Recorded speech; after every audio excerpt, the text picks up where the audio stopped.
Mr. Dingle the Strong, starring Tim Kazurinsky, with Stacy Keach as your narrator, was adapted for radio by Dennis Etchison and based on a script by Rod Serling.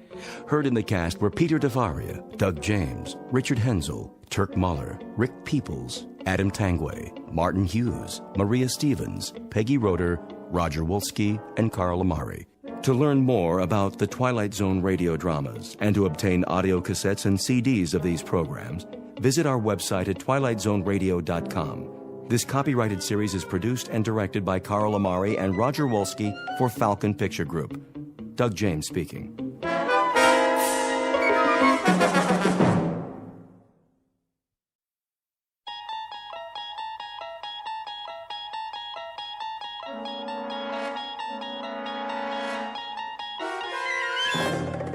You unlock this door with the key of imagination.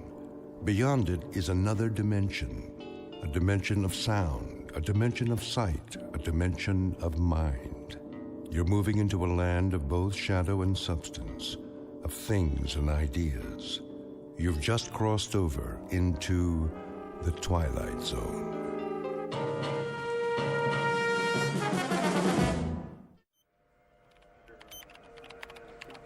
.019er, steady and holding. Fuel consumption, normal. On course, X6. Hold coordinates. Oxygen supply? Check. How does she look? Beautiful, General. Just beautiful. Flight path? Right on the button, sir. No corrections? Hardly any. Couple of degrees starboard pitch right after takeoff. And the crew? A-okay, sir. A little cramped on the ship, but that's about it. Good. The White House will be pleased. About a test flight? The president's a big fan of the X6. He pushed it through Congress. Hey, then maybe I'll have a job next year. You will, Billings. You will. Count on it. This is the first step. She makes it back in one piece, and it's all systems go. General, I've got the telemetry report. Send it over to data control. Right away, sir. You boys have done well. So far, so good. Bring her in smooth, and you can take tomorrow off. Oh, you got it, General. Couple more hours, and she's headed back home. Patch me through to the ship, will you? I'd like to thank the crew personally. No problem. Set frequency. Roger that. X6. Calling the X6. Do you read? Try again. X6. Do you read? This is flight control. X6. Calling the X6. Must be some electrostatic interference. Keep trying. Yes, sir. I want to thank those boys for a job well done and tell them we'll be waiting with bells on. Maybe not a ticker tape parade this time, but that'll come. Sir? Yes? They seem to be... Seem to be what? What's the problem? Well, I don't know. Out with it, man. Something wrong? It's just that I can't find them on the radar screen. Let me see. What does that mean? It means... Well, sir, it means they seem to have disappeared. What? Could be a tower malfunction. I'll switch to backup. Nope. Main system's working. Clear skies, no commercial flights in our airspace. There's nothing. Absolutely nothing. Give me missile tracking. This is General Carstairs at Flight Control. Yes. Do your instruments show a crash? Not just in the desert, anywhere in North America. Are you sure? Then do this. If you register an impact, call me on the secure line. No, I don't expect one, just a routine check. Yes, I'm positive. We have nothing here. Not a thing. What's going on? It's not on the screen. It has to be somewhere. Still sweeping, sir. Where did it go? Sir? If you had the X6 on the screen and you spoke to the men on board... Less than 5 minutes ago. Then where are they? A spacecraft doesn't just disappear, vanish into thin air, does it? Well, does it? No, sir. No, sir. Then in heaven's name, where is it? As you may have gathered, the name of the ship in question is the X6. Her type, a new experimental craft on a high-altitude test above the Earth's atmosphere. Purpose? To gather data for the construction of the world's first space station. Recent history? Unknown, at least to those who weren't on board. But in short order, we're going to meet the crew and hear the story from their point of view, and a very unusual story it is, of a flight that departed from its course long enough to pass through the Twilight Zone.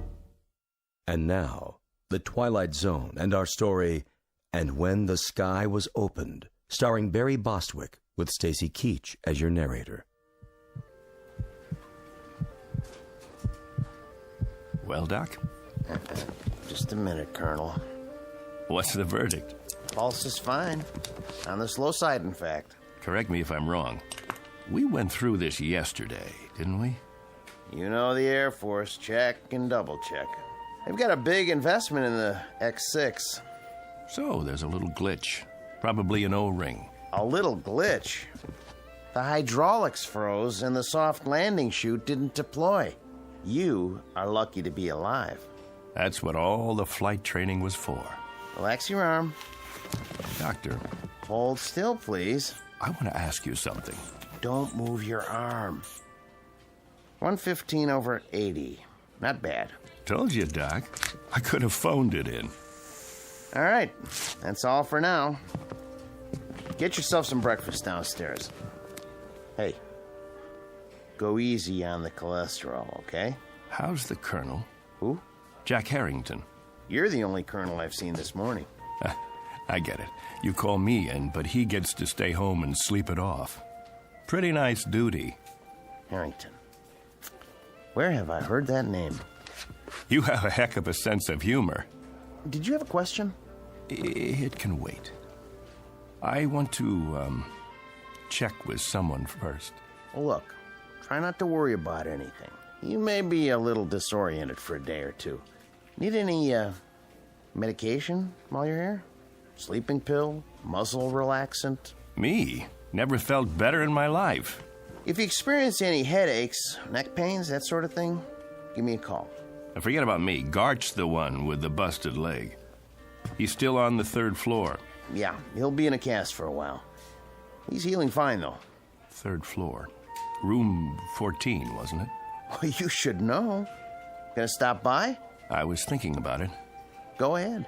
Give him a hard time, just not too hard.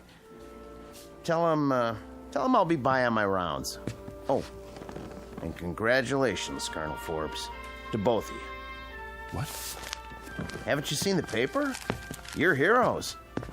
We flew the course, nothing special. Well, the force is proud of you just the same. The nation is. Just doing our job.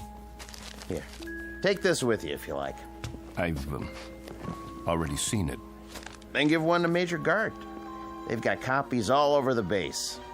But they're going fast. Colonel, come here. Can I ask you something? If it's not classified? Yes? What happened up there? How do you mean? When they lost you on radar. If I could tell you, Doc, I would. You and the General and everyone else. All I know is we must have lost pressure because we blacked out. For quite a few hours. The next thing I knew, we were down and the chopper was airlifting us out of there. That's it. End of story. But you made it. That's what counts. Yes. Yes. I guess it is.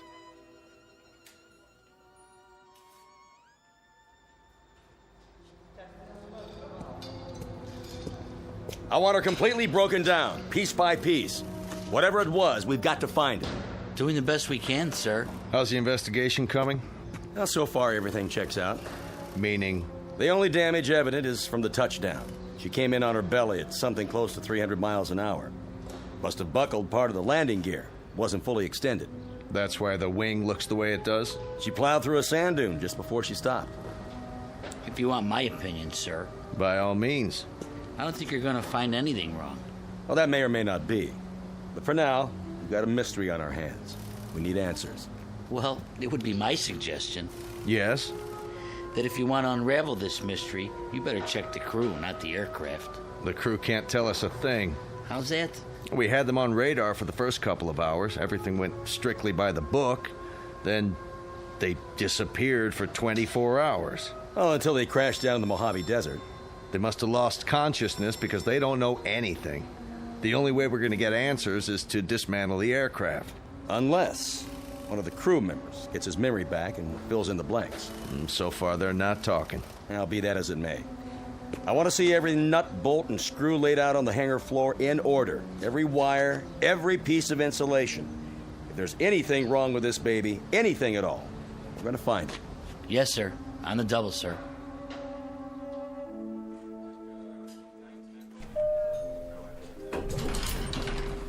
Dr. Bridges to the infirmary. Dr. Bridges. Oh, hello, Colonel. I didn't see you. That's all right, nurse. No harm done. How are you feeling, sir? Fine, thank you. How's Major Gart? Coming along nicely. You can go on in if you like. He'll be glad to see you. Thanks. I will. Is that one of the pilots? The ones who crashed? Yes. Colonel Forbes. He's cute. He is. But did you see his eyes? Blue, I think. No, that's not what I mean. I mean, they've got a kind of far look. Like his body's here, but, I don't know, his mind's somewhere else. I don't know where. I just hope he's okay.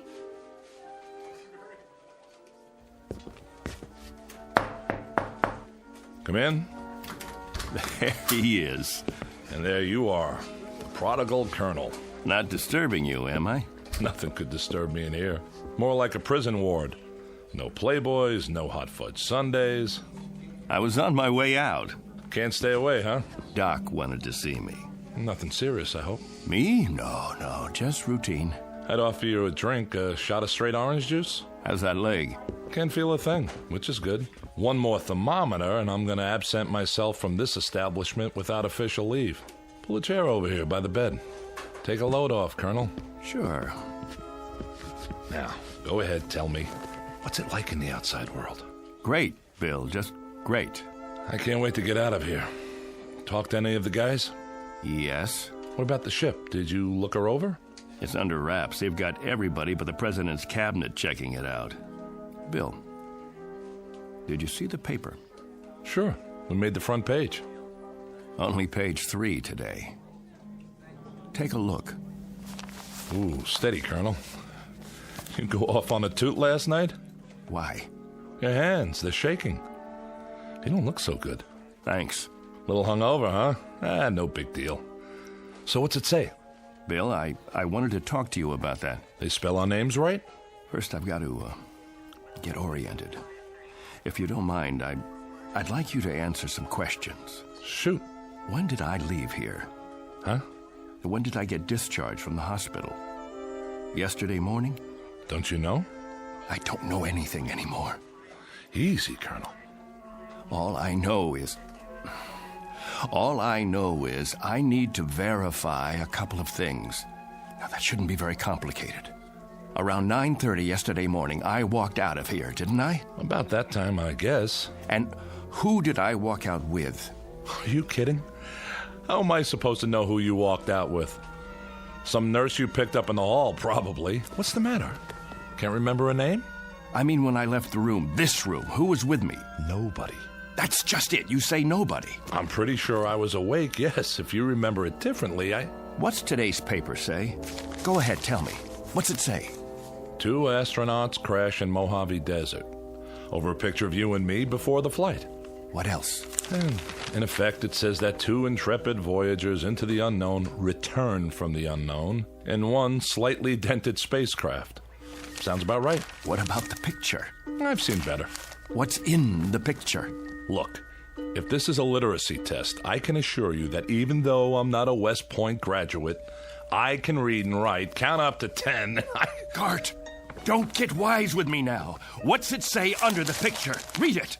Colonel Clegg Forbes and Major William Gart just before their historic flight that ended in a mysterious crash. That's what you remember? I don't...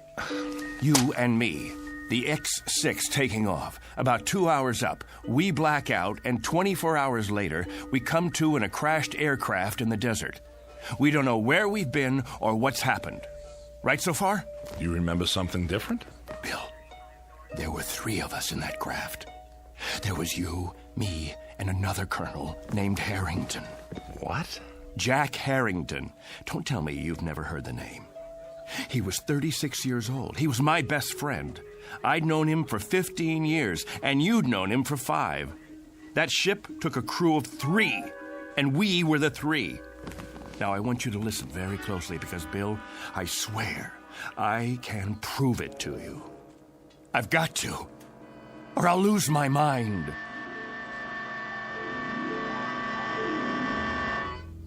What are you talking about, a third crewman? They brought 3 of us back to the hospital when they found us in the desert. You, me, and Harrington. Jack and I were just scratched up. You got the busted leg. Yesterday morning, they discharged Harrington and me.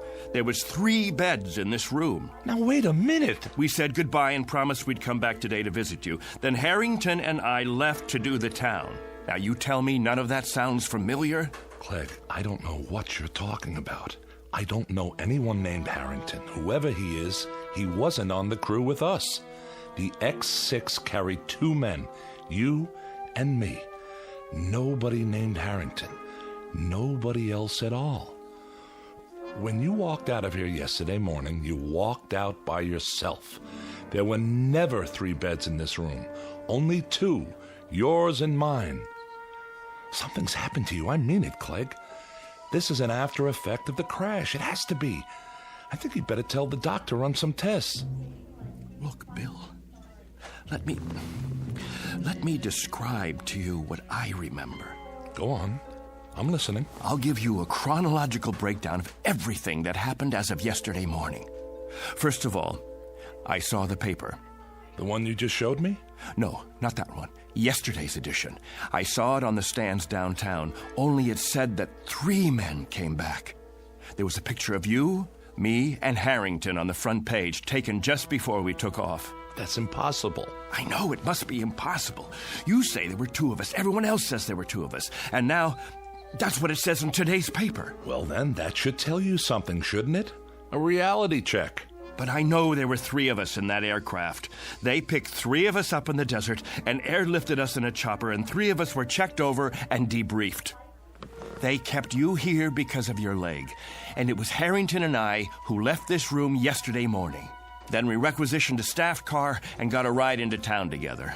Bill, you said goodbye to us from that bed, and then you said, Harrington, keep an eye on Forbes. He can't hold his liquor. Those were your words. I don't know what you expect me to say. Don't say anything. Just listen.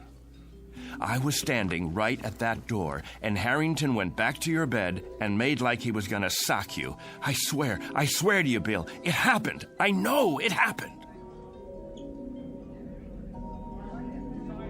And Harrington, keep an eye on Forbes, will you? He can't hold his liquor. Hey. Why, I'm gonna let you have it, you fresh kid. I'm gonna fix this punk's wagon. I wish somebody would. I'm gonna tell the medics he's one very sick cookie and they should hold him for observation another 7 years.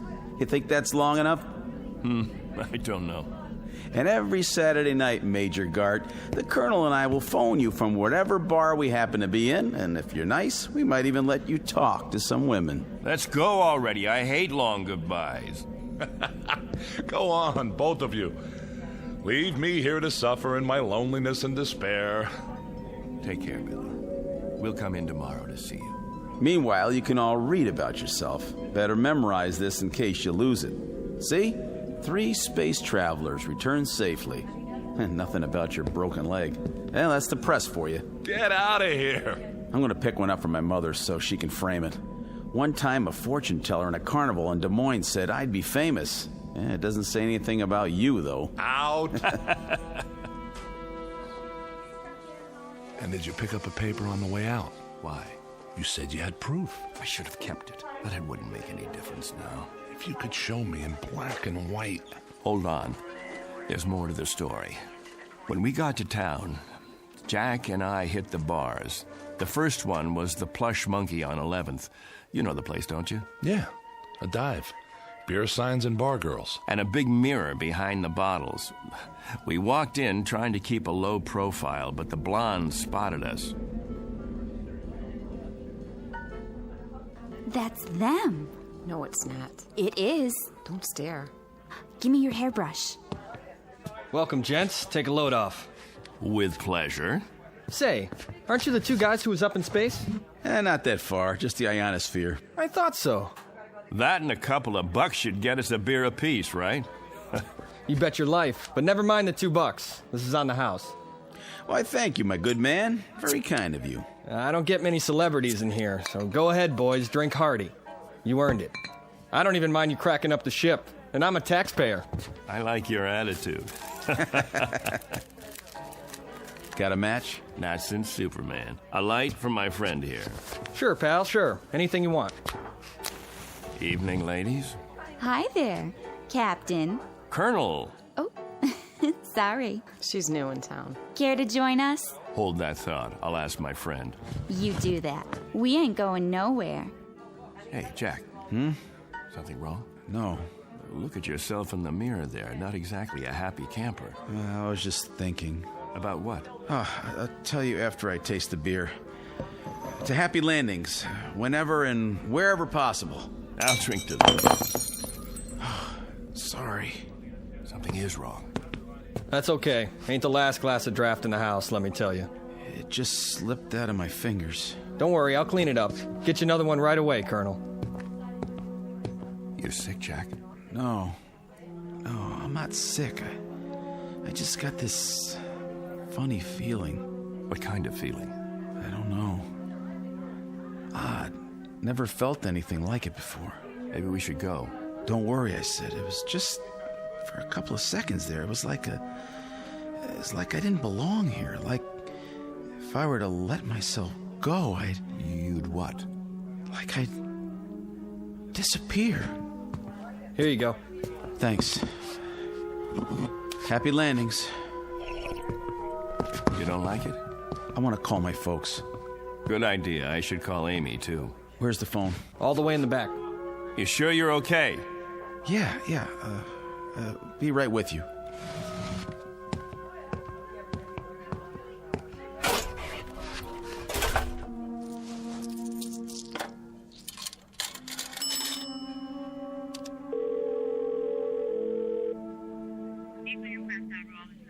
I'd like to place a call. Collect, please, to Des Moines, Iowa. The residence of Mr. James Harrington. That's right. Oh, my number, let's see, Fletcher 90632. That's what it says here. My name, it's Jack Harrington. That's right. Thank you, operator. I'll hold. I'm sorry about the broken glass. My friend's sorry, too. Forget it. I can sweep it up as soon as I get my mop. Clegg. Yeah? Come here. Will you come here quick? Coming. Please? Does he need some change? I'll see. What's up? I just called home. Called my folks. My mother answered. Yeah? How is she? I don't know. How come?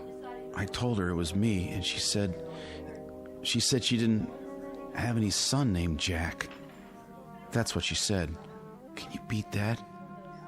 I asked to talk to my old man, and when he got on, he kept saying for me to hang up. He didn't want any practical jokers bothering his wife. Said he didn't have any son at all. That's weird. Clegg, what is this? What's going on? Gag, maybe, or... No gag.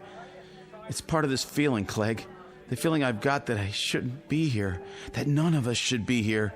It's as if maybe... What? Maybe we shouldn't have come back from that flight. Maybe somebody, something, made a mistake and let us get through when we weren't supposed to. Stay put. I'm going to get you a good stiff drink to go with that beer. I have to. I told you to stay here. Shot of whiskey, please. Make it a double. Sure. Say, Colonel, you think you could do me a favor? What? Sign this newspaper? My boy'd get a big kick out of it. Wait, where did you get this? From the machine outside. Here's a pen.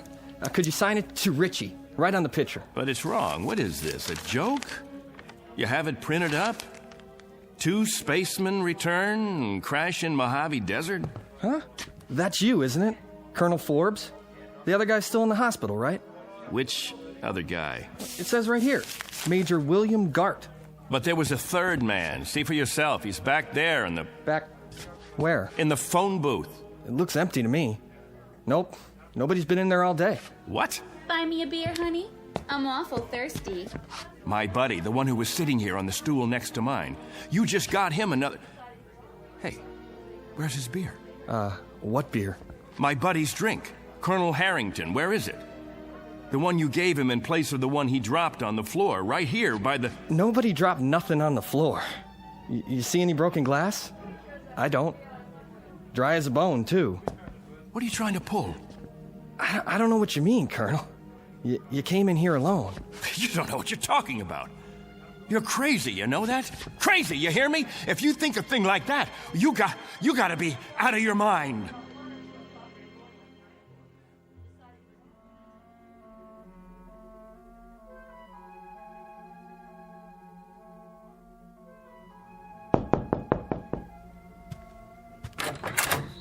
What do you want? Room 8A. Here's your pizza. Oh, yeah. How much do I owe you? Let's see. I got the bill right here. Keep the change. Thanks. Hey, say, aren't you, No.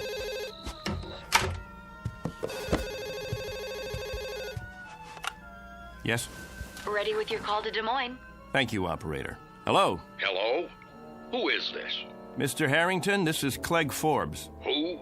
You remember me, sir? I had Christmas dinner with you and your wife last Christmas. You and your wife, and Jack. Jack who? Your son. What is this, another crank call? Because if it is, it's not funny. Who is this anyway? Perhaps I don't have the right house. Is this James Harrington? I'm James Harrington, but I don't have any son, and I've never heard of you. You live at 43 Elm Street? All my life. Got 2 daughters, both married. One lives in Sioux City, the other moved to Binghamton, New York last year. I should know whether I got a son or not. And don't call me again. Now what? Look at that face in the mirror. I don't know myself anymore.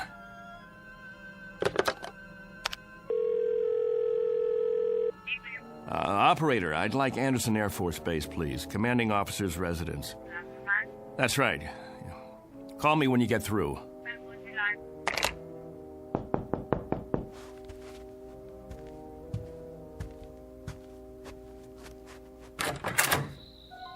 You've got some nerve. Amy, honey, am I glad to see you. Keep your hands to yourself. You, Colonel Clegg Forbes, are a devious, miserable, two-faced, two-timing... Amy, you won't understand this, but I need your help.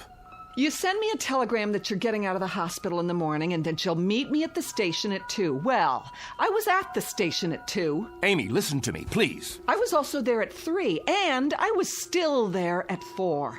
I could have had my pick of several Marines and an elderly gentleman who owns 25,000 shares of AT&T, but there was a missing Air Force officer named Forbes who didn't have the simple courtesy to leave a message or even a number where he could be reached. I can explain. Do you have any idea how many bars I've been to? How many hotel lobbies? Did it ever occur to you to... Amy, please! You look terrible, by the way. All right, Clegg. What kind of trouble are you in? And what are you doing in this motel? Are you hiding out? Oh, I don't even know where to begin. I sent you the wire because I did get discharged from the hospital that morning. Jack and I... The wire. It was in the telegram. What was? I told you that Jack and I were getting out. Wait. I wrote down the message when I sent the telegram. That'll prove it. I wrote it on a piece of paper. Now, where? Wrote what? Here it is. I wrote it right down here. See? It says, Dear Amy, I'm getting out at 9. No. I was sure of it. I wrote down that Jack and I were getting released from the hospital. Both of us, understand? Jack and I were... Am I missing something? Who's Jack? Don't you know? I don't know any Jack. Who is he? There were 3 of us in the ship. Gart, me, and Harrington. Jack Harrington. And I was with him, and he just disappeared. But you know him, Amy. You know him. You've met him 100 times. We've eaten dinner together. We've gone to dances together. We've double-dated. Clegg, what is happening to you? I don't know. I swear to God, I don't know, but... Yes. Put him on, please. Hello, General. This is Clegg Forbes. Yes, sir. That's right. General, about Jack Harrington. Harrington, sir. Well, you know Jack. We were in your wing at the field. We were there for your... Harrington, sir. Jack Harrington. We were on the X6 together. Jack Harrington! Stop it! Jack Harrington. Jack Harrington. You need help. If you'll tell me who to call. No, I know. This is a put-on. That's what it is. A big, earth-shaking, highly complicated, practical joke. He's still back at the bar. Of course he is. Amy, that's where he is. He has to be at the bar. Clegg? Clegg?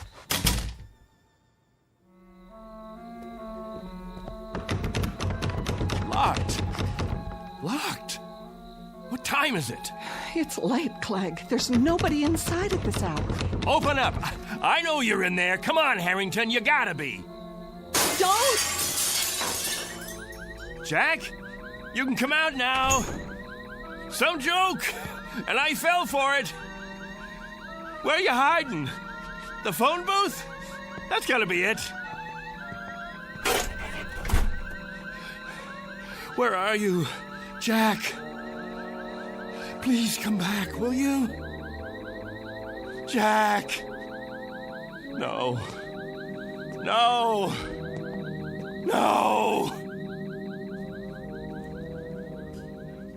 That's some story.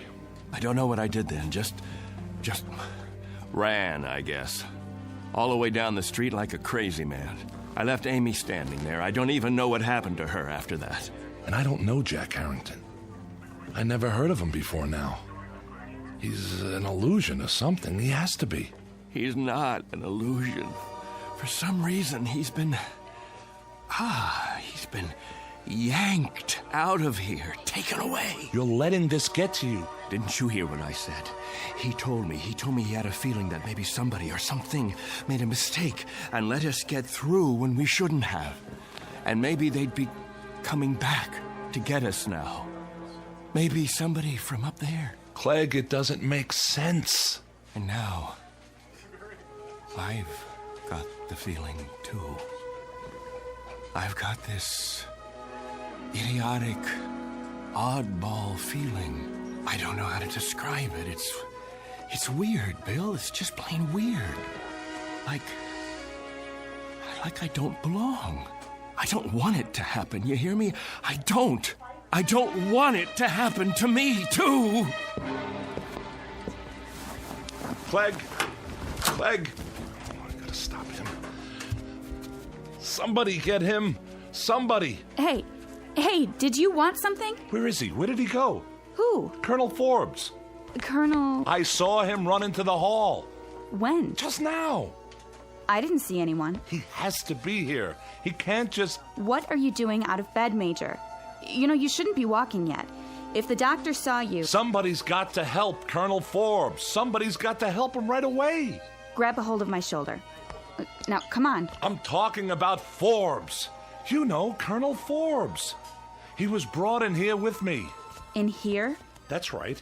In the other bed, next to mine. Look, this is a private room. What? There's no other bed but yours. No. You see? All right, now, lie down. Now, raise your cast. That's it. What do you mean there's... Oh, no. Dear God.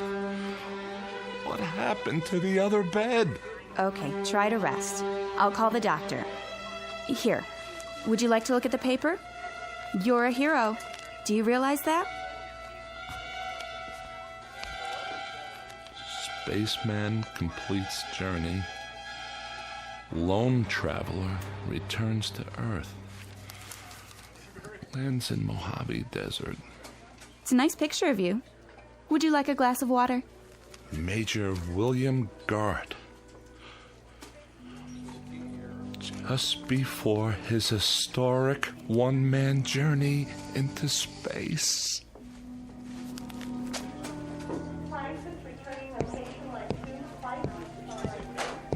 Hey, Doctor. I was sorry to hear about that crash. What did they call it? The X6? Yeah. Well, we do the best we can. When they come back. Sometimes it's out of our hands. Mm-hmm. At least it was an unmanned flight. Well, that's the one consolation, I suppose. Anyway, I wanted to check the ward. How are we fixed for beds? I've got some men in the infirmary. Let's see. 2 open rooms at the moment, Doctor. Great. Oh, and number 14's empty at the end of the hall. It can take up to 3 if we move some beds in. Well, that should do. Order some beds up from QM, will you, nurse? Yes, sir. Right away. Once upon a time, there was a man named Harrington, a man named Forbes, and a man named Gart. All were officers in the United States Air Force, trained for experimental flights into the upper atmosphere. They used to exist, but don't any longer. Someone or something took them somewhere. At least they're no longer a part of the memory of man. As to the aircraft, the X6, it's still supposed to be housed in a hangar on the base, or it will be one day. For the record, it hasn't been built yet. It's still on the drawing boards. But be careful. Don't let anyone hear you arguing about the reverse, or they might question your sanity. If you have any questions about the aircraft or the men who flew her, be sure to speak softly and only in the Twilight Zone.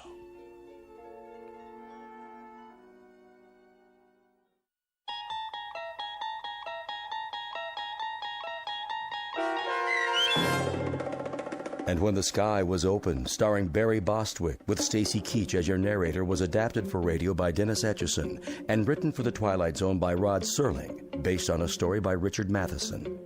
Heard in the cast were Mike Starr, Jeff Lupetin, Meg Falcon, Joby Cerny, Christian Stolte, Kurt Nabig, Richard Hensel, Doug James, Vince Amari, Justin Kaufman, Elizabeth Lido, Carl Amari, Jennifer Joy, and Tracy Hernandez.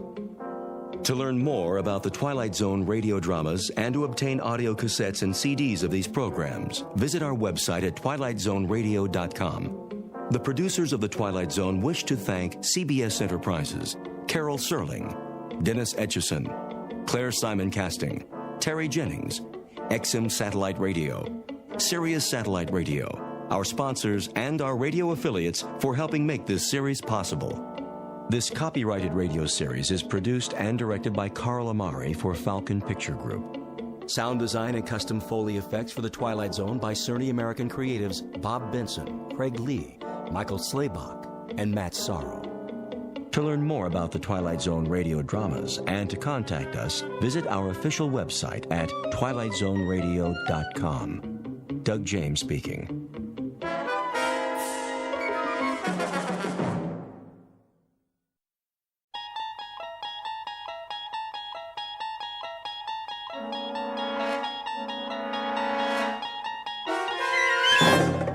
You unlock this door with the key of imagination. Beyond it is another dimension, a dimension of sound, a dimension of sight, a dimension of mind. You're moving into a land of both shadow and substance, of things and ideas. You've just crossed over into the Twilight Zone.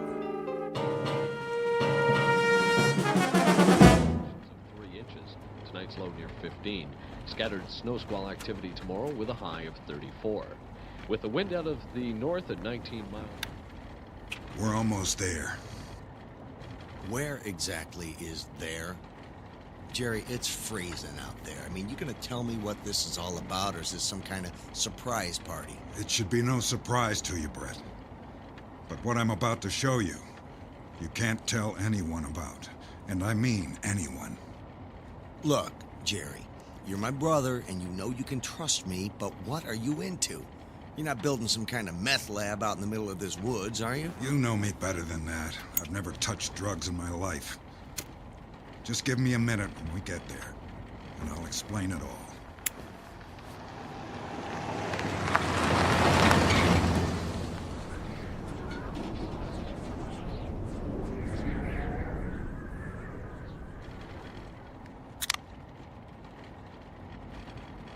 You got permission to be on this property? It's kind of remote. I don't need permission. I own it. You own it? When did you buy this? And why? It's just wasteland. There's a group of us. Friends. Some guys I met. We all pitched in. We've been working out here on the project for about a year now. The project? A compound. It's underground. It's a place to be safe. And we're almost done. That's why I wanted to show you. I talked to the group, and we agreed that we could bring some family and friends into the fold. What, did you join some kind of cult or something? I got news for you, man. I ain't joining no cult. In fact, all I'm thinking now is how do I talk you out of it? It's not a cult, although we do have some common beliefs. Here we are. Try to be nice. We've all been a bit suspicious anytime someone new shows up. That's not a happy-looking bunch, man. They look cold and miserable. How nice am I supposed to be? Just let me do the introductions.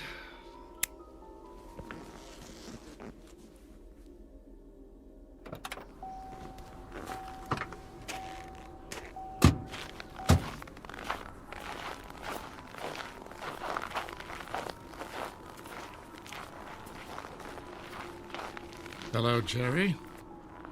Didn't know you were bringing company. Hello, Tom. Phil? Alex? Hello, Bob. Jerry? Guys, this is my brother, Brett.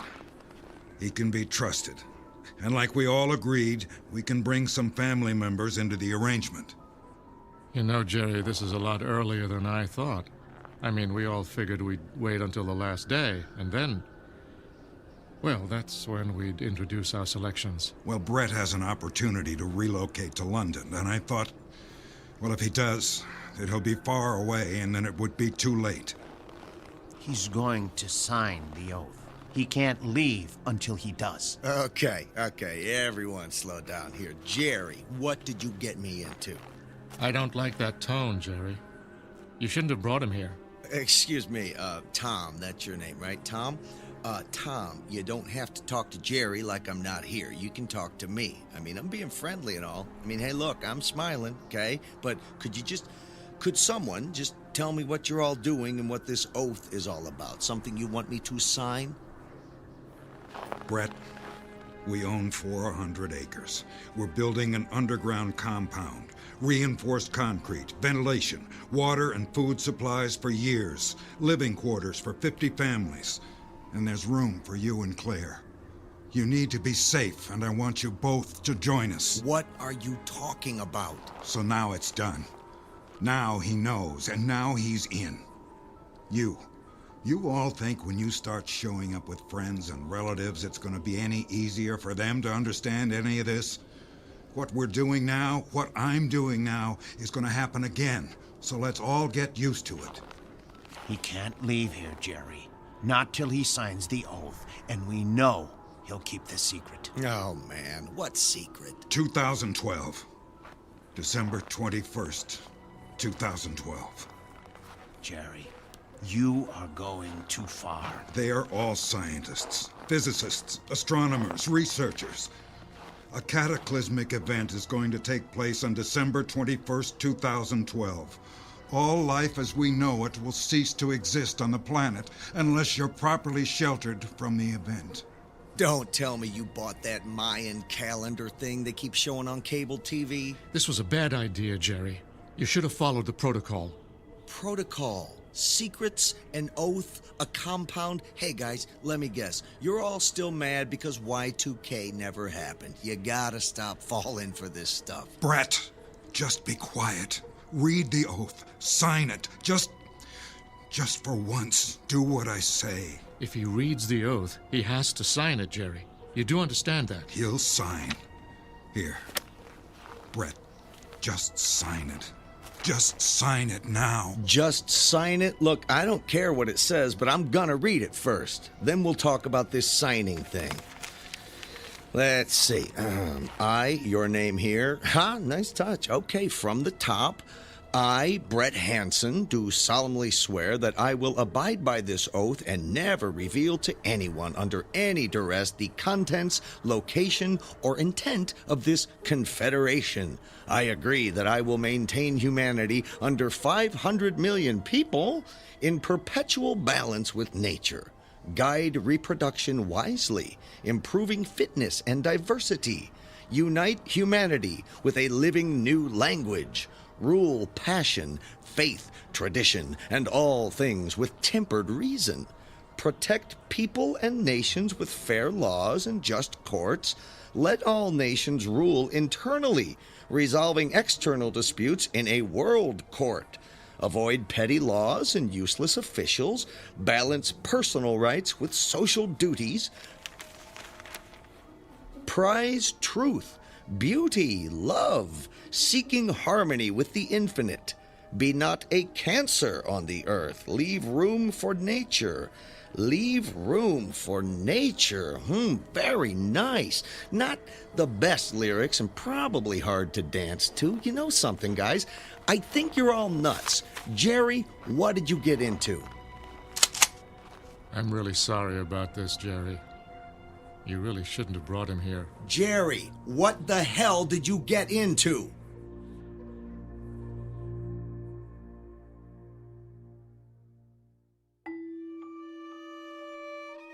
Meet Brett Hansen, an unwilling witness to the fear that defines the human species. A skeptic with an attitude in a world on the brink of apocalypse. It's a prediction about to come true in a place where prophecy has a zip code.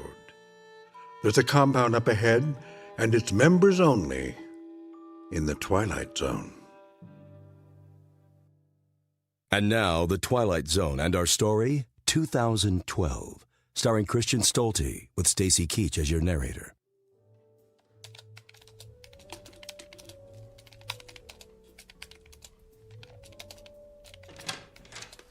Brett, is that you? Yeah, it's me. You were gone so long.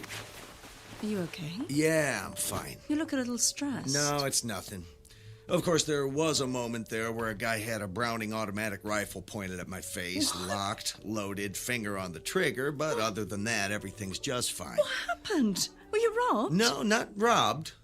Threatened, terrorized, screamed at, yes, but not robbed. Are you okay? Should we call the police? No, I don't think we want the police. Besides, all they would do is arrest my brother Jerry, and then I'd have to bail him out and pay for his lawyer. Jerry did this? Not really. It was one of his friends, or some guy he knows. Is Jerry in some kind of trouble? Yeah, I think you could say that. He's hooked up with some group that thinks the world is going to end. Not again. They built some kind of underground complex in the middle of nowhere in Michigan. You went to Michigan with Jerry? Yeah, he said he had to show me something before we left for London, and he did. What did he show you?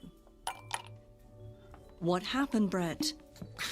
Jerry and his friends, he says they're scientists, They've constructed an enormous underground bunker in the woods. It's got cots, food, water in enormous drums, crazy pipes all over for ventilation. It was like a labyrinth with tunnels and room after room where people are going to live, I guess. Is he going through that Y2K thing again? Is that what this is about? Kind of. Only now, he says it's all going to happen this year on December 21st. Like that stuff they keep running on cable. All that stuff about ancient civilizations predicting the end of the world.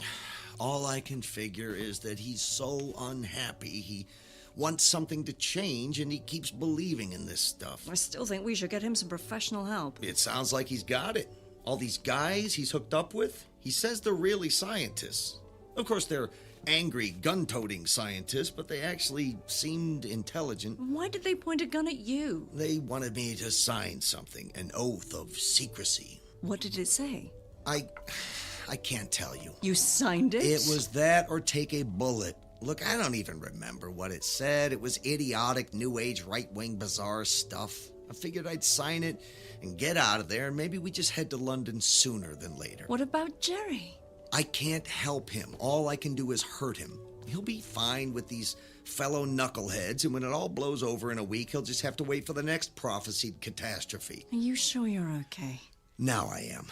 I tell you, though, let's pack it up and get to London. We'll come back in the spring, and I'll check up on Jerry, and hopefully the next predicted disaster isn't in our lifetime. Sounds like a plan.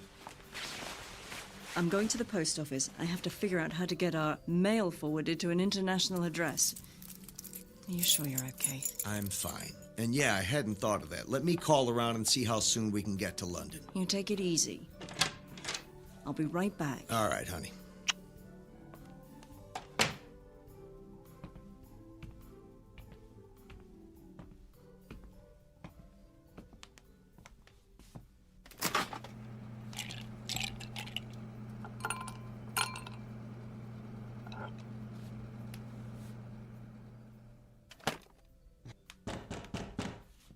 Claire, is that you?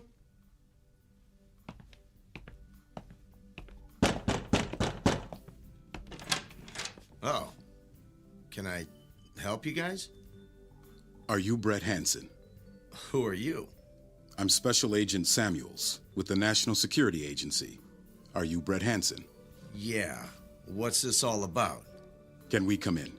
Yeah, I guess. Thank you for your cooperation, Mr. Hansen. What kind of cooperation are you looking for? I don't even know why you're here, and... oh, okay, of course, just let yourselves in. Please, Mr. Hansen, have a seat. Oh, yes, why, thank you. Thank you for inviting me to sit down at my own kitchen table. We know that you were in the company of your brother today and had contact with his associates. Are you following him? It has come to our attention that you have signed a document. Look, that was at gunpoint. If I didn't sign that thing, we might not be having this conversation. It seems you have failed to abide by the oath. What? You swore to reveal nothing of what you learned or know, Mr. Hansen, and you have violated the oath. Is that why you're here? Get out of Dodge. Who are you guys, really? You part of that bunch my brother's hooked up with? The bunch your brother is hooked up with is part of a vast network. Your brother was recruited because he is actually somewhat of an expert on post-apocalyptic survival. What we're trying to understand is why he recruited you, and why you chose to tell your girlfriend all about those things you were sworn to keep secret.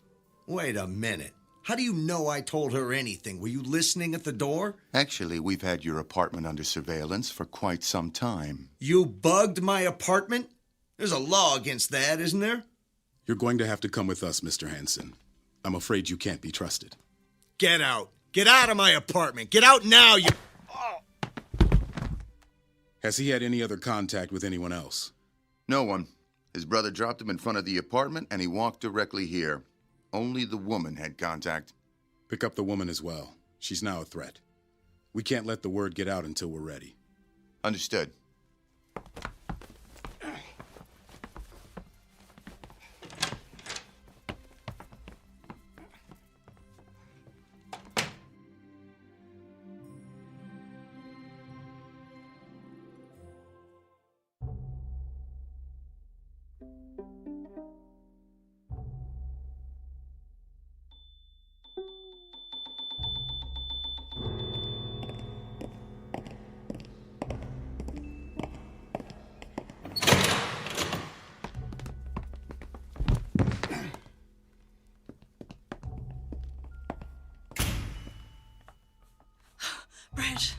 Brett, wake up. Are you okay? Whoa. Claire, where are we? I don't know. A van pulled up on the street and they pulled me in. Who are these people? Are these the people your brother's mixed up with? I don't know who's with who and what's with what anymore. We've got to get out of here. Yeah, well, don't say it too loud. They had our apartment bugged, and it's a good bet they can hear everything we're saying right now. Hey! Hey, tough guys! Can you hear me? We know you're listening, so why don't you just tell us what you want? I don't think yelling at them is going to help. Yeah, well, so much for my brother. They actually think he's some kind of expert or something. Expert on what? Disasters. He's been planning for one as long as I've known him. So is something actually going to happen? Yes, something actually is going to happen. Well, if it isn't my favorite guys. I'm sorry we had to take such direct measures, but we couldn't risk having both of you running around alarming the public. Don't we get to call a lawyer or something? No. But now that you are in sanitized custody, I can explain why you are such a risk. You don't believe what your brother fears, do you, Mr. Hansen? My brother's afraid of everything. What he should be afraid of is you. So you don't believe the Earth is in any danger? Oh, right. Post-apocalyptic collapse. I think that's the words you used. Gosh, let me think. No. To tell you the truth, we were skeptical as well. At least until we started to look at the scientific evidence. You see, every 11 years, the sun goes through a solar cycle of increased solar activity. The last cycle was in 2001. And now, 11 years later, in 2012, we are in the midst of another solar cycle. Sunspots? That's what this is all about? You're afraid of sunspots? What's been identified is a massive eruption affecting the entire surface of the sun. The resulting burst of radiation will effectively destroy every living thing on the surface of the planet. More than 10,000 scientists across numerous disciplines across the world have confirmed it. It's real, Mr. Hansen, and this time, it's really coming. Fine. Okay, fine. Let's play the game. I've played it with my brother many times and have recited those dates and names to him over and over again, and he's never listened, so why should you? So what happens now? Do Claire and I sit in this room and fry, or are you going to let us out of here? We haven't determined what our next steps will be, Mr. Hansen. However, if you... What's going on? Is it happening? Stay here. I'll check it out. You can't keep us locked up here! Trust me, you'll be safe here. Brett, what did you do? I gave him a taste of what he gave me. Now he's unconscious. Let's get out of here. Where are we going? Anywhere but here.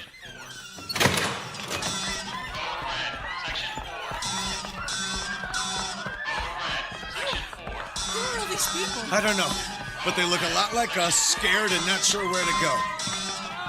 Brett! Brett! Jerry? This way! Quick, follow me!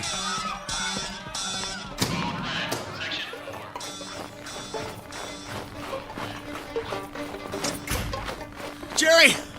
Jerry, stop just a minute! Jerry, where did you come from? They told me they had you. I had to come find you. We shouldn't wait here. Come on, follow me. Jerry, he told us, that agent told us. It's really true? They really know something's gonna happen? It's true. I even had doubts. After Y2K was a bust, I started to think I was a sucker. That's when I got a phone call from a government group that said they wanted me to join a think tank. Said they wanted experts on the subject of survival without civilization. I figured, why not? All that stuff I learned was finally good for something. It was fun at first. You just talked about stuff. I guess I knew enough to really impress them. The more I talked, the more they listened. Next thing you know, they let me in on their big secret. Jerry, how long have you known this? 2 years. I wanted to tell you both, but they don't want anyone to know. Yeah, the oath. What's up with that? It's a scam. A lot of people believe it, though. It showed up about a year ago as the group got larger. Now everyone thinks it's about the oath and the great secret. You want to know what the great secret really is? To tell you the truth, I'd rather not. You have to know. Besides, we're probably all dead already. You got our attention, Jerry. What's the secret? This whole thing started with a team of scientists. They calculated that there was a 100% chance that the Earth would be hit by a solar storm on December 21st, 2012. The assumption is that a great extinction will occur, unmatched since 250 million years ago. Why didn't they tell anybody? You can't let billions of people just die. You can't. I can't. But there are people who not only can, but want it to happen. The scientists? No. The politicians. At least some of them. The ruling elite. Big business, big banks, big money. The blue bloods of the world, who very quickly provided the financing and resources to build the compound. So, big banks and big business built your deal out there in Michigan? Far from it. A lot of us protested the new plan. Many of us were killed or simply disappeared. That's when we agreed to an oath. An oath that was simple at first, but got a bit complicated over time. After we signed the oath, they allowed us to build our own protection. Of course, we had to use our own money and labor to do it. But it was that, or just die when the radiation wave hits. So this is really going to happen? It's real, Brett. It's not some wild Nostradamus prediction that appears to be true after the fact. This is, in fact, a fact. Why would anyone allow so many people to just die? A great cleansing. That's what the Blue Bloods call it. Get rid of the riffraff and let the rich and powerful literally inherit the earth. Except for guys like me. They had a plan for a lot of us that we found out about. That's what caused the revolt. We were going to be allowed to survive as the working class, a new breed of peasant and slaves to populate the planet in limited numbers to serve the powerful. You had it right when you said it, Brett. The Illuminati. They hardly ever existed, but they're back with a vengeance now. And now is when they're making their move. They're trying to take possession of every underground bunker. Even the ones that small groups like ours built. They've run out of room at the larger bunkers. You know, the Greenbrier Resort, all those places reserved for the government and the rich and powerful. They want it all. And now they're taking it. All of this happens this week? Tomorrow, to be exact. December 21st at 2:27 p.m. Merry Christmas. So, where exactly are we going? Back to Michigan. There's a small area where we built a separate compound. It's where we started before we signed the oath. After that, we were allowed to sell everything we had and build the larger compound a little farther north. I doubt that any one of those people you met the other day are still alive, Brett. For all I know, they've found our smaller bunker as well. And what happens if they have? We sit around a fire in the snow and wait for the solar burst. Our only hope at that point is that it's quick. That what's quick? Death.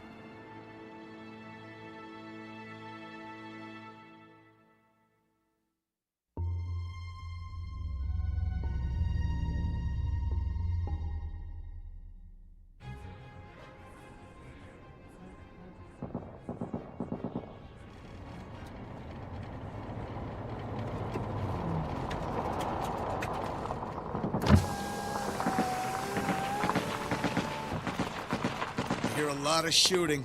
Your friends? It's hard to say. Do other people know? Have they found out? Is this like some kind of global panic? 45 still going. Raises the levels of chemicals. No, there's nothing on the radio about it. I don't like this. What should we do? Lay low. Wait for the gunfire to stop and see if we can get a look. Don't move! Tom. Tom, it's me, Jerry. Jerry? He's bleeding.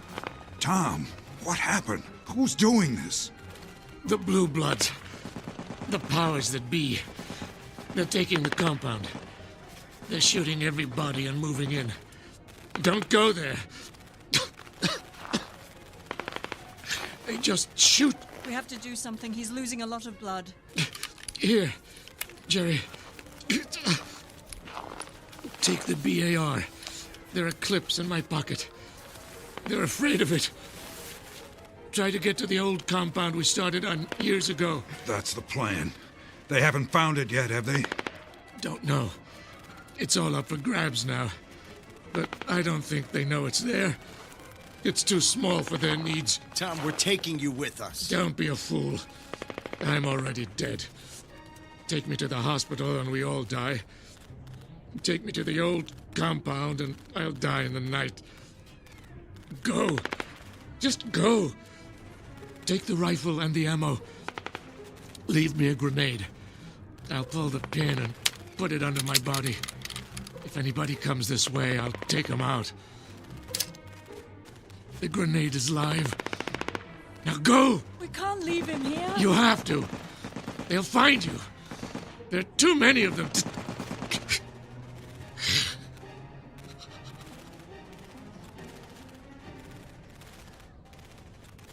He was a good man.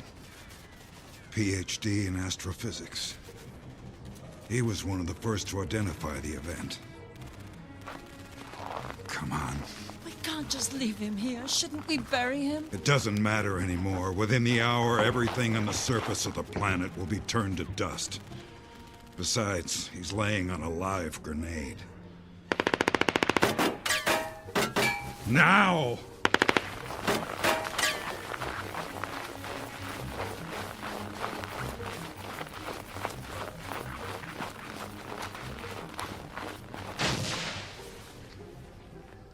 That was Tom. Let's go.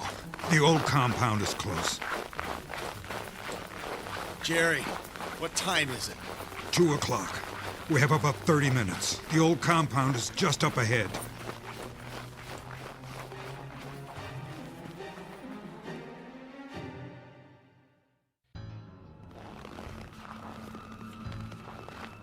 Oh no.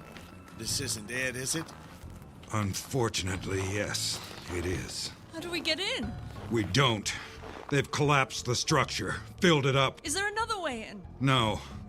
It was never that big. Just a big, deep concrete box in the ground. What about the bigger shelter, the one where I first met up with you? It's all a question of how you want to die, Brett. Up here on the surface, or in a hail of bullets back where Tom got shot up. Has to be something we can do. Jerry, is this it? Couldn't we find something else? A basement in a building? A concrete parking garage? It wouldn't help. Besides, the closest town is a half day away. We have to try. We have to do something. I don't care if I get shot. We can't just sit here. We couldn't die in a gunfight if we wanted to. They're probably already locked up inside. This is it. There's nowhere left to go. There's nothing we can do. I'm going back to where this compound is. If there are other people there, I think we should be with them. Besides, maybe it's not locked up. Maybe we can get in. Jerry, Claire's right. We have to do something. And let's go back to where you first took me. Maybe those steps going down are still there. The door might be closed, but we can at least sit under the concrete over the entrance. Yeah, sure. It won't help, but sure. Maybe they don't know how to close it up. Maybe we can still get in. Maybe they'll kill us. None of it matters. Let's just go there.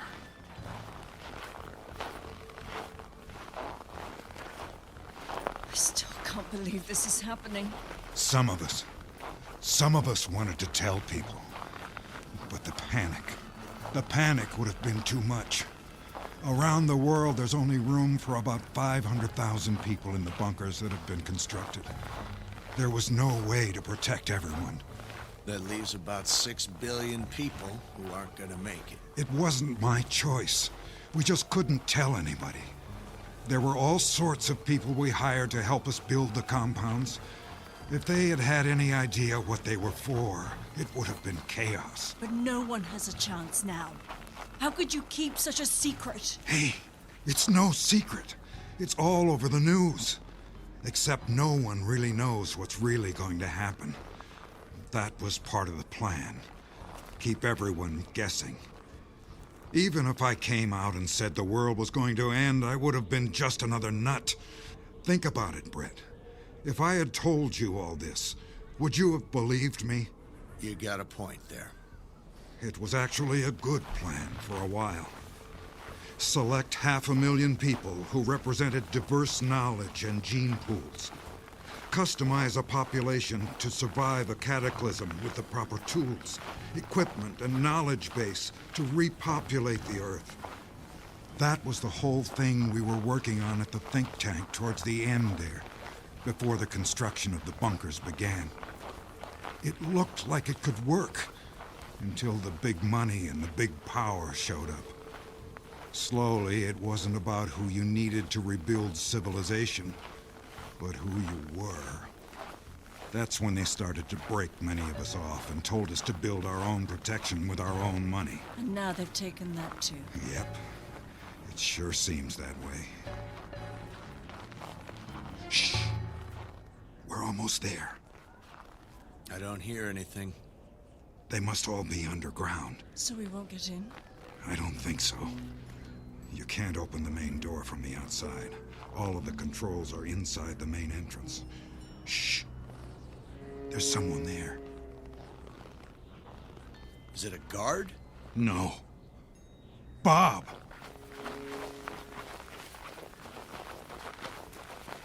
Bob, it's Jerry. Don't shoot. Jerry. Jerry. Is Tom with you? Tom's dead. We found him in the woods. Have they secured the door? Yeah, we're locked out. They let you keep your instruments? They don't know how to use them. They don't know what they're for. They just scrambled down into the bunkers and closed the door. I came out of the woods and turned it all on a couple minutes ago. How much time do we have? Looks like about 3 minutes. This is my brother, Brett, and his girlfriend, Claire. I think you met Brett a few days ago. Yeah. Hi. Sorry about that. I guess now you know what all the fuss is about. Is it going to be safe if we go down those stairs and maybe just, sit next to the concrete? If it makes you feel better. It won't help, though. I hate to say it, but you're better off just letting the radiation wave hit you straight on. It'll be quicker that way.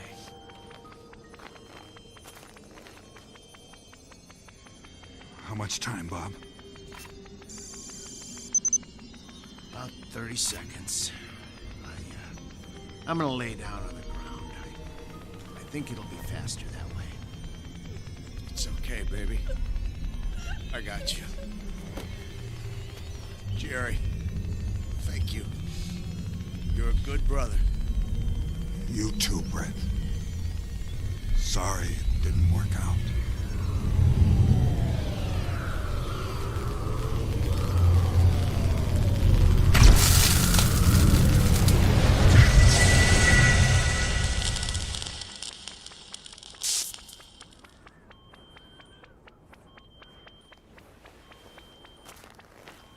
Is it over? I thought it was going to be fast. Bob? What just happened? Was that it? Yeah. Yeah, that should have been it. Does anyone have any burns? Did you close your eyes? Did you see anything? You didn't tell us to close our eyes, Bob, and no, I didn't see a thing. In fact, look, the snow didn't even melt. Are we going to die in a little while? I mean, that sound, that was the radiation, right? I don't get it. Let me check something.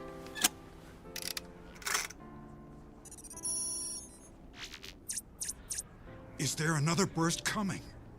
No, that was it. This is amazing. The frequency is like nothing we had anticipated.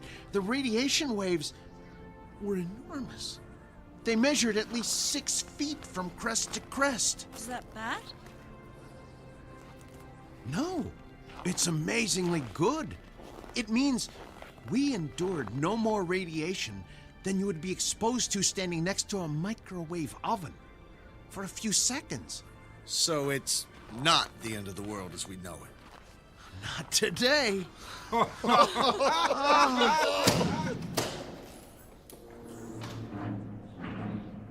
Brett! Claire! Get back! They're coming out of the bunker. We shoot and run, Jerry. There's too many of them.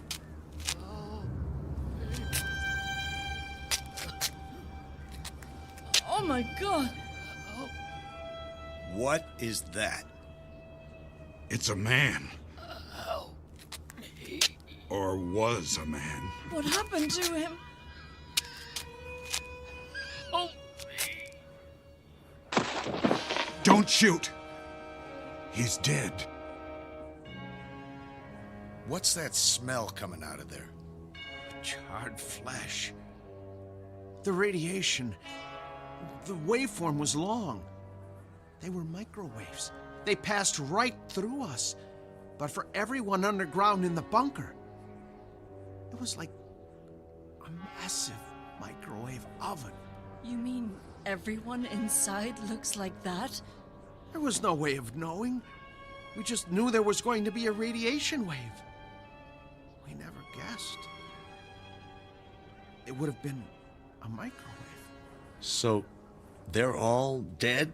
All over the world? The kings, the queens, the ruling elite, the presidents and politicians? Who's gonna run the governments and the countries, the banks, the financial systems? That's up to us, I guess. Government of the people and by the people. You think that'll work? It's worth a try. Who knows? Maybe we'll get it right this time.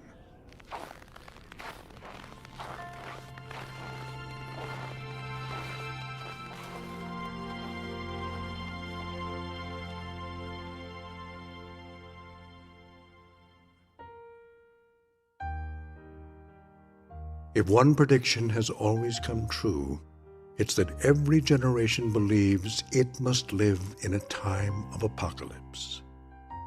Yet, in our curious desire to pursue our own demise, we have to confront the simple fact that what we fear the most is rarely defined by the truth. Unless, of course, you read between the lines of the prophecies, sign the oath, and descend into that bunker of unintended consequences known as the Twilight Zone.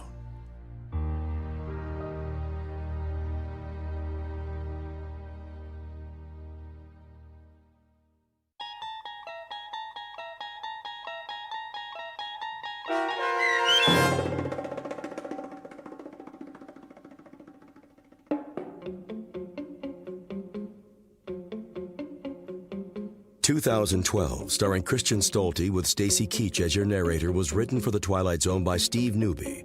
Heard in the cast were Danny Goldring, Sarah Wellington, David Darlow, Joby Cerny, Derek Nelson, Peter DeFaria, and Carl Amari. The producers of The Twilight Zone wish to thank CBS Enterprises and the Rod Serling Estate for making this series possible. This copyrighted radio series is produced by Carl Amari and directed by Joby Cerny for Falcon Picture Group.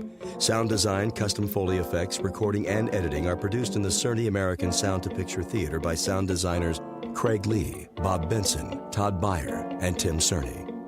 Music for The Twilight Zone is provided by CBS and American Music Company, Incorporated, New York. To learn more about the Twilight Zone radio dramas and to download episodes, including 6 free episodes on our homepage, visit our official website at twilightzoneradio.com. Doug James speaking.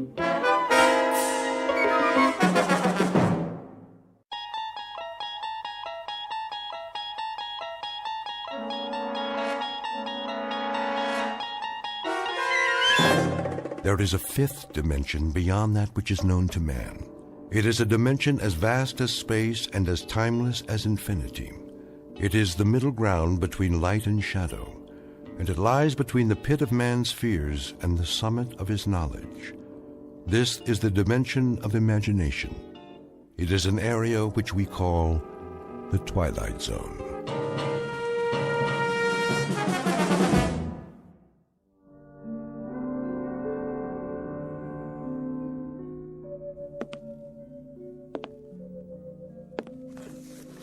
Entry.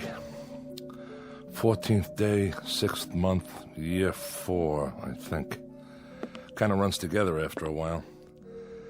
Got up this morning, same as always. Big deal, huh? I even made my bed. See, it's strictly the honor system up here. Well, one more day scratched off the old calendar. First thing I did was, let's see, I made a pot of coffee. That's what they call this stuff. Next, some breakfast. Fake bacon and eggs. Hear that? Kind of makes your mouth water, doesn't it? Gotta watch the calories, though. Putting on some pounds around the middle. That's bad for the ticker.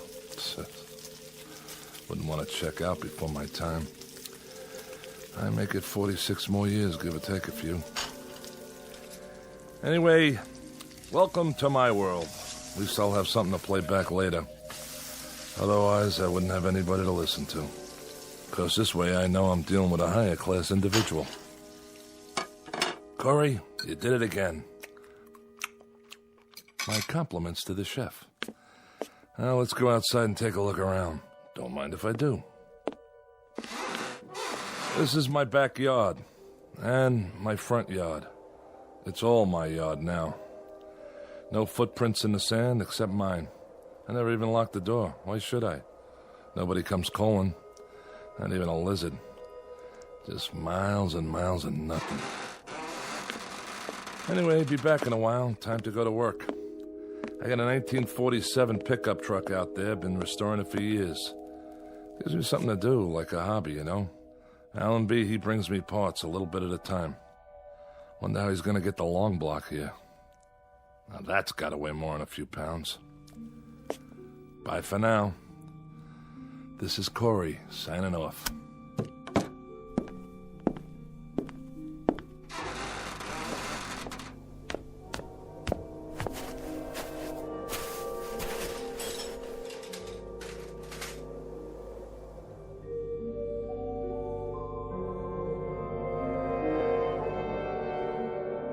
Welcome to the world of Mr. James A. Corey.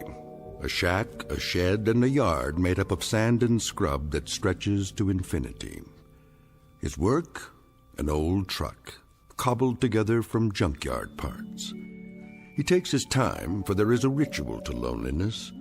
Twice a day, Corey leaves his shack, goes over to his vehicle in progress, and makes a few minor adjustments. Then he sits in the front seat, stares through the windshield that isn't there, and perhaps succumbs to a wishful daydream that he is at the wheel of a moving car, and the car is on a highway and there is someplace to go. But this will have to remain a dream, because where this man is, there are no highways, no places to go, and no people to see. For the record, let it be known that James A. Corey is a convicted criminal placed in solitary confinement. And it matters very little that his confinement stretches as far as the eye can see. His sentence is the kind of isolation that can destroy a human mind. It is an exile far worse than a dungeon at the ends of the earth, because he has been banished to a place well beyond the earth. In just a moment, Mr. Corey will discover that he may not be alone for the rest of his life after all. And with that discovery will come the requisite spark of hope. But a spark is all it takes to fire a man's imagination in the Twilight Zone. And now, The Twilight Zone, and our story, The Lonely, starring Mike Starr, with Stacy Keach as your narrator. There she is, dead ahead. Got it, Captain. Prepare for planetfall. All systems check. Sir? What is it, Carstairs? I got a question for you. How can we still call it planetfall if it's only an asteroid? That's a good one. Well, call it whatever you like, off the record. But we're on the record now. This isn't a training mission. Set the coordinates. Yes, sir. The surface is coming up mighty fast. I don't know how you can tell one sand dune from another. By doing this every 4 months, year after year. That's how. Corey's shack is just over the rise. I don't see... It's right there. Fire retro rockets. Decreasing speed. Ready to nose up. Nose up. 40 degrees. 60. Keep pulling. 75. 80. 88.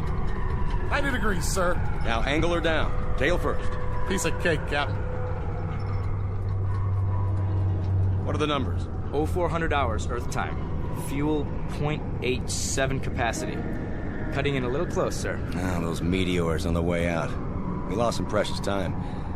Corey won't be very happy. He's not supposed to be happy, is he? You don't know him the way I do, Adams. He waits for these deliveries like a kid on Christmas. Always wants to hear how things are back home. What the women look like, how the world has changed. I'm the only contact he's got. If I didn't stop here, I think he'd go stir-crazy. What'd he do, anyway? He stopped caring, that's what. After he lost his wife. Yeah? And he got in a fight.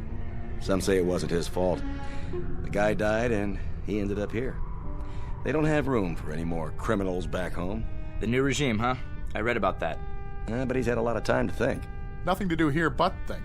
Prepare to set her down. I want a 3-point landing this time. Yes, sir. Tail fins ready. We're going in.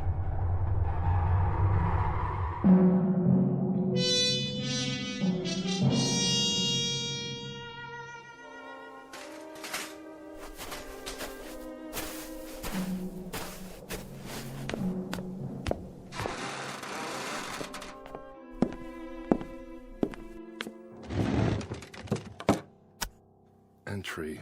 15th day, 6th month, year 4. I'm even measuring time by this place now. I go on every day like the day before and the day before that. The weeks, the months. But I can't give in. I have to stick it out. There'll be a supply drop coming soon, I think. They're overdue. Hope it's Allenby's ship, because he's a decent man and he brings me things.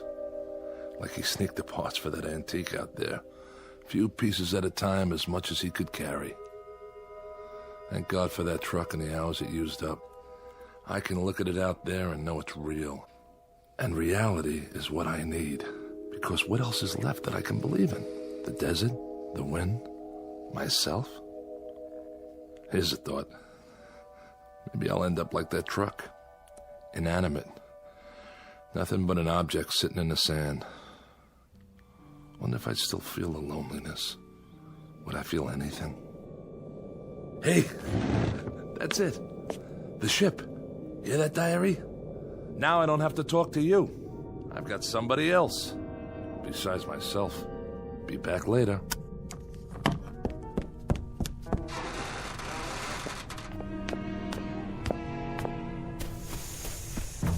Hey! Hey! How you doing, Allenby? Corey, how are you?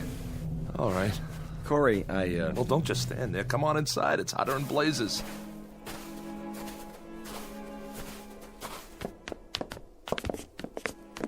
What a place you got here. Glad you like it. I didn't say I liked it. I think it stinks. And I guess you think I don't? I don't know what you think. Hey, take it easy, Adams. Well, you don't have to live here now, do you? No, but I've got to come back here 4 times a year. And that's 8 months out of 12, Corey, away from Earth. Sometimes my kids don't even recognize me when I get home. I'm sorry. I'll bet you are. Come on, fellas. Have some coffee. I got some clean cups. That's all right. Corey. Wait, what am I thinking? Let me pour you a real drink. Thanks, Corey. It's real nice of you. Not right now, Carstairs. If you say so, Captain. Hey, this isn't so bad, huh? I like the way you set it up in here. Sure. I have what I need. Most of it anyway. Thanks to the captain there. Yep, you got it made. This is Corey's kingdom, and it never changes. Sit down, everybody. How about a little poker? 4-handed draw, jacks to open. Who's in? We don't have much of a layover this time. All right, no openers. Joke is wild. There was some trouble on the way, and we lost time. Deuce is wild. How's that? Or blackjack? Anybody want to play blackjack? You can count to 21, can't you, Adams? Listen to this guy. Look, we've only got 15 minutes, guys. So what? Nobody's checking your schedule out here. What's the big deal? I'm sorry, Corey. This isn't an arbitrary decision. If we delay our departure by more than 15 minutes, that places us in a different orbital position. We'd never make it back to Earth on the fuel we've got. We'd have to stay at least 14 days before we're in position again. So? Why not hang out here? I've got some beer put away. I can turn up the generator and get it cold. We'll sit around, talk. It's just not possible. It's a few lousy days. A few hours, even. A couple of card games, at least. How about you guys? What's the matter? Think I'll murder you or something over a bad hand? Not this time, Corey. All right. 3 or 4 minutes gone already. Better get going. I wouldn't want to foul up your schedule. Not for a lousy game of cards or a few bottles of crummy beer. How's your water supply? Don't worry about it. I got plenty. Well, I'll have a cupful then, if you can spare it. Sure. We've got some fresh on board. I'll have the men bring it over. You do that. I brought you a few more things, too. I thought you could use them. Thanks. Any news? Not yet. But I told you last time, there's been some pressure back home about this kind of punishment. A lot of people think it's unnecessarily cruel. Well, who knows what'll happen the next couple of years. Well, they may change their minds, rewrite the law, bring you back to a prison on Earth like the old days. Allenby, I have to tell you something. Every morning when I get up, I tell myself that this is the last time. That I won't be able to live another day alone, not another day. And by noon, when I can't keep still anymore and the inside of my mouth feels like gunpowder and burnt copper and deep down in my gut, I've got an ache that won't go away, and it starts to spread through my body, tearing little chunks out of me. Then I think that I've got to hold out for one more day, just one more day. But I can't keep doing that forever. You hear me? Or I swear I'll lose my mind. You're breaking my heart. What do you know about it? That's enough. Let him go. Why should I? What do I have to lose? I said... Take your hands off me, you nutcase. Watch your mouth. Corey. He shouldn't worry about losing his mind. Look at him. He's already lost it. Back off, Adams. Now you and Carstairs go back to the ship and get the supplies. Yes, sir. Go on. Do as I tell you. And the big crate, the one with the red tag, handle that one gently. How about using the truck out there? Some of the stuff's pretty heavy. It's not running today. It isn't, huh? What's the matter, Corey? Out of gas? Lots of places to go around here. There's the country club past the mound over there. And the seashore over that way. And the drive-thru restaurant. That's around here someplace, isn't it? Knock it off, Adams. Get the supplies. I'm going. I brought you some parts for the truck. A set of coil springs. I got some magazines, too. Strictly on my own. And some old vintage movies. Science fiction. You'll get a kick out of them. I'm sure I will. I brought you something else. Yeah. It would mean my job if they found out. Look, Allenby, I don't want your gifts. I don't want your tidbits. Makes me feel like an animal in a cage and there's a nice old lady out there who wants to throw peanuts at me. Allenby, I only got one question. What about the pardon? I'm afraid you're still out of luck. That's what I figured. The new regime, huh? The sentence reads 50 years. And they're not even reviewing cases of homicide. Allenby, take a look out there. What do you see? It says 90% of the view I'm going to have for the rest of my life. Did it ever cross your mind? Because it crosses mine every hour of every day. Unfortunately, we don't make the rules. All we do is deliver the supplies and pass on information, because you're out of position for radio contact. Yeah, that's why they picked this place. Look, Allenby, a pardon. That's the only information I want. I'm not a murderer. I know. It was self-defense. A lot of people believe me, and it happens to be the truth. I killed in self-defense. I remember, Corey. Then why am I here? I doubt if it'll be much consolation to you, but this kind of assignment isn't easy. Stopping here 4 times a year, having to look at a man suffering? You're right. It's not much consolation. Here they come. I can't bring you freedom, Corey. All I can do is try to bring you things to help you keep your sanity. You want this big crate opened up, Captain? Not yet. Stay there. I'll be right out. Okay, I'll bite. What's the big box? You can open it after we're gone. If it's a 20-year supply of puzzles, you can take them with you. When I want a problem to solve, all I have to do is look in the mirror. We've got to go now. Did you hear what I said, Corey? Wait till we're gone to open it. And this is important. When you open up the crate, there's nothing you need to do. The item has been vacuum packed. It needs no activator of any kind. The air will do that. There'll be a booklet inside that'll answer any of your questions. You're being awfully mysterious. I don't mean to be. It's just like I told you, though. I'm risking a lot to bring it here. They don't know what it is, so I'd appreciate it if you wait till we get out of sight. No problem. Give my regards to Broadway. And every place else while you're at it. Sure, Corey. I'll see you. Allenby! Yes? I don't much care what it is. But for the thought, Allenby, for the decency of it, I thank you. You're quite welcome, Corey. Have a good trip! 2 minutes, Captain. Go ahead and fire up the rockets. Yes, sir. Captain, just man to man. What did you bring him? What's in the box? I'm not sure, really. Maybe it's an illusion, or maybe it's salvation. Open the hatch. Let's get out of here.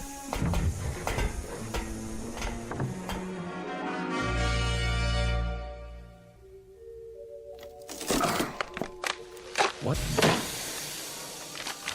You are now the proud owner of an XB-1 robot. This model represents the latest in modern technology. Do not think of it as a machine. For all intents and purposes, it functions as a highly sophisticated simulacrum of a human being. Hello. My name's Alicia. What's yours? Hold on a minute here. Don't I speak clearly enough? No, you sound fine. Fine. What is this thing? Both physiologically and psychologically, she is comparable to a living human with a full set of emotions, a writable memory track, and the ability to reason and to speak. She is immune to organic illness and under normal circumstances should have a lifespan similar to that of a human being. Caution must be taken against exposure to excessive heat and moisture. She comes complete with a loose-fitting microfiber garment for general use. Would you answer my question, please? What question? What's your name? Corey. My name's Corey. I like that name. Good. Glad to hear it. Now, if you don't mind, what are you doing? What is this place? This is mine. My place. Yours? Where I live. Alone. Allenby must think I'm pretty far gone. Hey, don't move that. It's my cup. I've still got some water left. Water? Do you like water, Corey? Yeah, I like it. Leave it, I told you. Would you like some more water? No, that's okay. Not right now. Very well. Where is your place? Where? On an asteroid, all right? Asteroid. I know that word. 6,000 miles north to south, 4,000 east to west. It's got atmosphere, gravity, the works. Now, why don't you just... What, Corey? Stop saying my name! Get out. I don't want some machine in here. I'm not a machine. I'm an XB-1. Go on, get out.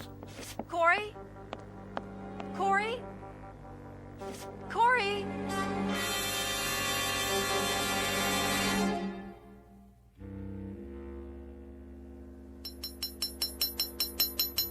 Ow! Blasted coil springs. What's wrong, Corey? Nothing, all right? I brought you some water. Where shall I put it? Just leave it. But it will get warm on the sand. It won't taste as good. You know that, huh? What it tastes like? I can feel thirst. Yeah? What else can you feel? I don't understand. Can you feel heat and cold? The wind? Yes. How about pain? Can you feel pain? That too? How? How can you? You're a machine. Excuse me. A different kind of machine. Yes. Of course you are. So why didn't they build you to look like a machine?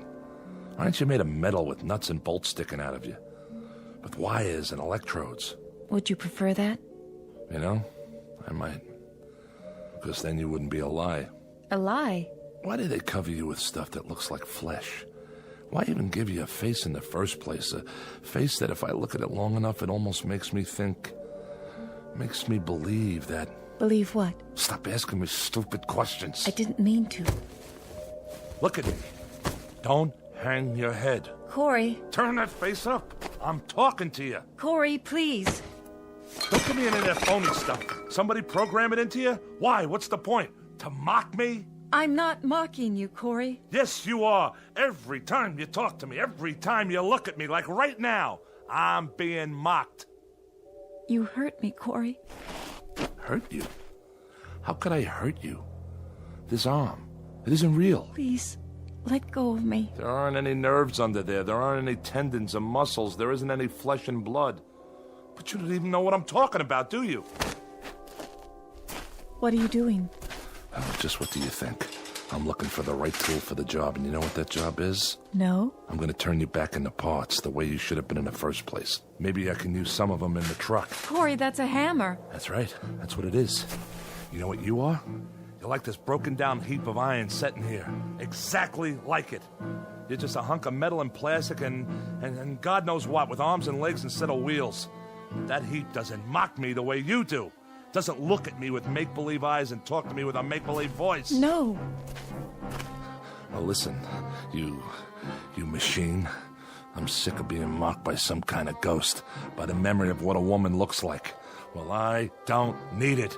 I've got enough memories. I don't have to be reminded of anything. And that's all you are. Nothing but a reminder that I'm so lonely I'm about to lose my mind. That's right. Close your eyes if you want. I don't care. Corey. What are you... Oh, Corey. Are those tears?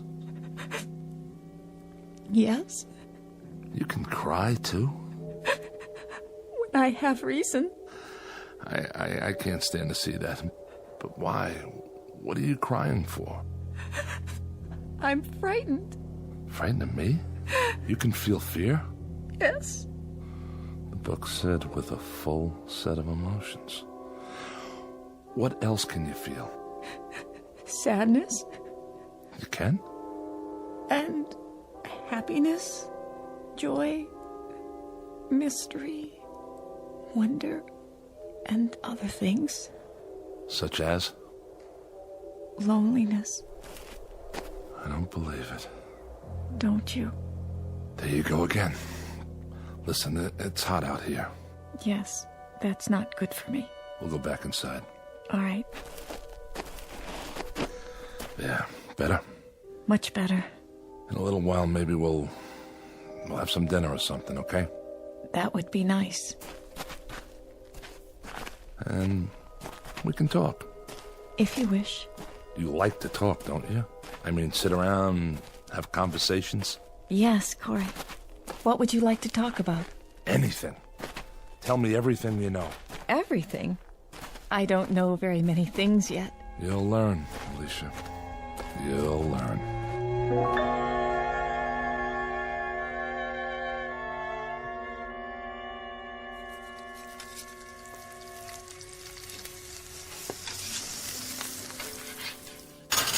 Here you go. Of course, it's only freeze-dried, but it isn't bad. You're not a vegetarian, are you? No, Corey. I hope you enjoy it. Me? This is for both of us. It smells wonderful.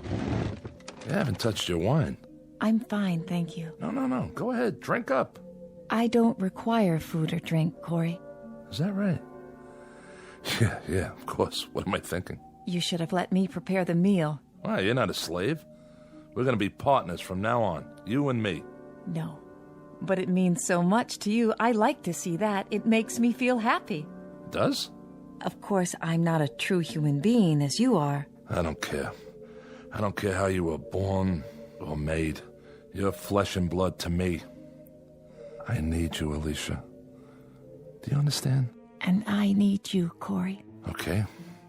Now that we got that settled, let's drink up. Here's to us. From now on, we don't need anybody else. Yes, Corey. Drink up.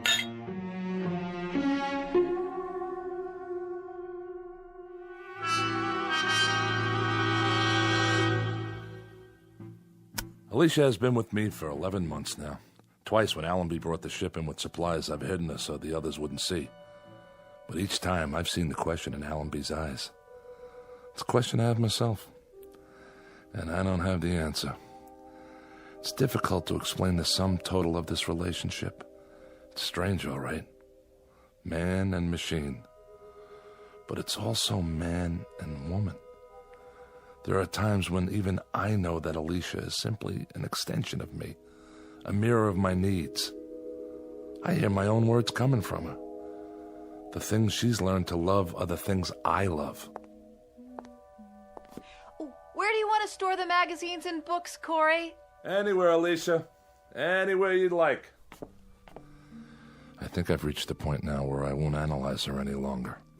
I accept her as a part of my life, an integral part. I don't know how I ever got along without her. Because I'm not lonely anymore. Each day is something I can live with, something new. It's a gift. Nothing else matters. Because I love her. I've been trying to get up the courage to tell her. That's all for now. Alicia? Yes? I think I'll go outside and work on the truck for a while. Shall I go with you? That's all right. No, wait. Why not? You can see how it's coming. Just don't stay in the sun too long. I won't. I haven't done much work on it lately, but it's gonna get finished. And it'll be great, I promise. I believe you. Go on, get in the front seat. If you like. Right next to the driver. Are we going somewhere? We sure are. Let's see, how about burgers and a movie? But we have the movies Allenby brought us. Haven't you ever been on a date? First, I pick you up. Then we go to the movies, a drive-in. How about that? You don't even have to get out of your car. Then we go to a drive-in restaurant on the way home. We still don't have to get out of the car. Isn't that something? We order burgers and fries, maybe a chocolate shake. Then we drive home real slow. Home? You know, where we live. Where we really live. Where we belong. Sounds wonderful. Sure it does. There's lots of places we could go. Take a drive out to the beach or a cruise. So I can show off my girl. Would you show me off, Corey? You're darn right I would. 'Cause you're beautiful. Alicia, something I've been wanting to tell you. Corey? Yeah, What star is that? you can't see stars in the daytime. I was going to tell you. But maybe it's a ship. The ship's not due for another month. What is... There! See it flash? It looks like silver. Wait a minute. It must be Allenby's. That's the only one that ever comes this close. Corey, what does it mean? I'll find out. You wait here. Just wait, all right? If you say so.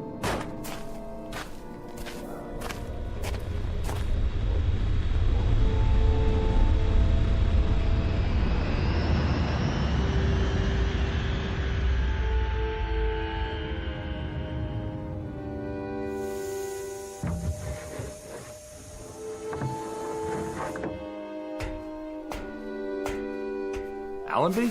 Hello, Corey. What are you doing here? Have some trouble?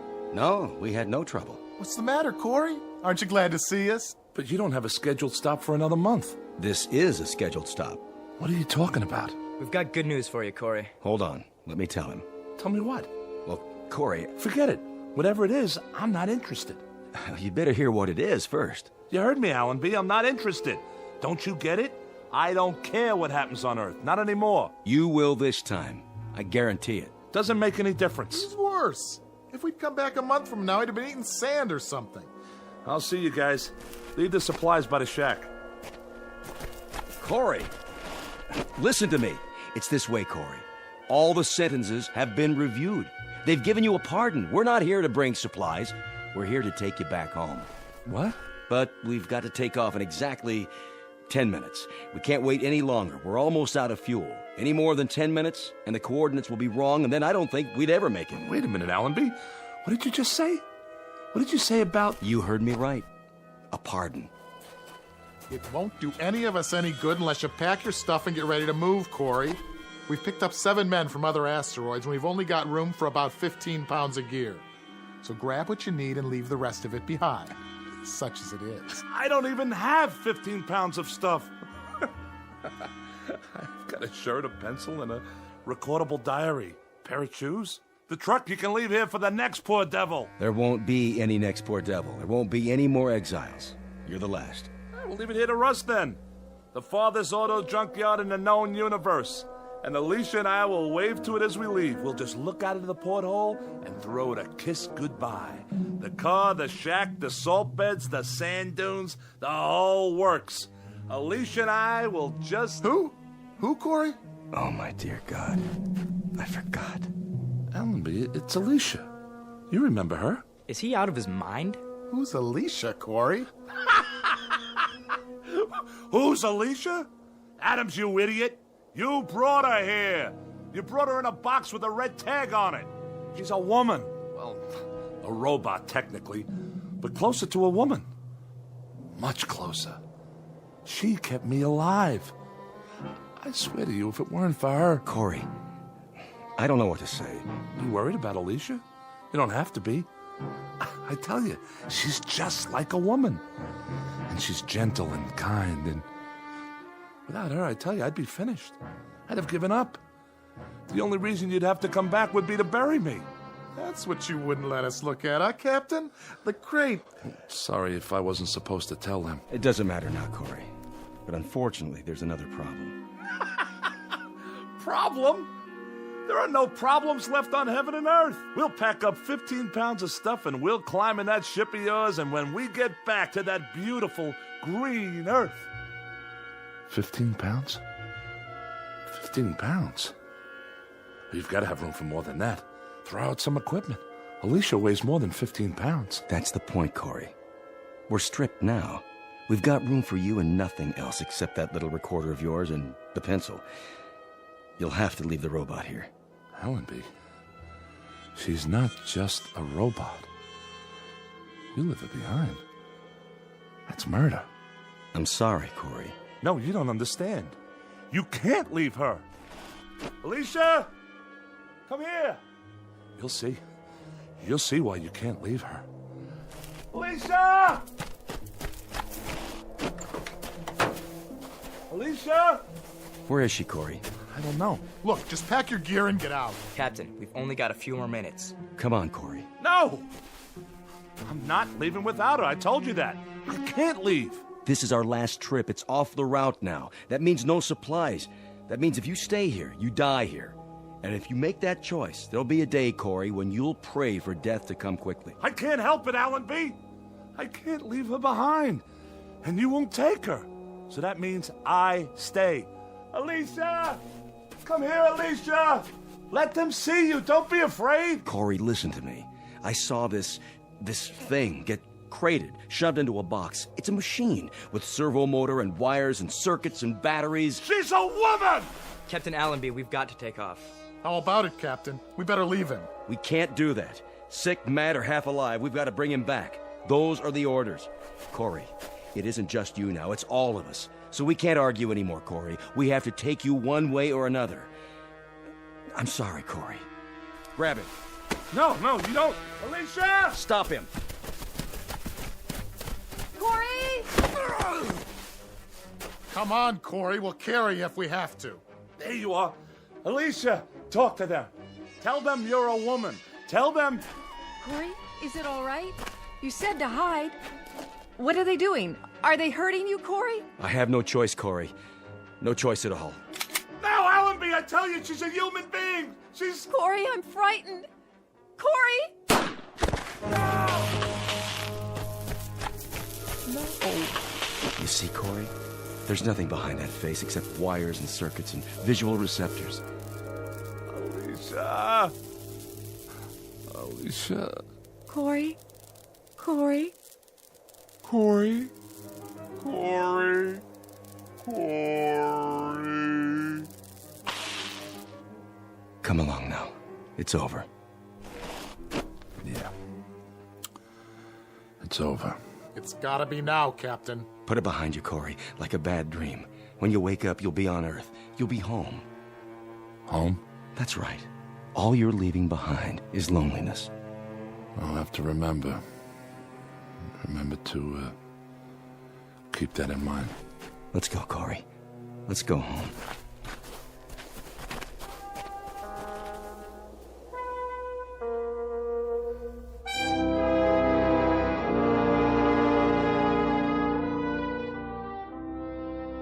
Down below, on a microscopic piece of sand that floats through space, is a fragment of a man's life.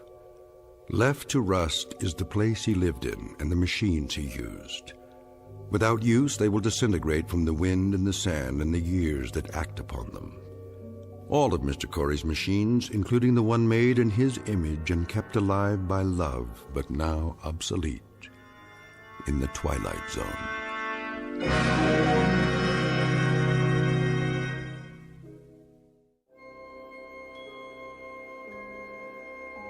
Hi, this is Carl Amari, producer of the Twilight Zone radio dramas. I'd like to take a moment to tell you about our official website at twilightzoneradio.com, where you'll get the latest news and information on these Twilight Zone radio dramas. Plus, at twilightzoneradio.com, you can digitally download 3 free episodes or any of our episodes for only $1.95 each. In this age of ever-changing technology, we've decided to make these episodes instantly available to you by making the Twilight Zone radio dramas a digital download-only series. This means that this series will no longer be offered on CD. The CD collections at our website are now being offered while supplies last at buy one, get one free. So be sure to get your favorites before they're sold out. Be sure to visit us often, and I'll see you in the zone.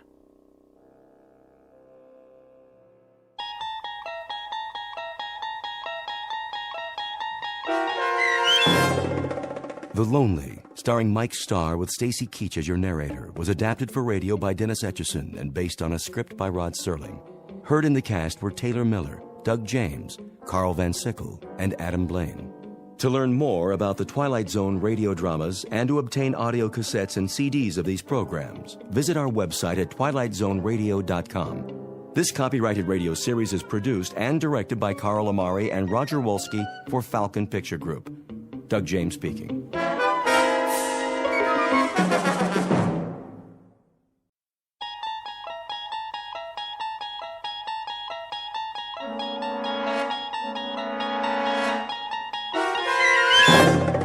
You're traveling through another dimension. A dimension not only of sight and sound, but of mind. A journey into a wondrous land whose boundaries are that of imagination. Your next stop?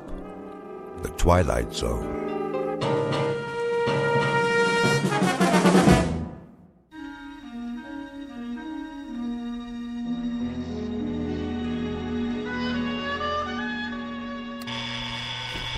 Blasted alarm. Let me sleep. Oh, all right, I hear you. It's 7:01 on a beautiful spring morning. What's so beautiful about it? And this is Mike Munn, here with some more sunshine music on your favorite listening station, Radio K-Rand. Oh, you shut up. So, whether you're on the way to work or just waking up, relax. We'll be with you all day long, bringing you melodic masterpieces around the clock. Off, I say. I did not set this radio to go on at all. And before we start another set of timeless hits, here's a special message for one of our favorite listeners, Bartlett Finchley. What? Mr. Finchley, we know you're out there, so put on a happy face. Take some time to smell the coffee, and remember, we love you madly, but we'd love you even more if you'd get out. Nobody wants you here, so you may as well pack up and get out now. We'll see about that. Of all the outrageous gall.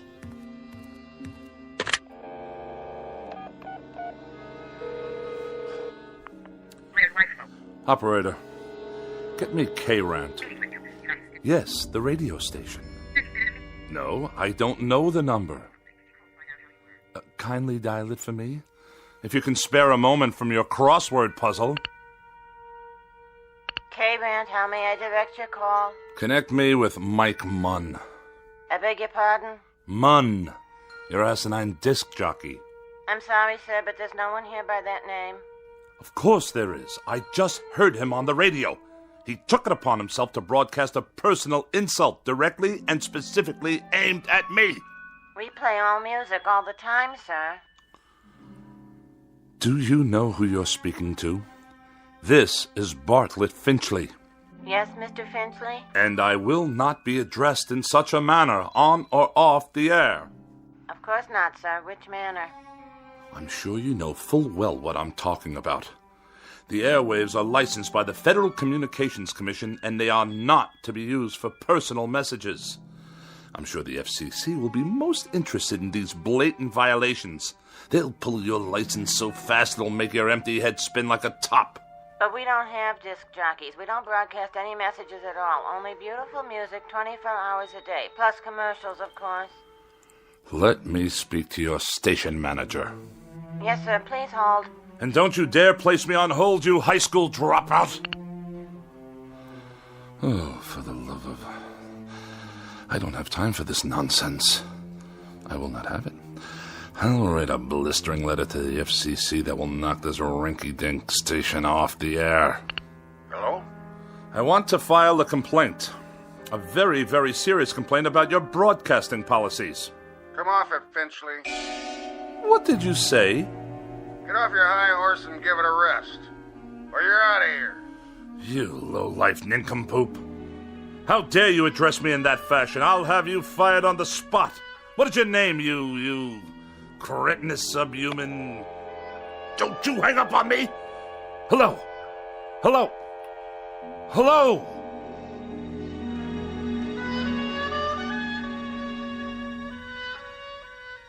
This is Mr. Bartlett Finchley, age 42, a practicing sophisticate and dedicated misanthrope who writes very special and very precious things for gourmet magazines, critical journals, and the like.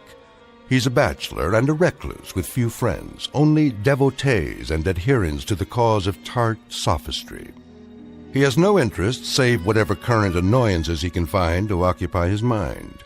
He has no purpose to his life, except the formulation of day-to-day opportunities to vent his wrath on the mechanical contrivances of an age he abhors.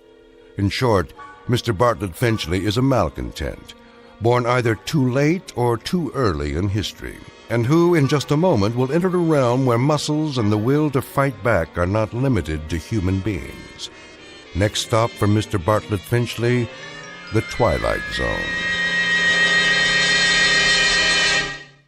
And now, The Twilight Zone and our story, A Thing About Machines, starring Mike Starr, with Stacy Keach as your narrator.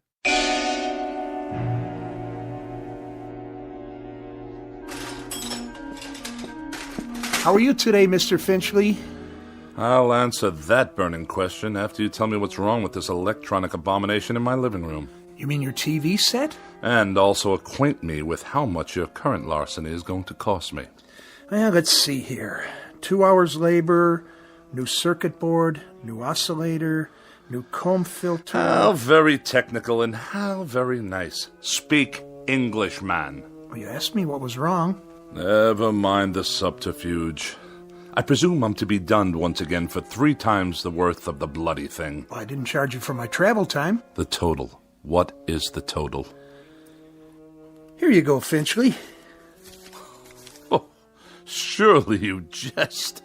All right. I'll give you a break on the sales tax, seeing as how you're a regular. But this is the price of a meal in a 4-star restaurant, with wine. Labor don't come cheap nowadays. And neither, apparently, does my peace of mind. I requested that the device be restored to working order, the alternative being more disruptions to my writing schedule. Well, you could just get a new one every time. Might be easier all around. Last time I was here, Mr. Finchley, you'd kicked your foot through the picture tube, remember? I have a vivid recollection. It was not working properly, like every other electronic contraption in this house. I tried to rehabilitate it. By wrecking it? After a certain point, that is the only option left. I disposed of a clock radio in a similar manner this morning. Unfortunately, I must view a cooking program this evening in order to write my review of their fare, which I'm sure will be abysmal as usual, if the television should choose to operate at all. Why don't you just horsewhip it, Mr. Finchley? That'd show it who's boss. What do you say we cease the small talk? Let's get down to the petty larceny and be done with it. I'll put it on your tab. Send me a check before I come out the next time. I sometimes wonder exactly what it is the purpose of the Better Business Bureau in such transactions. You got a complaint about my work? When they allow you itinerant extortionists to come back week after week, move wires around, busily probe with ham-like hands, and accomplish nothing but the financial ruin of every customer on your route. We're not a jip outfit, Mr. Finchley. We're legitimate repairmen. But I'll tell you something about yourself. Spare me, please. I'm sure there must be some malnutrition analyst with an aging mother to care for whom I can contact for that purpose. Why don't you hear me out, Mr. Finchley? That set doesn't work because you obviously got back there and yanked out wires and heaven knows what else. You had me over here last month to fix your tape recorder because you'd thrown it down the steps. It did not work properly. Well, that's the point, Mr. Finchley. Why don't they work properly? Offhand, I'd say it's because you don't treat them properly. I assume there's no charge for that bit of analysis. What does go wrong with these things, Mr. Finchley? Have any idea? Have I any idea? Now that's worth a scholarly 10 lines in your repairman's journal. Bilk the customer, but let him do the diagnosis. Well, the reason I ask that is because whatever it is that really bothers you about that television set and the radio and all the rest, it's something you're not telling me. Aside from being a rather incompetent clod, you're a most unreceptive listener. I've explained to you already. The television set simply did not work properly. And as for that original Marconi operating under the guise of a radio, it gave me nothing but static. You sure that was all that was wrong with them? I choose my words very precisely, thank you.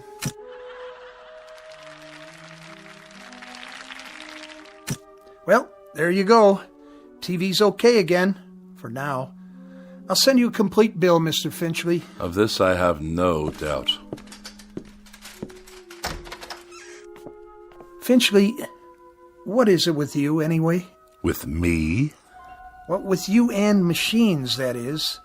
Any type of machine, as far as I can tell. Just curious. You don't have to tell me if you don't want to. If it's something personal.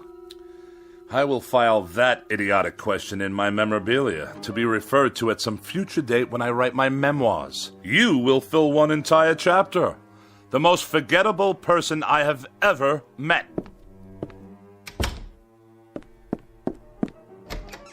It just so happens, you boob. It just so happens that every machine in this house refuses to cooperate on any level. They behave as if... There! You see what I mean?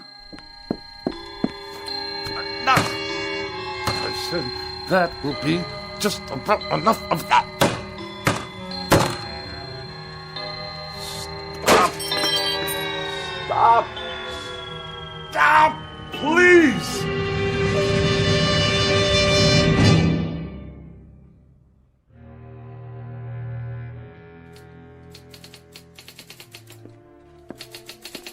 Miss Rogers? Yes, Mr. Finchley? Let me see the pages. Yes, sir. Is that all you've done? That's all I've done.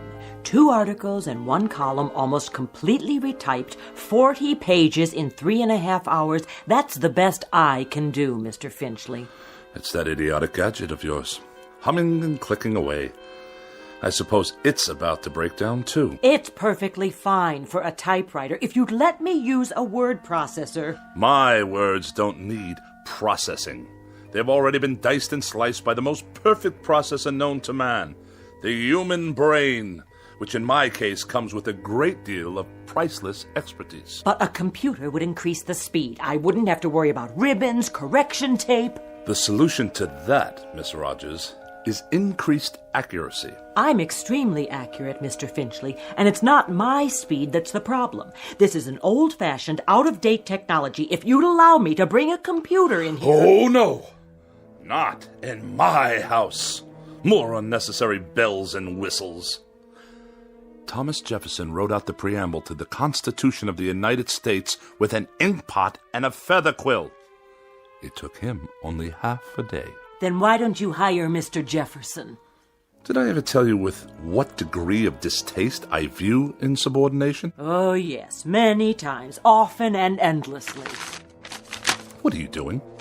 What does it look like? I'll tell you what, Mr. Finchley. From now on, you can get yourself another girl. Somebody with 3 arms and roughly the same sensitivity as an alligator. Then the 2 of you can work together till death do you part. As for me, I've had it. And you are going where? Where? I think I might take in Bermuda for a couple of weeks, or Mexico, or maybe a quiet sanitarium on the banks of the Hudson. Now, Miss Rogers. Any place where I can be as far away as possible from the highly articulate, oh so sophisticated bon vivant of America's winers and diners, Mr. Bartlett Finchley.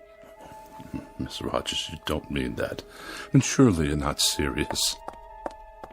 You've even got me talking like you. But I'll tell you what you won't get me to do. You won't turn me into a female Finchley with a pinched, scornful little heart and a mean, petty, yellow, jaundiced view of everybody else in the world. Miss Rogers, please. Please don't leave. I beg your pardon? I wish you'd reconsider. Speak up. I can't hear you. I wish you'd stay for a little bit longer. You what?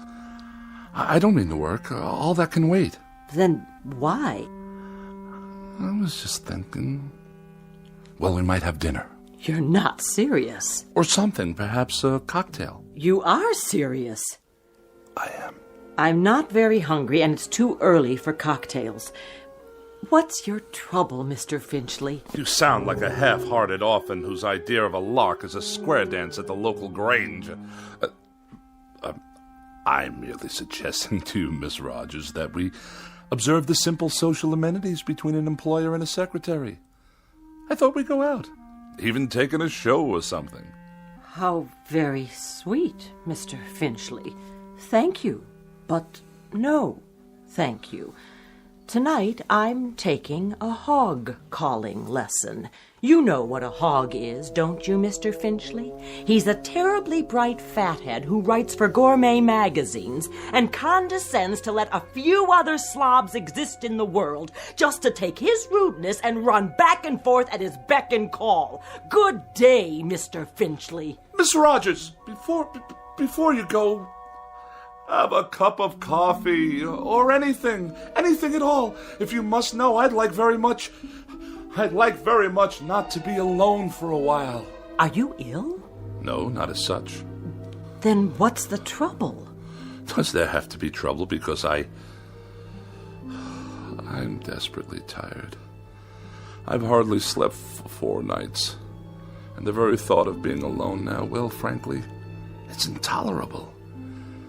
Things have been happening, Miss Rogers. Very odd things. Go on. That TV set in the corner. It goes on late at night. Just goes on all by itself. I see you got it fixed. And the clock radio I kept in my bedroom, it went on and off, too, of its own accord, whenever I tried to catch up on my sleep. I'll let you in on a little secret. There's a conspiracy afoot in this house, Miss Rogers. Really, Mr. Finchley? That's exactly what it is. A conspiracy. The television set, the radio, electrical devices of every sort. That miserable car I drive. Even the clock on the mantelpiece. There's no clock on the mantel. I know. I threw it away. Why would you do that? What I'm getting at, Miss Rogers, is that for as long as I've lived, I've never been able to satisfactorily operate machines. Mr. Finchley, I think you ought to see a doctor. A doctor? Oh, the universal panacea of dreamless idiots. If you're depressed, see a doctor. If you're happy, see a doctor. If the mortgage is too high and the salary too low, see a doctor. You, Miss Rogers, you see a doctor. I am a logical, rational, intelligent man. I know what I see. I know what I hear.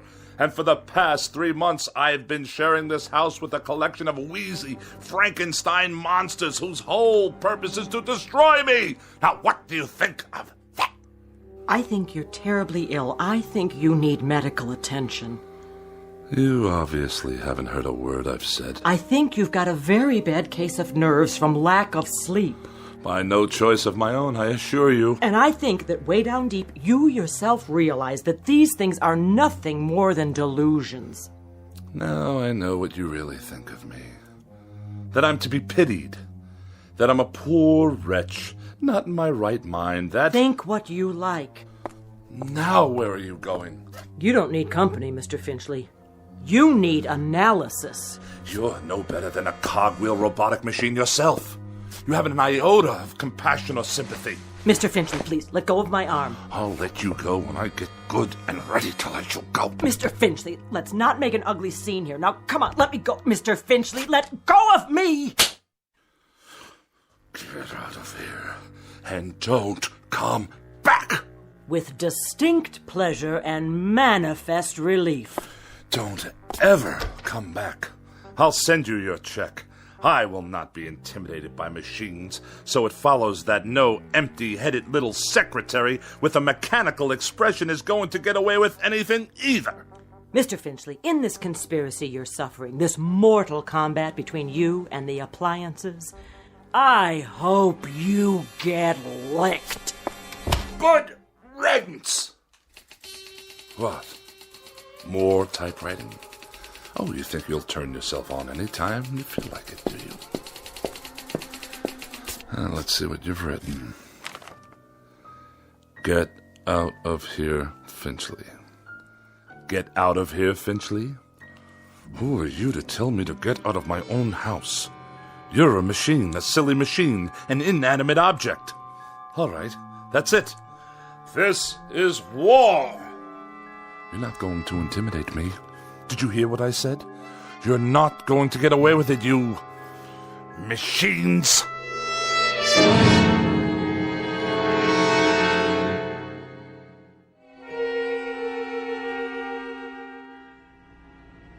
Nice day, huh?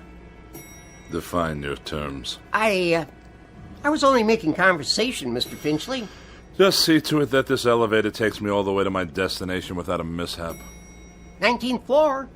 I'm surprised I got here in one piece. Pardon, sir? No matter. You wouldn't understand.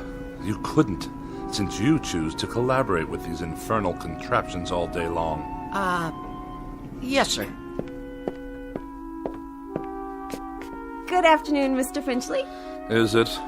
I just meant... I know what you meant. The warm, languid weather outside, fluffy white clouds scudding across a pale blue sky. The sort of day when a young woman's thoughts turn to romantic mush. Disgusting. Mr. Finchley, I assure you Well, I'll have none of it. Do you hear? Excuse me. Editorial department. Ah, another telephone. Mr. Alexander Graham Bell's most loathsome invention. It undoubtedly knows my whereabouts at all times. Please hold. Mr. Finchley, did you want to see the editor? No need. I simply wish to drop off my manuscripts for the next issue, the reviews and the personal opinion column. Oh, and kindly note, the final pages are handwritten this time. Oh, did your computer crash? By no means. My typewriting apparatus is in the shop. Actually, I prefer this method. It allows me to make last-minute revisions directly from my hand to your eye, as it were. I'll tell them it's here. Then I shall take my leave. Out into the blinding white heat of the cruelest month. Reflux Publications? Iron Gourmet Magazine? Just a moment, please.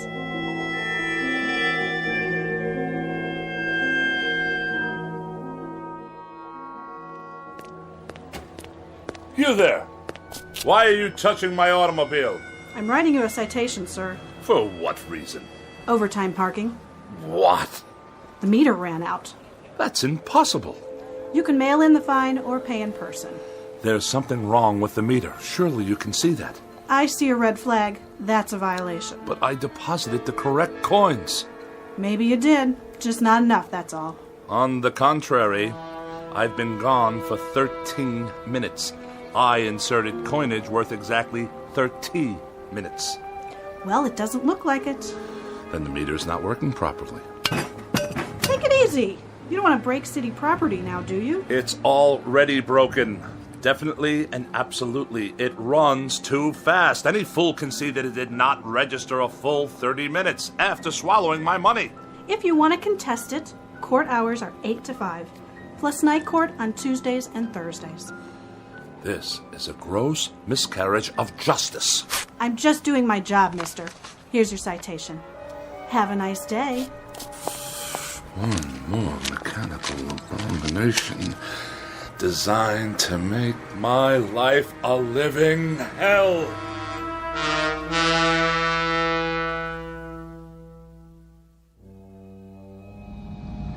One side, madam. You, sir. Move your vehicle out of my way. Watch it, Mac. Watch what exactly, you imbecile? This is my lane. Park it, Pops. Of all the insolent. Get that rail trap off the road. Stand aside. Bartlett Finchley is at the wheel. I earned my first driving license while that bully was still in kindergarten. The barbarians are at the gates. Yet another red light, waiting for some mother and her toddler to cross the street. Oh, look at them, stuffed to bursting on cheeseburgers. What's wrong with you? Are you blind? I did nothing. Simply placed my foot on the brake pedal. On the gas, you mean? The car moved forward under its own power. Yeah, sure. You trying to kill somebody? I saw the whole thing. He did try to kill you. On the contrary, the motor car obviously malfunctioned. We're in a crosswalk here. Get his license number. You do that. The light is now green. Do I have your permission to proceed? Get that piece of crap out of here. Gladly.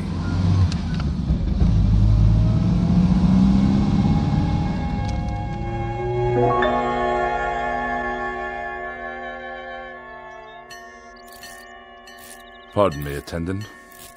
If I may be so bold, Yeah, when will you be finished with the repairs? on the old four-door? Soon, I trust. You've had more than enough time. Right. It's parked over there. Ah, my congratulations. And now for the bad news. What is this going to cost me? Nothing. For a brake overhaul? You mean no charge for the labor? I'll consider that a professional courtesy. I mean, no charge, period. So you haven't completed the work. My good man, I can't wait around this gas station all day. There's nothing wrong with it. I checked the brakes, transmission, the works. It's an oldie, but there ain't nothing wrong with that car. Nothing? She's a classic. You know, you could sell that baby for good money if you want. But I distinctly felt the machine roll forward under its own volition. All the same, it's working perfect. Real cherry set of wheels you got there. I know a collector looking for something like that. I'll give you, say, $900. $900? The hubcaps cost more than that. Okay, $1,000. Give me the keys. If you say so. Here you go, Mr. Finchley. But she's not gonna last forever, you know. You ought to get back what you put into it. Buy yourself a nice new car. If you can hang on a minute, I'll call the guy. And waste even more of my precious time? Good day.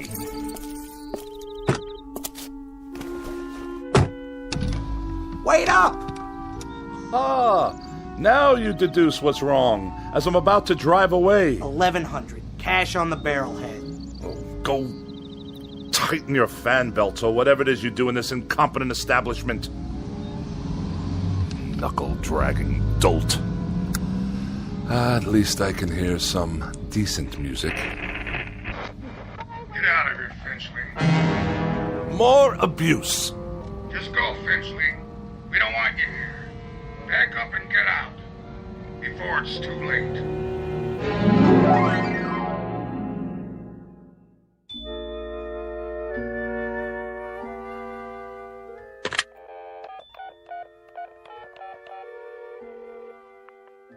Miss Moore, please? Oh, is that you, Agatha? Bartlett Finchley here. Yes, my dear, it has been a long time. Too long. Which indeed prompts this call. How about, dinner this evening? Yes, with yours truly. Why, at the restaurant of your choosing, of course. Oh, no, you're quite mistaken. There are establishments that meet my standards. In this city, well, I'm sure there are. Well, it is short notice. But yes, I see. Some other time, then?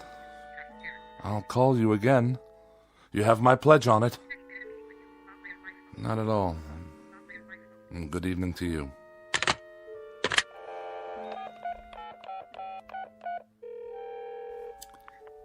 Mrs. Donnelly, please. Pauline, is that you? Oh, and how's my favorite young widow this evening? Bartlett. Bartlett Finchley. You remember? Yes. I'm tip-top. And you? Splendid. Say, listen, Pauline, I was wondering, sort of spur of the moment and all that, but oh... I see. I see. Yes, perfectly. That's quite all right. No, I hadn't heard the good news. Well, I'm delighted for you. Truly delighted. In June. I'll send you a wedding gift. Of course. Good night. It's the telephone. I'm sure of it. Distorting my voice, twisting my words. What other explanation is there? An army of forces dedicated to embarrassing me, inconveniencing me, and generally making my life as miserable as possible.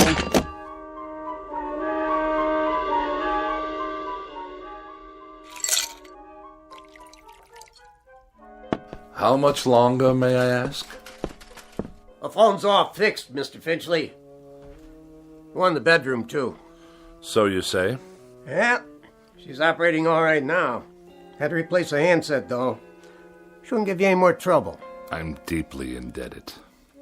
Convey my best to Mr. Bell for his reliable invention. Yeah, sure. Is there something else? Well, you tripped over the cord. Is that what you said? If that's what I said, you may rest assured that's what happened. Well, you're the boss, Mr. Finchley. Reason I asked, though, those wires sure looked like they were yanked out. Do they now? Proving what a vast storehouse of knowledge the phone company has yet to acquire. Okay. So long, then. Have a nice night. I shall certainly endeavor to do so. One thing. Yes? The thing about phones, though? What? Well, you see, they're just like any other piece of electronics. You have to be careful. Treat them right. Because if you don't, they won't do what you want. Kind of like people, I guess.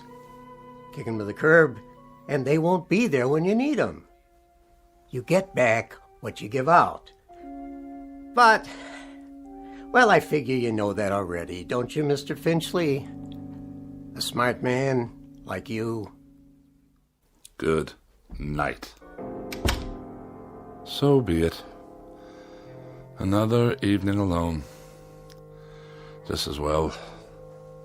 At least this way I'll have the company of a person of quality. And welcome once again to Dinner for One on the Eating Channel. Tonight we prepare a bright and breezy repast guaranteed to liven up any kitchen. Oh, spare me. 3 new and exotic courses imported from jolly old England. For appetizers, a wonderful discovery called the Scotch egg, followed by an exquisite cold watercress sandwich. And the traditional pièce de résistance, bangers and mash. Sound exciting? Well, it is. So sit back and enjoy and keep a pencil and paper handy. Now for something completely different. Balderdash, not worthy of a review.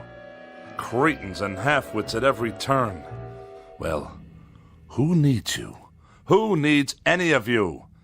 Mr. Bartlett Finchley is going out on the town. He's going to have a wonderful evening with some good wine, and who knows what lovely lady I may meet during my nocturnal meanderings. Who knows indeed?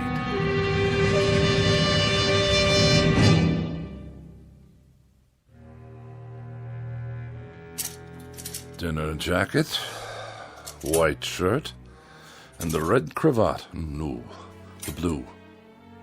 Or perhaps the polka dots. Yes. This will do. Now for a quick shave before dressing. Who do I see in the mirror there? Who can that attractive man be? Don't tell me. It's Bartlett Finchley. Good features. Strong chin. Bred from quality stock. All I need to do is whisk off the stubble. Ow! Bit me.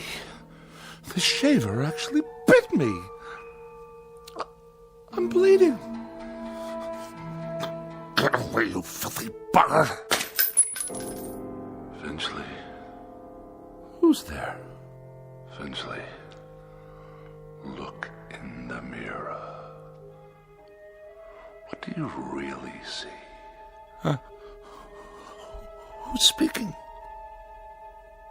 Take a good look. You're ugly, Finchley. That's not my face. It can't be. An ugly, dried up old man.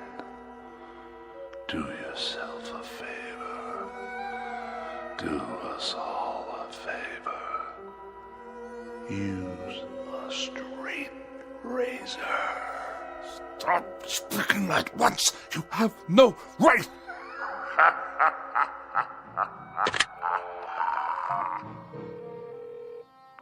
Hello, operator. Get me the police. Someone's in my house. Hello? Hello? Finchley, get out of here. Stop this! You Finchley? Oh, thank God you're here, officer. At your car? What? The car in the street. Yes, it is. What about it? She rolled down the driveway, almost hit a kid on a bike. Yeah, my son. But the brake was on. The emergency brake?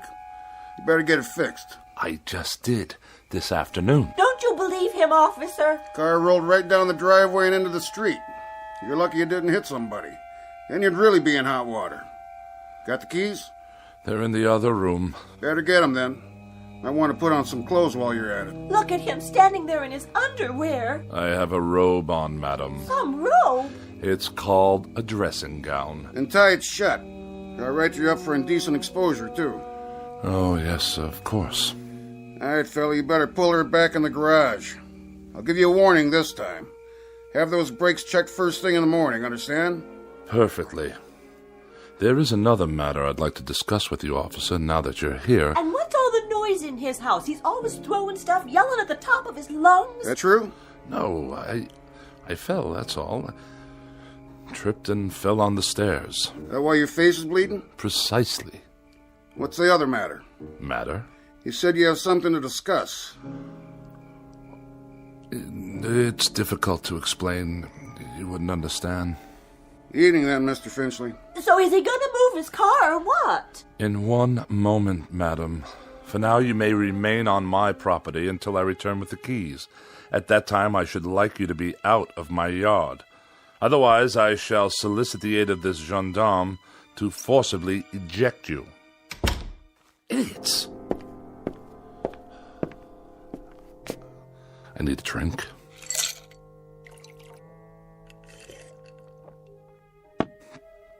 Perhaps one more.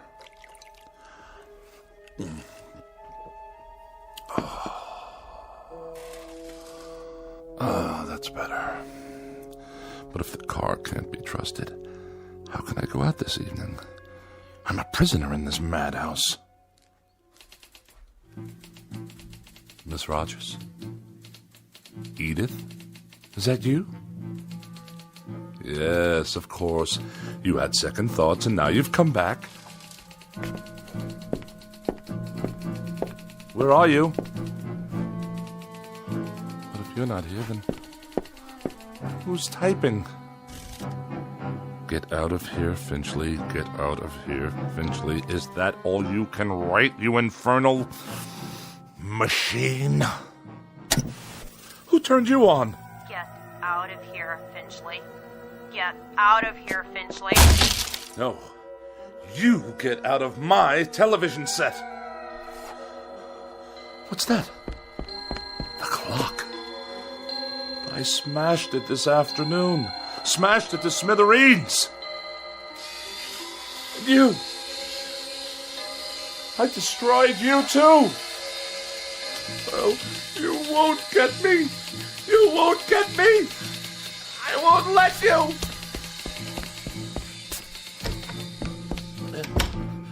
Help me, please. Someone. It's Bartlett Finchley, your neighbor. Let me in. It's that crazy man again. Don't let him in, Mom. He tried to kill me. I didn't. The car did. Don't you understand? Open your door. You get away from here.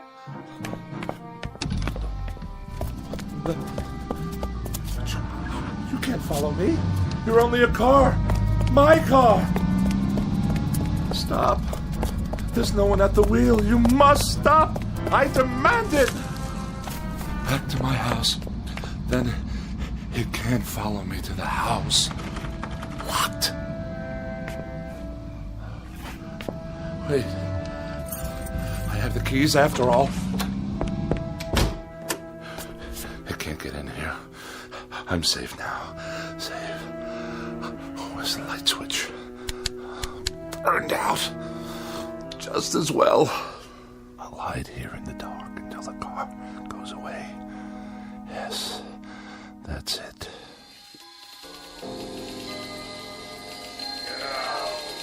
Get out of here. Get out of here, Finchley. Now! Away! I'll sneak away. Go somewhere, anywhere out of this town, far, far away. What?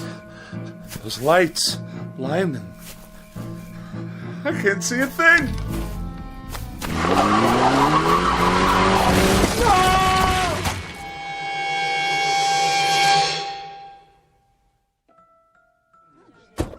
I have your 1019 on Woodlawn Drive. What is the status? Cancel that call for backup. Paramedics have arrived, waiting their decision. Do you have a positive ID? Finchley, first name B for Bartlett. Stand by, 10-4. That man. He was running in his bathroom. Never saw anything like it. What's his condition? Flatline. He's gone. I'll put him down as DOA your arrival. Heart attack? That's what it looks like. What happened here, you know? Neighbors said they heard him shouting about something last night. He sounded scared. What about? Well, whatever it was, he took it with him. Was he out here? Right here on the porch, slumped down against the door, eyes wide open like he saw a ghost. I figure he was on his way to his car. Which one? At the curb. Never got to move it like I told him. Must have been drunk. You can smell it on him. Good thing he forgot his car keys or he might have done some real damage. Yeah. Not now, though. Poor old guy. He was a royal pain, let me tell you. That's all over now. Maybe he did see something. Who knows? Maybe so.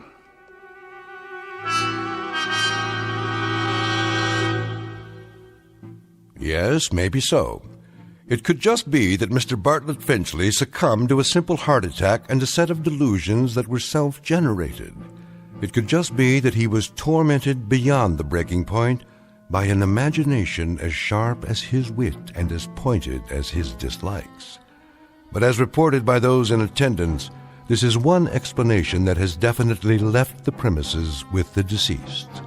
For now, look for it filed under M for machines in the Twilight Zone.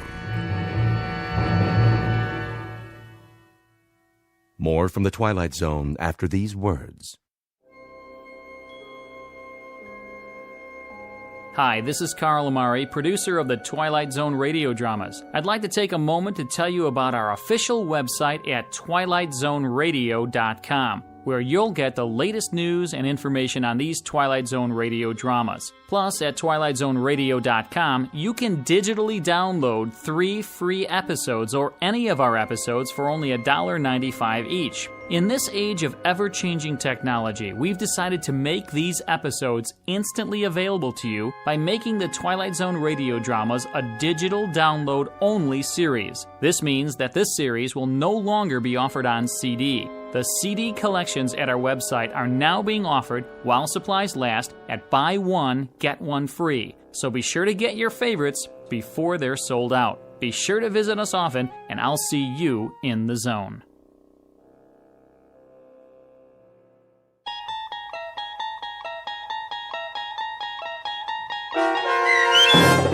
A Thing About Machines, starring Mike Starr, with Stacy Keach as your narrator, was written for The Twilight Zone by Rod Serling and adapted for radio by Dennis Etchison. Heard in the cast were Doug James, Peggy Roeder, Rich Kominick, Turk Muller, Guy Burrill, Larissa Borkowski, Irene Olson, Heath Corson, Lynn Foley, Natalia Reed, and Peter DeVito.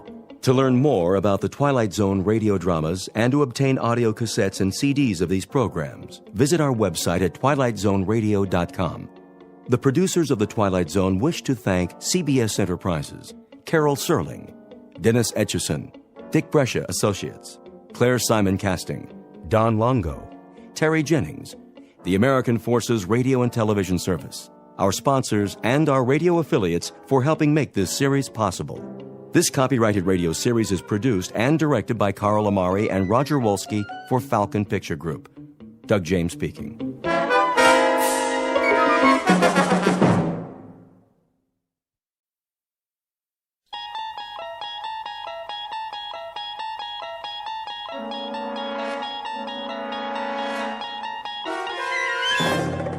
You unlock this door with the key of imagination. Beyond it is another dimension, a dimension of sound, a dimension of sight, a dimension of mind. You're moving into a land of both shadow and substance, of things and ideas. You've just crossed over into the Twilight Zone.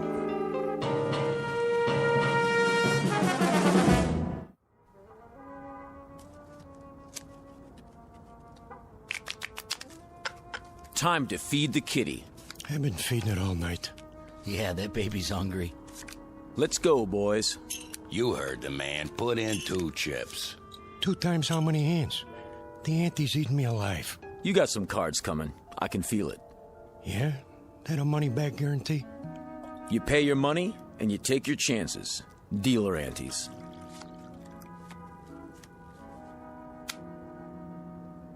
Let's go, Johnny.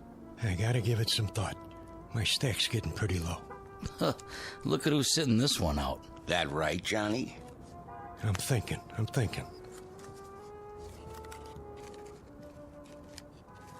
I know one thing. Takes money to win money. Yeah. Listen to the man. Are you in or out? Give me 1 minute, all right? Take it easy, John. Hey, you don't look so good. Maybe you should kick back, watch some TV. Hey, hold on. I came here to play cards. Hand me that remote. Say, what are you... Just give it to me. Old fire hall is there. You gonna let one lousy player hang up the game? Don't worry about it. Johnny here needs some time out. You know the old saying. What's that? Money talks, and suckers walk. Scientists are baffled as all communications in and out of Peaksville remain blocked. For live coverage, our Eyeball News team takes you inside the city limits following this broadcast on the 11 o'clock report. And that's a wrap of today's news. I say deal them.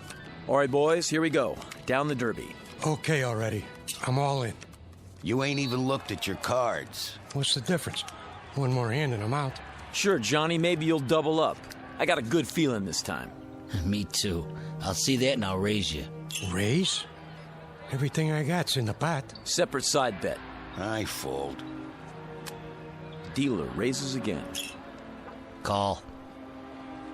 Cards, John? 3. Keeping a kicker, huh? All right, 4. Come on in! Who's that? A friend of mine.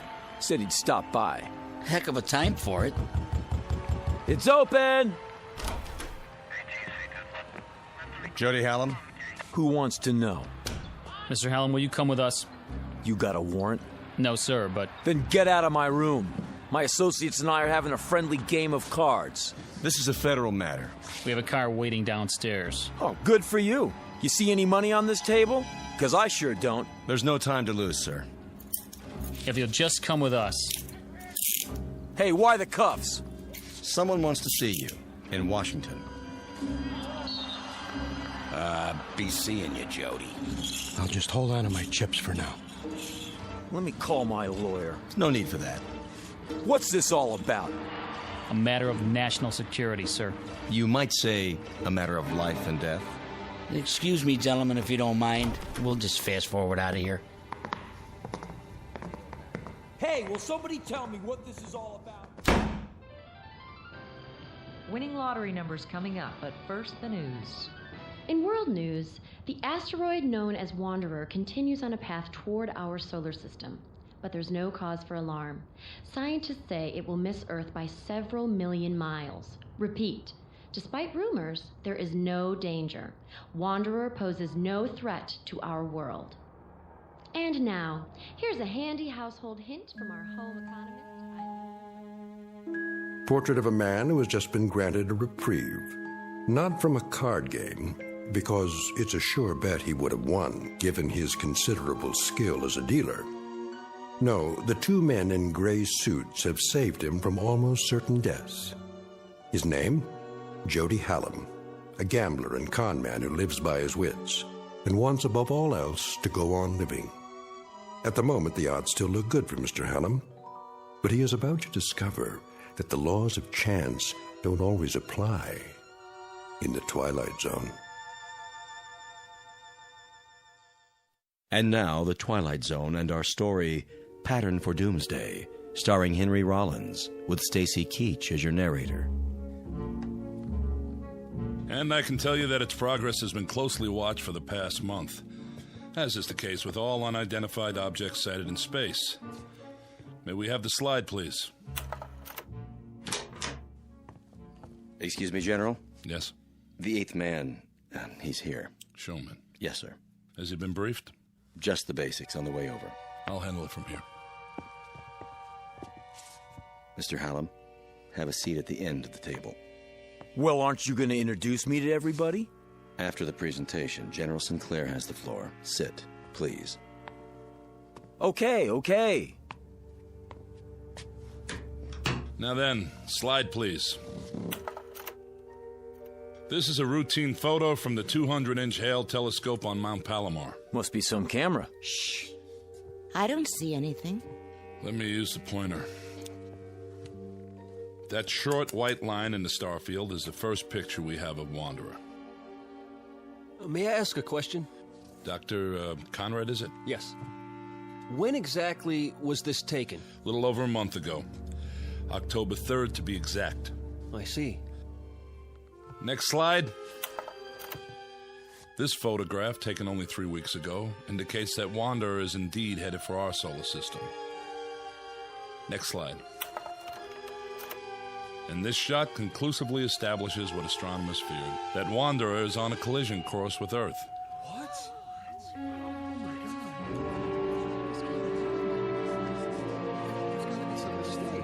Next. This picture from 2 days ago allows astronomers to accurately measure Wanderer. It is about 2,000 miles in diameter, a little less than our moon. Can we have the lights, please? Hey, General, is this on the level?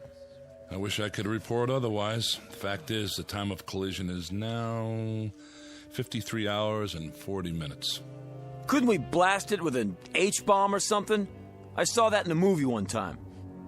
Efforts are underway to destroy or deflect the asteroid, but unfortunately there isn't much hope for success. General, if, as you say, astronomers have known about it for some time, why is it that the public hasn't been told the truth? To begin evacuating the cities, for example. To avoid panic. Virtually all heads of state are in agreement. And the damage is projected to be so widespread that there's no longer any point. But what about us? Why were we dragged here if this thing's gonna hit in a couple of days? And I thought I was washed up.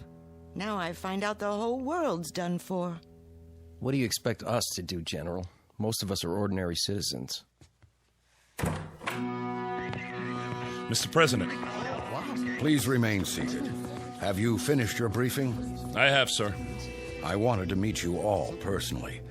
It's a great service you're about to perform for your country and for the world. I don't like the sound of that. He's not as tall as he looks on TV. Please, hold your questions. That's all right, General. They're about as confused as the rest of us. I'll get to the point. Out of the entire population, you 8 people are among a very few to be made aware of the situation.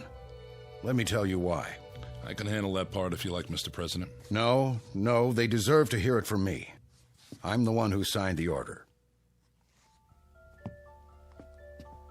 It's taken 10 years for the United States to build its first nuclear-powered spaceship, the Varuna 1. It was intended for the exploration of space.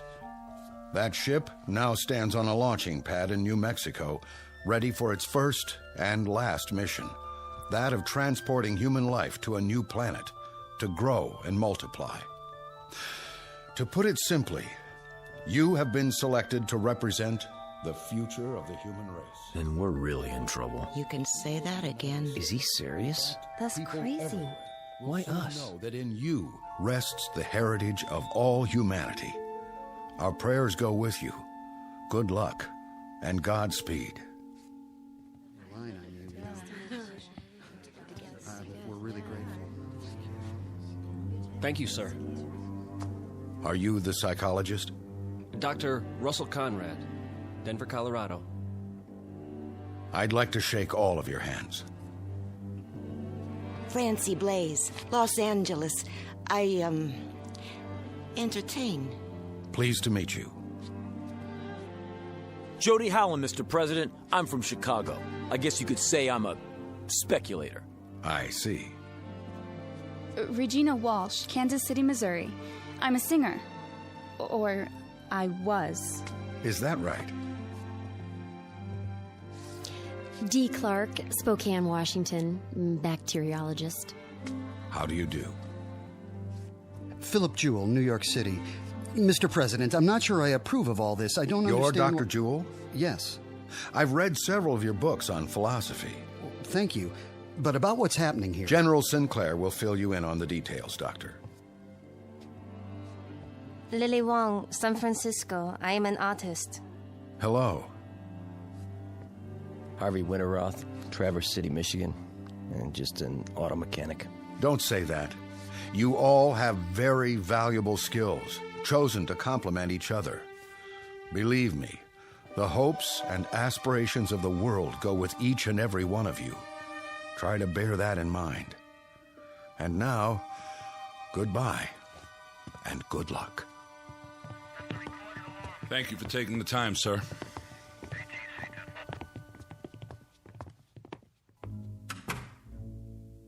Never thought I'd get to meet the president, but there I was, shaking his hand and talking to him. General, I demand to know... Yes, Mr. Jewell? Just how did 8 people get picked to represent the human race? It was not at random, I assure you. It was a matter of careful selectivity. A computer was programmed with all relevant factors, physiological, psychological... Who did the programming? Panel of experts from several disciplines. Based on what criteria? General health, adaptability, fertility. That's why you all had examinations. Varied backgrounds, genetic history, immunity to disease, long-term stability on the cellular level. Out of what sampling? The entire population, Doctor. At least those we had preliminary data for. General, how come the president isn't going? He's a very important man. I would have thought... He's married, which was one of the disqualifying factors. For those of you who are interested, the criteria are listed in the background report. I have copies if you like. I'd like to see that report. On the table at the back of the room. There's a packet for each of you.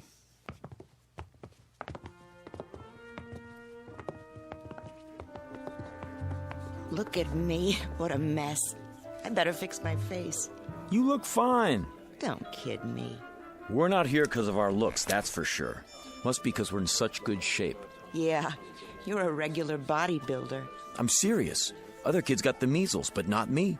I was always lucky that way. Goody for you. Oh, maybe not 100%. But when I lost, it was because someone else was dealing. Man, I sure wised up in a hurry. A dealer, huh? I can spot one a mile away. Fingers always twitching. Just keep 'em to yourself.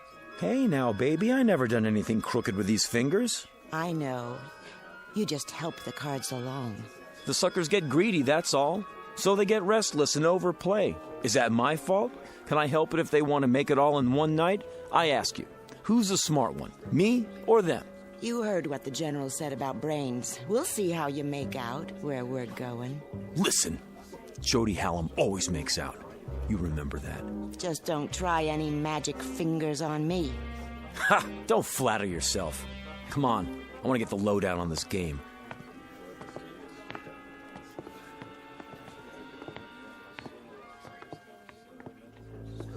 And after that, it was all entered into the memory banks.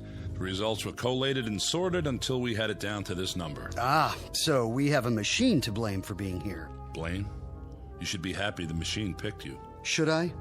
Then why do I feel as if I'm deserting humanity in its hour of need? General, how soon will the Varuna leave Earth? In less than 24 hours, you will all be flown to the launch point. What about food on the ship? It will be stocked with bread, soup, meats, even ice cream, in a concentrated form. Enough for a lifetime if necessary. You won't be hungry. How can I get that much chow on one ship? It will be made from continuously harvested tanks of chlorella, a fast-growing, single-celled plant. A plant? That doesn't sound very palatable. Hey, General, where are we supposed to land? There's an area on Mars if we can confirm it's suitable for a small colony. How about if it's not? Ship's nuclear power pack can take you all the way to Alpha Centauri if necessary, using a new form of hyperdrive. That's the nearest star system with habitable planets. Maybe there'll be people there like us. I read a story about a princess on Mars. Then you can go into your dance and knock their eyes out, if they have eyes. Who's kidding who? I was never a very good dancer. I was never very good at anything. But I got along because people would pay for it. All that's over with now. You better believe it. I'll start over up there. Be me this time. I'll be what I want to be, not what they want me to be. Right. Keep that attitude. I have a question. Who's flying us to where we are going? We've assigned a crew of 2. That should be sufficient. Captain Gerald Vickers and Lieutenant Robert McKenna. You will meet them when... excuse me. Sinclair? Yes. Right away. Limousine is downstairs, ready to take you to the airport. No calls for us? To say our goodbyes? I'm sorry, Doctor. We can't risk breaching security. Now, if you'll all come with me, please. You have a great adventure ahead of you. Perhaps the greatest in the history of mankind. Oh, wow. This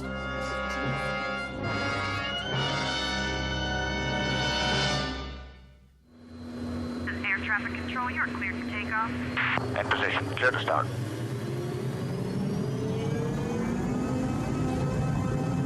Made a move. Nose job back in front.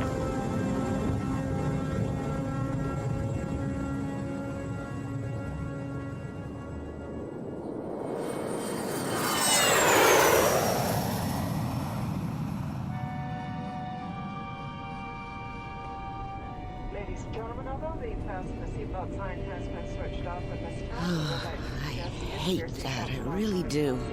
Hate what? When airplanes take off. Oh, don't worry about it. The odds are on our side. Are you serious?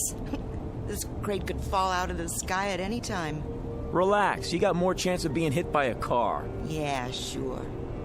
I mean it. You see the giant seal? What? There ain't no animals. Are there?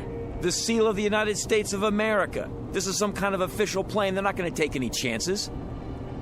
What if we get hijacked? Now you're really dreaming. We got searched. Nobody could bring a gun in here. Oh, yeah? What about them? Who? The guys up front. With Sinclair. Take a look. They both got pieces under their coats. How do you know? I know. You don't think I ever saw a shoulder holster before? Well, if they got him, it must be okay. Secret Service or something. A lot of good they can do us now. Easy, baby. Easy. Ladies and gentlemen, in a few moments we shall be landing. Thank you.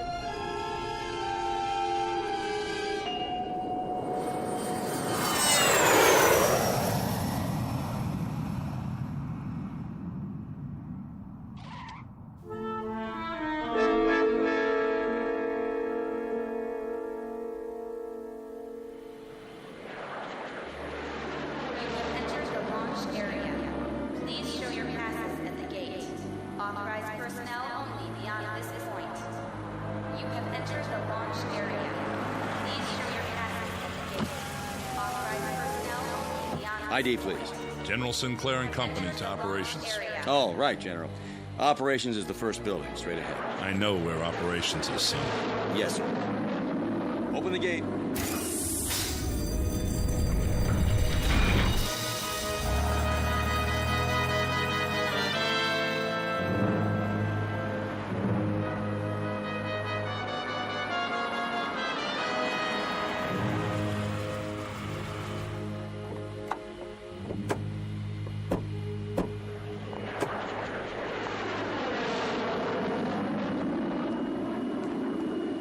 Here we are.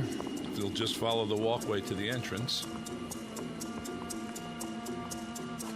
How do you do, sir? Good to see you, Captain. Lieutenant John McKenna, General. At ease.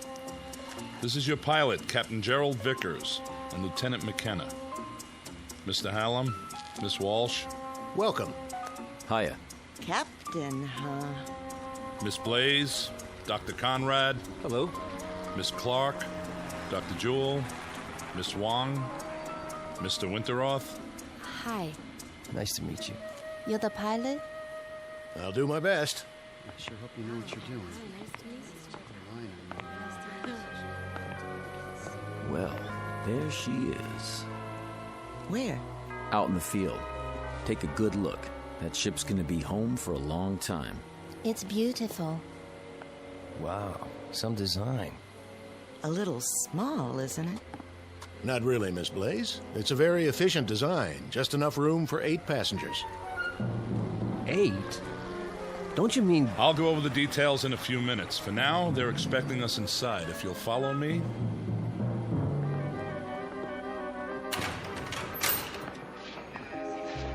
General Sinclair? What is it? General, I have a communication from the Pentagon. Priority A. Very well. That will be all. Yes, sir.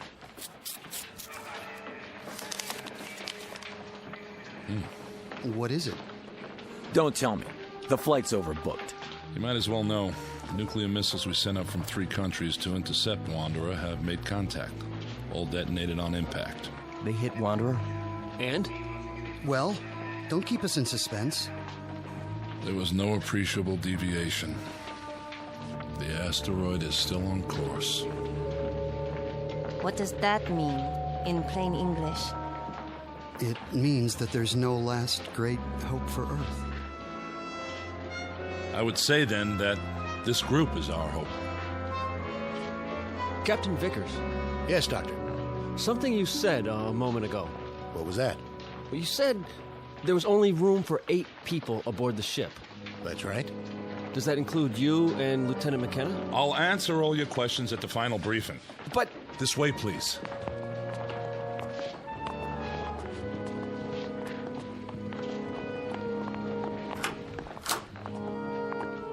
Sit down, if you will.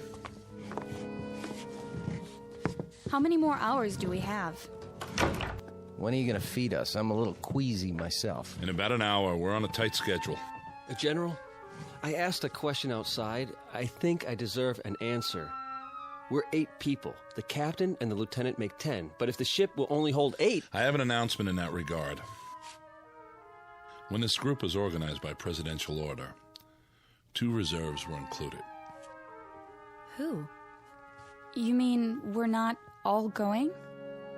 Why didn't you tell us the truth? What are they arguing about? They got an angle.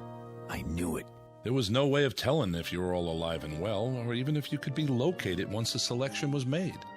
The reserves were a way of preparing for any contingency. As it turns out, one that didn't occur. So who are the reserves? They were not specified. What? Then we don't know if we're on the list or not? In that case, I volunteer to stay behind. I'm afraid I can't accept your offer, Doctor. I'll give up my place. I have friends who are going to die. I'd rather spend my last hours with them. I sympathize with you, Miss Wong, but I can't accept your offer either. Then how... It was provided that in a case like this, the matter would be decided by chance. Leave it to me, General. Don't make me laugh. It just so happens I have a deck of cards with me. We'll cut for it. High cards go. Mr. Hallam. You want to be fair, don't you? This is the only way. Never fails. Aces and kings, sure winners. After that... I can't let you do this. Deuces and trays on the low end. Got it? Everybody, come up one by one and... We are not using cards, Mr. Hallam. I'm in command here. Then how? We flip a coin? Sometimes the old ways are best. We'll draw straws. Whatever you say, General. Makes it simpler. Watch me. I'm tearing out matches. I'll make 2 of them short. Sit down, Mr. Hallam. No matches? Well, in that case... I said sit down. All right. Just trying to help. Captain Vickers has prepared the straws, or their equivalent. Captain? Yes, sir. I have 8 pencils here. They've already been measured, so there can be no mistake. Who's first? Miss Blaze? Why me? The order won't make a difference. Go ahead, Captain. Anyone at all. If you say so. Here goes. Just take one of the ends and pull it out of my hand. This looks like a good one. I'll go next. Now, Dr. Jewell. Followed by Miss Wong. Mr. Winterroth from Michigan. Miss Clark. Miss Walsh. And Mr. Hallam. There. That does it. Everybody hold them up. The short ones are Miss Clark and Mr. Hallam. You two will not be going with us. Hey, wait a minute. Sit down, Mr. Hallam. I was the last man on the totem pole. I didn't have a choice. Someone had to be last. Sure. Give everybody a break, but me. Statistically, it doesn't matter. The result was random. All I'm asking for is a fair shake. Game over, Mr. Magic Fingers. But I'm telling you, it ain't fair. You should talk, honey. Sit down. Are we free to go? You are, Miss Clark. With my profound thanks. You may go to the bunker with the rest of the personnel to observe if you like. Or I can have you transported any way you choose. I'll have to think about that. Of course. There's a rest area down the hall. Lieutenant McKenna will open the beverage machines for you. Thank you. And goodbye to you, Mr. Hallam. And thank you, Mr. Hallam. Yeah, thanks for nothing. Come on, let's get out of here.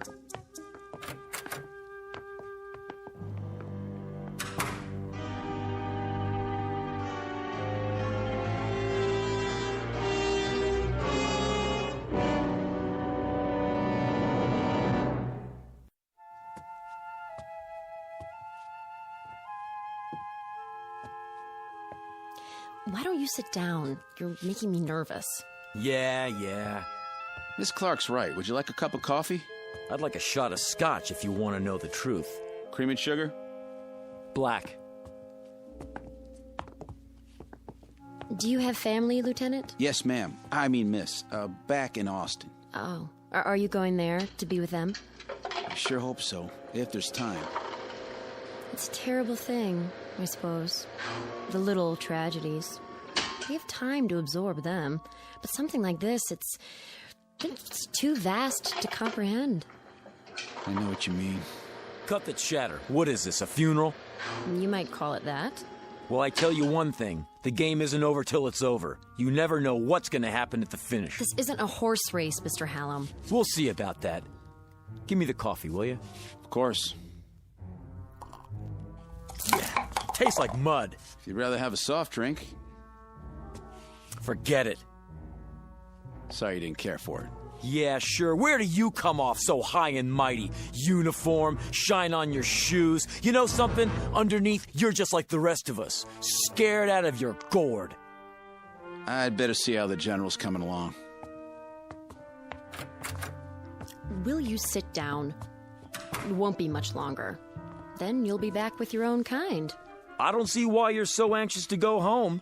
One of them in there could have a heart attack or something. And then what would we do? Draw straws again to see which one of us goes? Sure, why not? At least try to face reality and make peace with it. Listen, if they let me do it my way, you think I'd be sitting out here? Oh, you mean you'd have fixed the cards? Lady, when your life is on the line, you try anything. Even if it means pain or misfortune for others? If that's the way the chips fall. You amaze me. I thought I'd seen all kinds. You ain't never seen Jody Hallam before. Thank God for small favors. I would say, Mr. Hallam, that you're nothing special on the evolutionary scale. More along the lines of a throwback. You've hardly advanced beyond your one-celled progenitors. Say, is that a wisecrack? I've seen your kind under microscopes. Bacteria don't have a conscience either. Oh, but they do? In there? How do you know Vickers didn't fix it the way the general wanted? Don't be absurd. It was impartial, and we lost. I'm ready to leave whenever they let me. Go ahead, give up. That's what you learned in your school. But where I come from, it's a different story.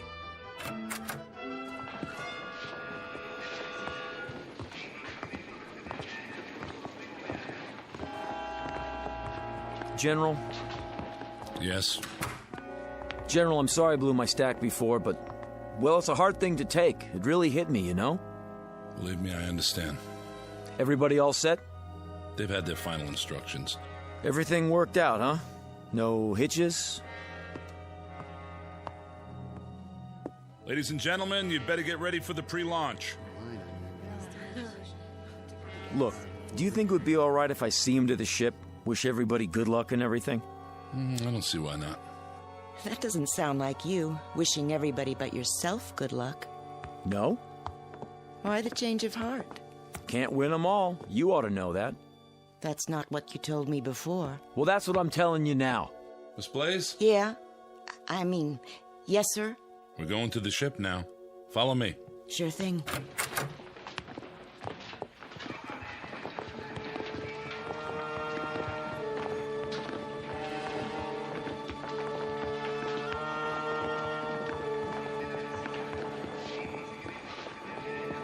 Not you. General Sinclair said it was okay. Only flight personnel on the field. I know. I'm gonna say goodbye to him on the ship. General? It's all right, guards. Let him pass. Proceed. Sure, thanks a lot. Nice gun you got there. Oh, you coming with us? All unauthorized personnel must exit the launch area. You'll have to use the ladder. One at a time, please.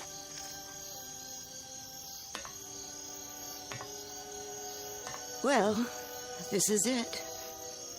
So long to the good old US of A. It was a rat race, but I think I'm gonna miss it. It just doesn't seem possible to think that all this will change in a few hours. How much time? Not long, by my watch. The Baruno 1 is now on internal power. Look at all those stars. Skies like this in Michigan. There's a place I used to fish at. I guess I won't see it again. T-minus 10 minutes and count. We'd better get aboard. All unauthorized personnel must exit the launch area. Move ahead to the control room at the end of the passage. Guards, stay with us a moment longer. How long till liftoff? 8 minutes. I'll give the engines a final check.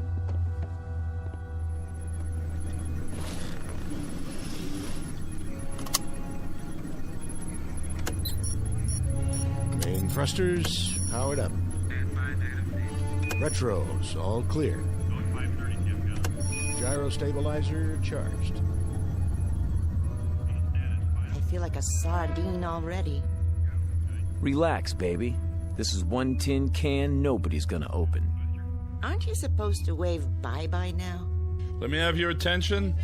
This is it, Mr. Hallam. Shh. I want to hear what he says. The President has asked me to extend his blessings and his hopes for a safe journey. Also, he's aware of the hardships that lie before you.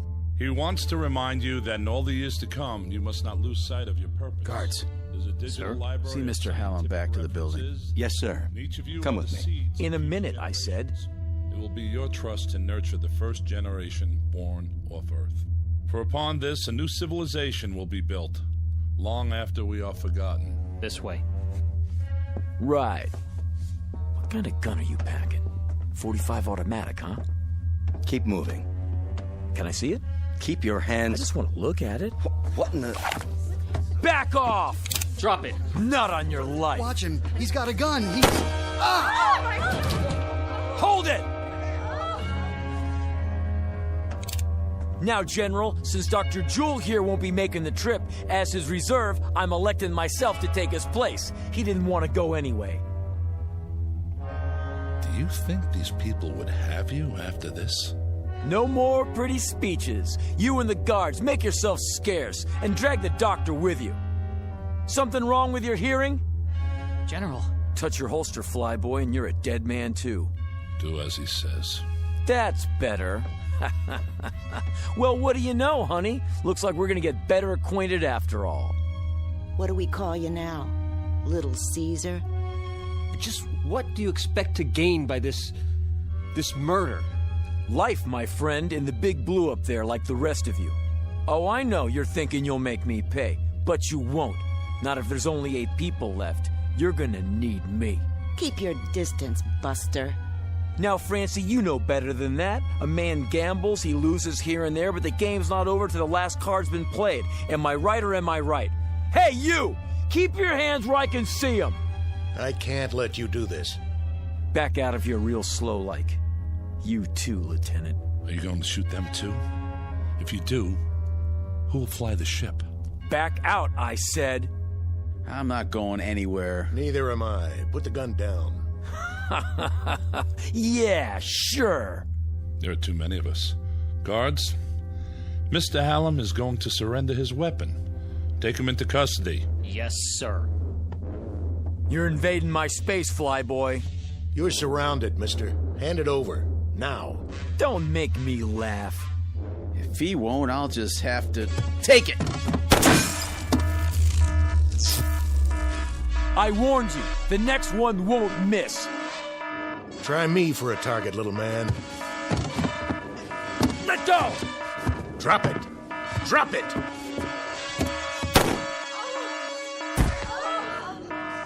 Now look what you've done. That ain't in the rules.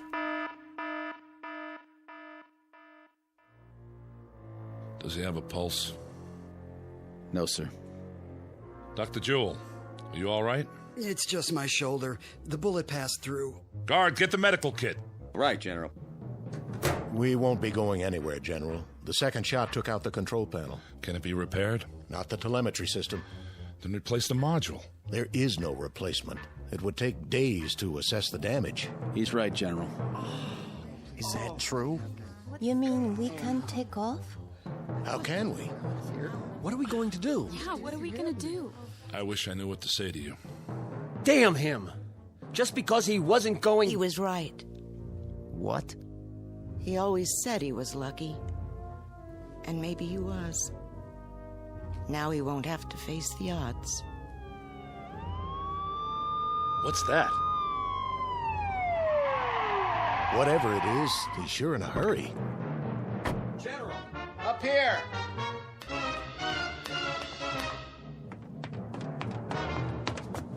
General, this just came in, sir, from the President.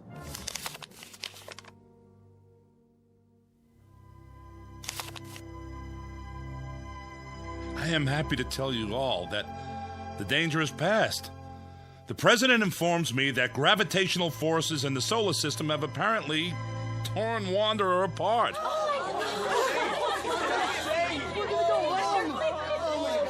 You mean it's not gonna hit Earth?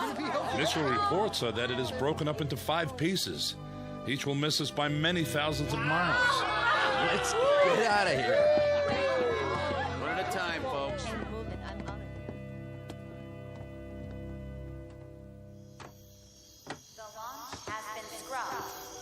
Can I give you a hand, Miss Blaze?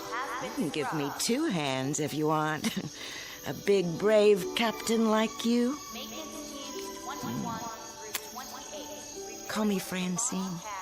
Okay. Francine, I'll help you down.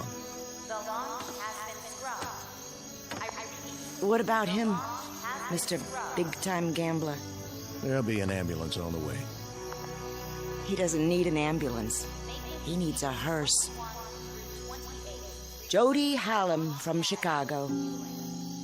I got 3 words for you. So long, sucker.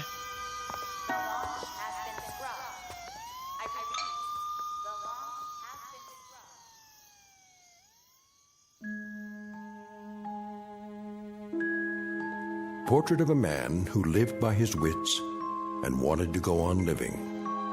The odds looked good, at least for a while. But when billions were marked for death, he lost faith in the laws of chance. Jody Hallam, who played a desperate last card and ended up the only man on Earth to die as the direct result of a threat that never came true. In the Twilight Zone.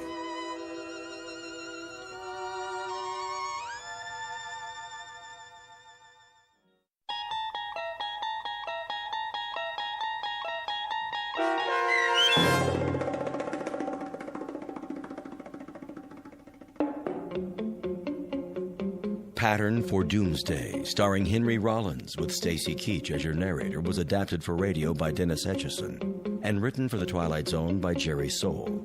Heard in the cast were Mike Starr, Linda Ryder, Richard Hensel, Roderick Peoples, Jeff Lupetin, Jamie Barron, Steve Key, Nikki Lindgren, Elaine Robinson, Kurt Nabig, Jennifer Joy, Doug James, Carl Amari, Alex Sopener, and Vince Amari.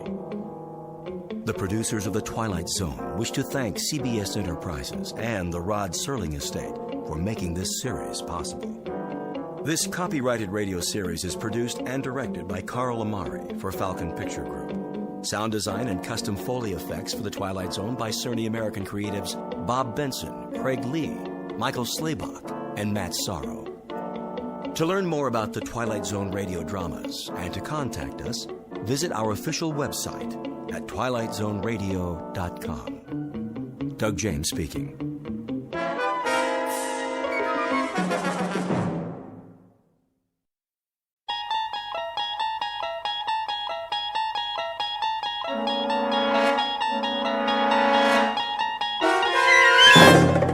You unlock this door with the key of imagination. Beyond it is another dimension, a dimension of sound, a dimension of sight, a dimension of mind. You're moving into a land of both shadow and substance, of things and ideas. You've just crossed over into the Twilight Zone.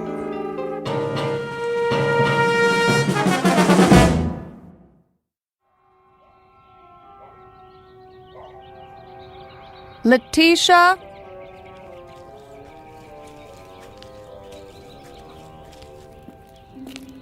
Yes, Miss Winter?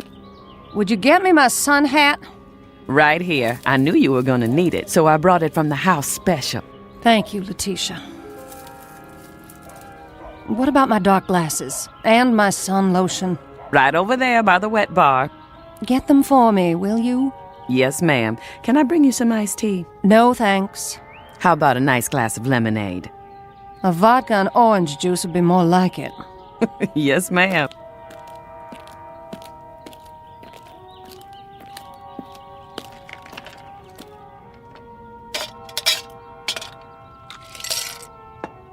Where are the children? Still in their rooms? Well, now they were. Just changing into their swimsuits after school. They should be down in a minute. That's nice. Is my book over there? Sure is, right where you left it this morning. Bring it to me. Coming right up.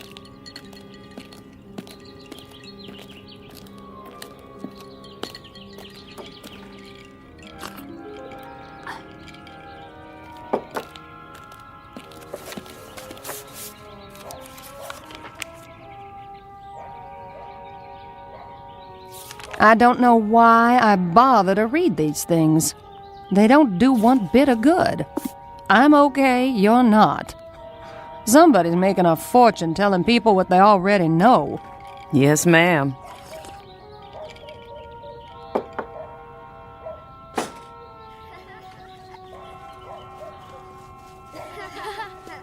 No running now. Whatever you do, children, do it quietly. Mother has a king-size headache. Okay. Sport, where are you off to? Down to the pool.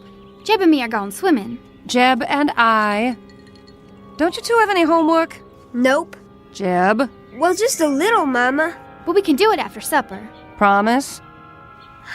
We promise. Can we go now? Yes, you may.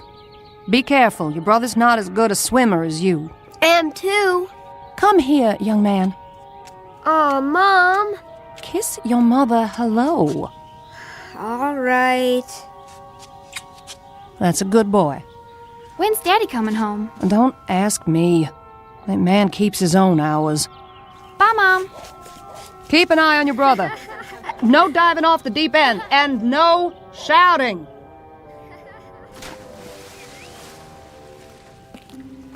Will there be anything else, Miss Winter? Just one. Yes?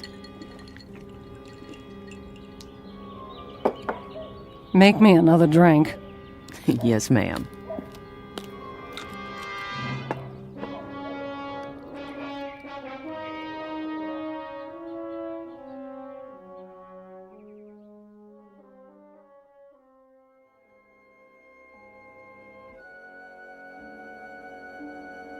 To have children, to love them and watch them grow, is the most precious gift life has to give.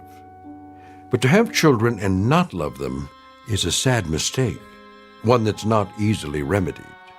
Because when left to their own devices, Children may have no choice but to seek a world of their own. Meet Sport, barely 11, and Jeb, her younger brother. They don't know it yet, but they are about to be cast adrift in a mysterious place called the Twilight Zone.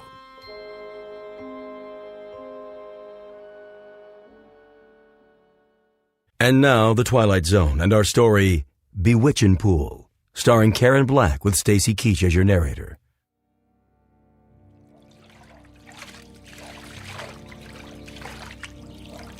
Jeb, what are you doing? Holding your breath? You're gonna suffocate yourself. What are you doing that for, anyway? It's the only way I can keep quiet. Mama didn't mean we couldn't talk. It was the yelling and hollering that made her have a headache. I'm just a natural-born screamer. Can't play unless I holler. I know a quiet game. Yeah? How do you play? Well, look down there, in the water. That's not a game. Jeb, come on. Okay, I'm looking. Now what? What do you see? A swimming pool. What do you think? Do I have to explain everything to you? It's a pretend game. Well, what do you see? A river.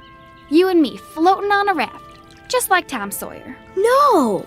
Now we're coming to an island. What's on the island? It's all full of caves and rattlesnakes and pirates. And witches? Well, I guess you can have one witch.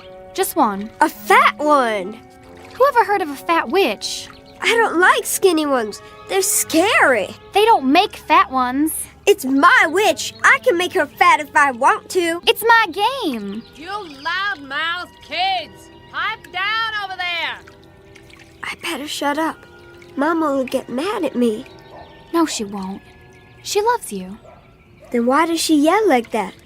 It's just the way she acts. 'Cause of her headaches. You know something, Sport? What? I love you. You're the best sister I ever had. You're silly. Come on, let's go swimming. Yeah!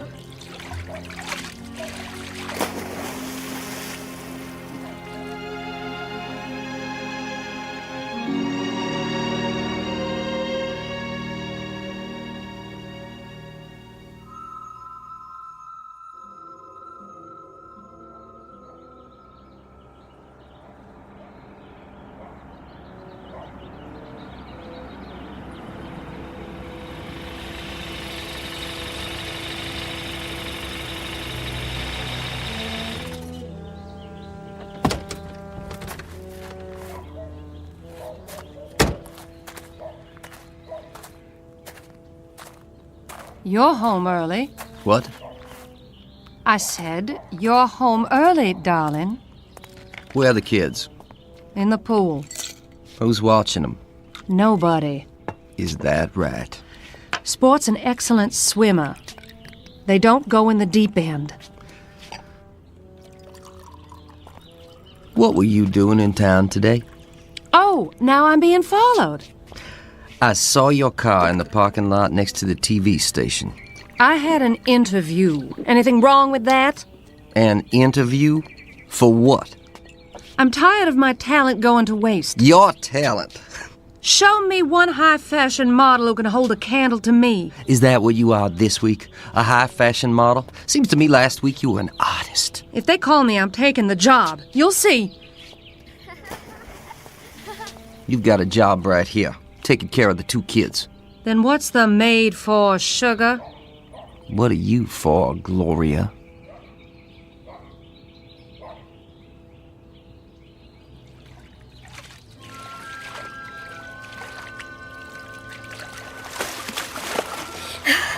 I can see it.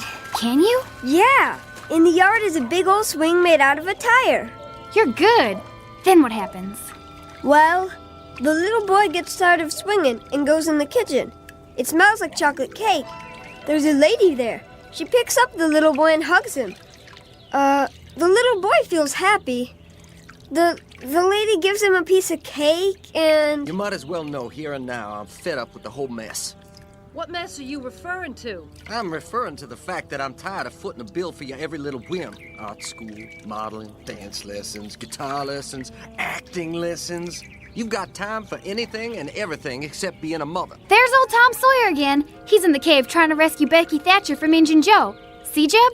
I think so. I got a business to look after. I know what kind of business you're looking after. Now Tom's leading Becky along the cliff. Must be about a 1,000,000-mile drop, but Tom isn't scared. Jeb, are you listening? If that's what you think, why don't you come on down to the office? Come down to the office. That's what you said when I married you. Well, I came down to that stinking factory of yours, and all I could see was pretty little secretaries flirting with everyone in sight. Are they yelling because we've been bad? Heck no. Maybe I was bad and I didn't know it. Don't worry. They'll stop in a while. I don't know why I bother even talking to you. Then don't. Hey! What's that? Hey yourself. Who are you?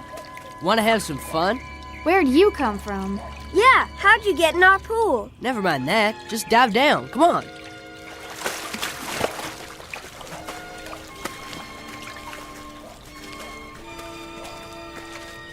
What is going on over here? Nothing. I can't even have a conversation without you brats yelling. We were just talking to this boy. What boy? In the water. He was here and then he was gone. There's nobody else in the pool. But he's gotta come up for air. No, Jeb. We were just playing pretend. Pretend? You fool kids. Where'd Daddy go? He went in the house. Supper will be on the table soon. You'd better be dried off and ready. Don't you go off and play. I mean it. Yes, Mama.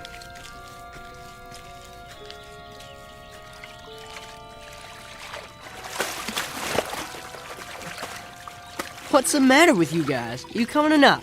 Where? A secret place. Secret? Where's that? Who are you, little boy? Where'd you come from? You'll find out. Let's go. Do we have time? Well... I'll have my supper now. You think I'd cook for you after the way you talk to me? You can drink your supper. Oh, like you? I wish I'd left you years ago. Well, what's keeping you? Come on, Jeb. Let's go with that boy. She said not to leave. When I think of the career I gave up for you, it makes me sick. Career? That's a laugh. I hate this house and everything in it. I hate you.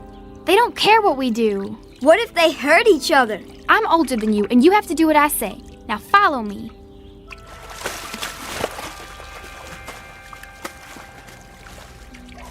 Well, here goes.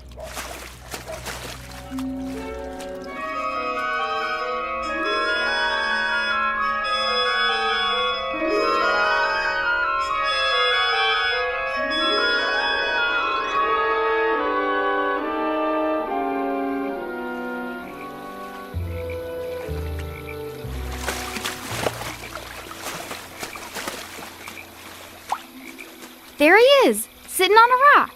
What's he doing? Fishing? Don't you know anything? Hey, you guys. Come on out. He looks just like Tom Sawyer. He does, kind of. Hey, where are we? Come on, Jeb. Let's find out.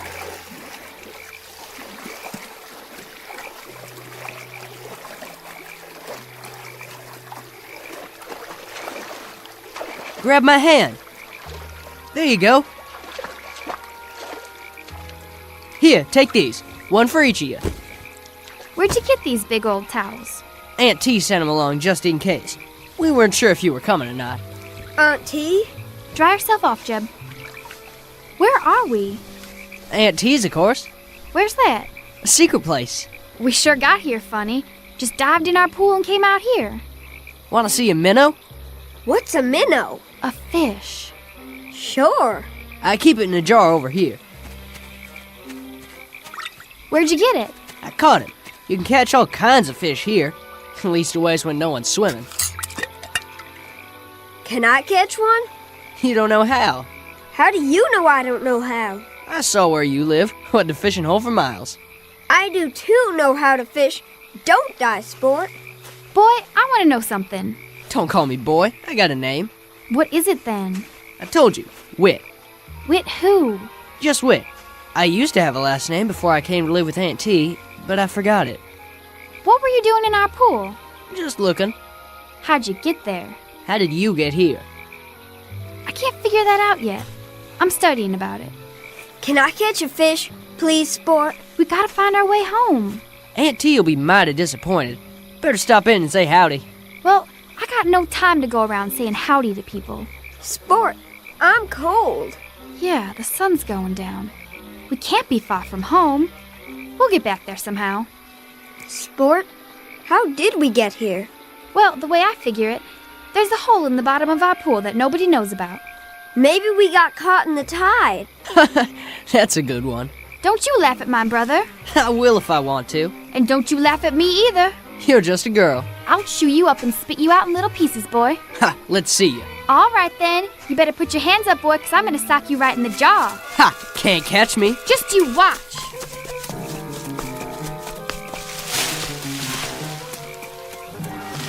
Sport, look! I'm looking. Where did all these kids come from? I don't know, Jeb, but I think this must be Aunt T's place.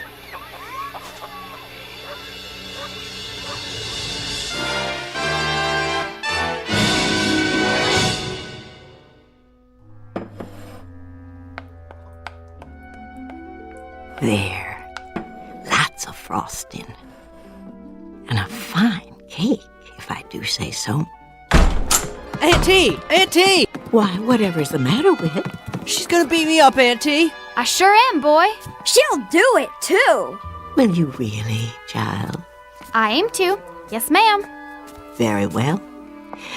But I'll have to ask you to fight outside and not in my kitchen. You're liable to break something here. Aunt T, it ain't fair. It is if it's a fair fight. Here now, you both take these boxing gloves. I'll keep some put away just in case. And remember, don't hit a man when he's down. No hitting below the belt. You know the rules? I do, but maybe she doesn't. My sister knows everything. Is that right, little man? What's your name? Jeb. Well, Jeb, I'll tell you what. While they're settling their grievances, you can finish icing the cake. Would you like that? Can I? And then, if those two have any teeth left in their heads, they can help us eat it. Go on outside now. Jeb and I have work to do. Is this real chocolate? Why, it sure is. Nothing but the best in my kitchen. Chocolate's my favorite. Mine, too. There you go. Use a knife and smear it right on. Oh, very accomplished. Have much experience frosting cakes? No, ma'am. This is my first one. Do tell. I'd never have guessed. Why, what are you two doing back here? Back already? We didn't go yet. No. Why not? May I try that too? And me? I thought you couldn't wait to beat each other up. Later. We'd rather do this. That right, Whit? Yup. I mean, yes, Auntie. Very well. Here's a knife for each of you. Take your time, Jeb. Do it right. I am. My, you are such solemn children. Don't you know how to laugh? Sometimes. But not now. What's there to laugh at? Oh, you have eyes? Take a look around. I'm a rather ridiculous old party, wouldn't you say? You could laugh at me. You're not funny. You're nice. Thank you. Out of the mouths of babes. Riddles, then. Who knows a riddle? I do. I do. Me too. You. Let's hear it. Why wouldn't the mommy horse let her baby go outside and play? That's a good one. Why? Because he had a sore throat and he was feeling a little hoarse. That's a good one, Jeb. Me next. Me. Young lady. What is the laziest mountain in the world? The laziest mountain in the world? Who has the answer? Give up? The laziest mountain in the world is Mount Everest. Oh. My turn. All right, Whit. What do you call someone who crosses the ocean twice and doesn't take a bath either way? Oh, that is a hard one. Somebody who crosses the ocean twice and doesn't take a bath. A dirty double-crosser. Oh. Aunt T, all the frosting's gone. And just in time. What a handsome job you've done with the cake. Looks kind of lopsided to me. Nonsense. It's perfect. While it's cooling, I'll assign you new children your chores and show you where your rooms will be. Come along. This way. What's the matter? We didn't come here to stay. My dear, children always come here to stay. What? No. But I want to. Jeb. What are you hugging me for, boy? I want to stay. You come back here. I'm staying with Aunt T. She's a kidnapper.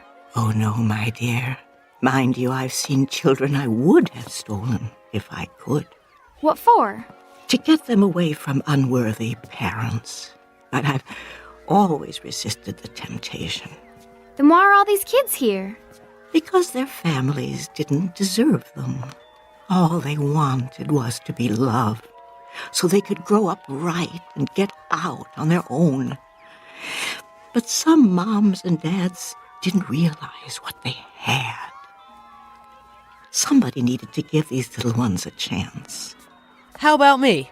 Oh, I found you on a doorstep when you were only a few hours old. It was a lucky thing I came along on that cold winter's night. What did I look like? You were as red as a beet.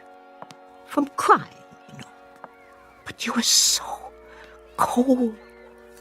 Somebody had to do something. Sport! Jeb! They're calling us. Who is? Our mother and father. I don't want to go. You darn kids, where are you? It's that way for a lot of kids. We better go home now. These voices you hear calling. At first they seem quite strong, but they get fainter and fainter, and after a while they fade out. And one day you simply cannot hear them anymore. Sport! I'm calling you, young lady. Don't pretend you can't hear me. We've got to go home. Can you tell me why? I've got everything you need right here. Why, there's the swimming hole down by the creek. The days are long, with all manner of things to do and see. And then there's always a hot meal and lots of children to play with. Blind Man's Bluff, Ringalivio and the Red Rover, all kinds of games. Some I bet you never heard of. See that little girl out there with the pigtails? When she came here, she never had smiled. Not once. All that changed pretty quick, let me tell you. Now all she does is laugh all the livelong day. Makes my heart glad to see them so happy. That's why I bake a big cake every day, just the way they like it. We've just got to. Because that's where we belong. They're children and they love us. And well, we love them. In that case, you must go back. No. You too, little man. Your sister's reasons are good ones. I cannot argue with them. Can you tell us one thing? What's that? How do we get home? Oh, the same way you got here. But I don't know how we got here. I think you do. Try to remember. It isn't far. Come on, Jeb. We'll come see you again real soon, won't we, Sport? No, my darlings, I expect this is our goodbye. Finding your way back here would be difficult, if not impossible, but I want you to know that I consider it an honor to have met you, however briefly. You will always have a place here, in my heart.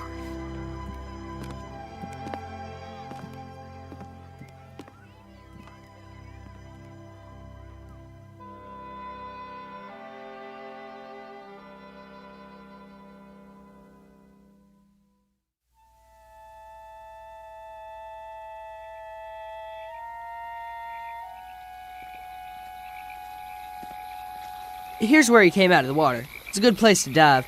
Just stand out there on that rock, take a deep breath, and jump. You'll see. It's easy.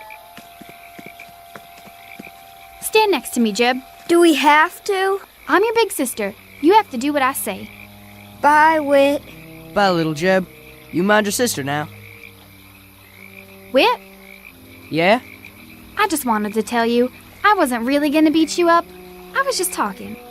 Me too. Well, bye now.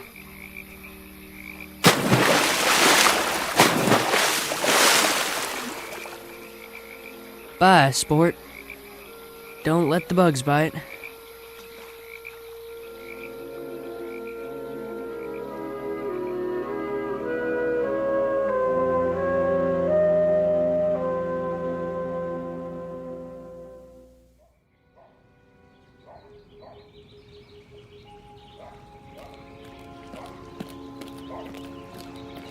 Have you found them? Not a sign. I told them not to leave the yard. I told them. Well, that's just it. They have no respect for you. You aren't firm enough with them. What about you? You're never here. Try putting up with their whining and screaming 24 hours a day. Gloria, look! Mama? Sport, where's your brother? Here.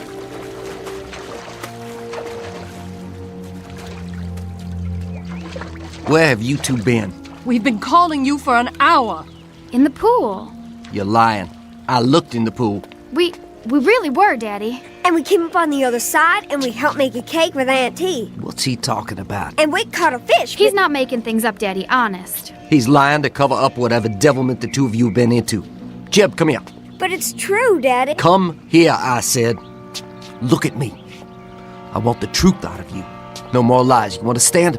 It wasn't a lie. It wasn't. It was. Now you listen to me. Get in your room and stand in the corner till you can tell me where you've really been all this time.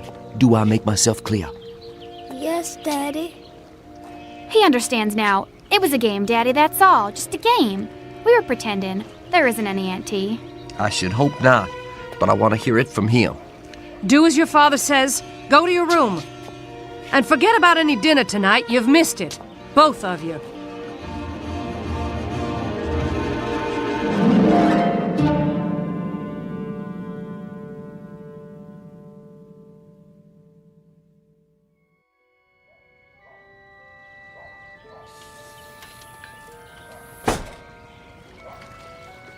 Sport? Jeb? Over here, Mama. What are you doing by the pool? I got up early. I couldn't sleep. Where's your brother? In his room, I guess. No, he's not in his room. I checked. He's nowhere in the house. Well, I haven't seen him. Is breakfast ready? Not yet. Your father is waiting to talk to you. What about? I'll let him explain it to you. But there are going to be some changes around here. What kind of changes? You'll see. Things are going to be different. Will things be better? You bet your sweet life they will. Now find Jeb and hurry. All right, Mama.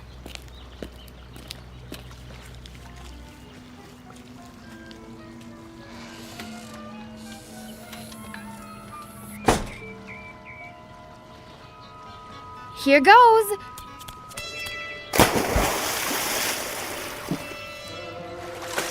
Wit, where are you? Auntie? Help me get back. I don't know how.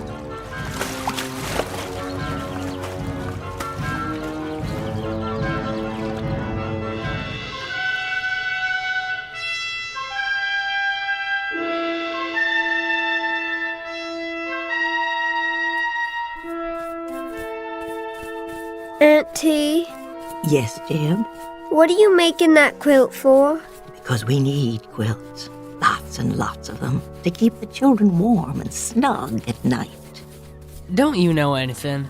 Sure I do. I know lots of things. When you finish cleaning the shoes, your next chore will be to help Wit bring in the wood for the stove. Aunt T, Hmm? why do they have to be chores? Every child must have chores to do. It teaches the value of work, the self-respect of doing a job well. Makes big muscles, too, like mine. Let's see. Roll up your sleeves. I told you. Big, ain't they? Wow. Keep working, boys. You have more shoes to clean. What are all the shoes for anyway?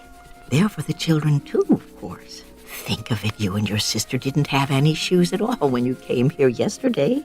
They all got holes in their swimming pools too, Auntie? Oh, dear me, no. Some of them don't have swimming pools. Some come down the chimney, or you open the door, and there they are. Sometimes you find them on street corners or on a doorstep like Witch here. What's that? Oh, why, someone's outside at the window. It's my sister. Sport, dear. Come in. Oh, come in. I can't. I'm dripping wet. Wait a minute. I'll get a towel from the cupboard.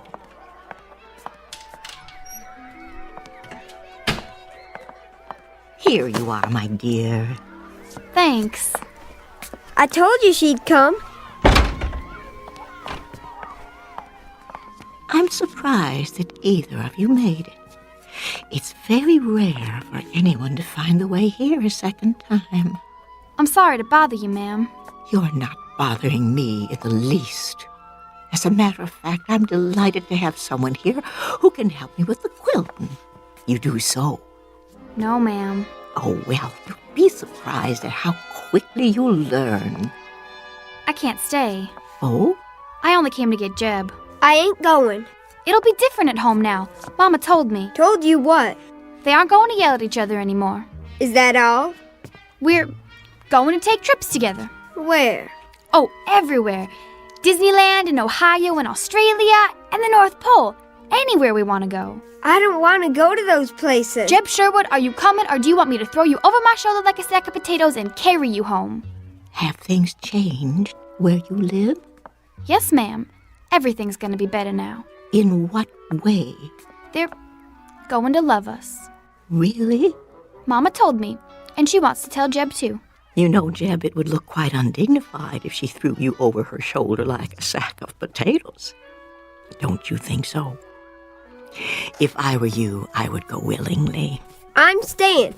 If we live this time, we won't ever get back here again. Besides, I've got chores to do. If what Sport tells us is true, Jeb, then you are not meant to be here at all. You are meant to be home with your mother and father. Do I have to go? I strongly advise it. You'll see, Jeb. It won't be so bad. Jeb, listen closely. There is only one truly precious thing a person can give, and that is love. If I were a young person on his way to receive such a wondrous gift, I do believe I would go with a smile on my face. Much better. Now, don't dawdle. If love were waiting somewhere for me, I would run to it as swiftly as the wind. You ain't kidding me? I ain't kidding. Then, bye, Wit. Bye. Don't worry about us, Aunt T. Everything's gonna be just fine. I sincerely hope so. Goodbye, love.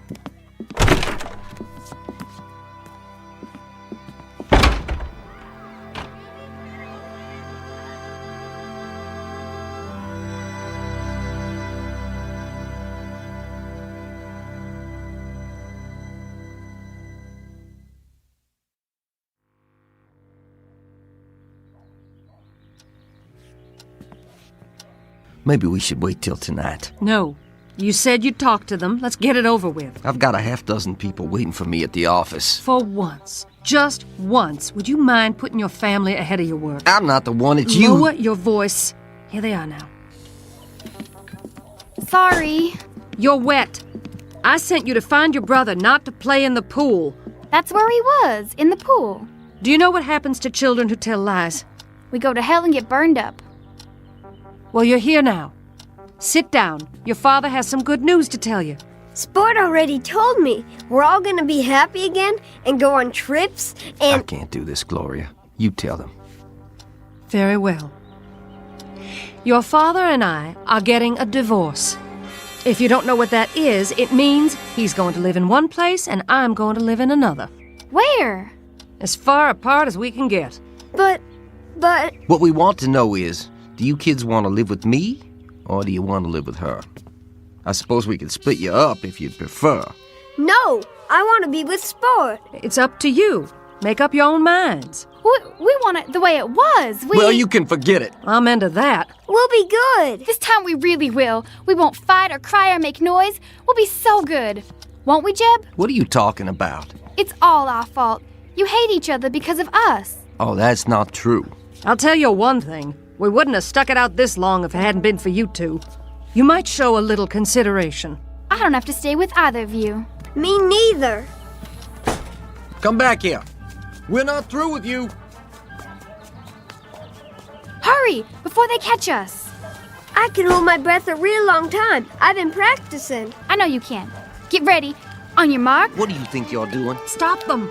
What if we can't get back? We've got to. Get set, go. Come out of there right now. This time you're gonna get what you deserve, but good. Are you coming out, or do I have to drag you out? Auntie, help us! Help us, please! Auntie, I need you. Take us now. Get out of that pool! I am not gonna tell you again. Do you hear what Daddy said? He means it. Auntie!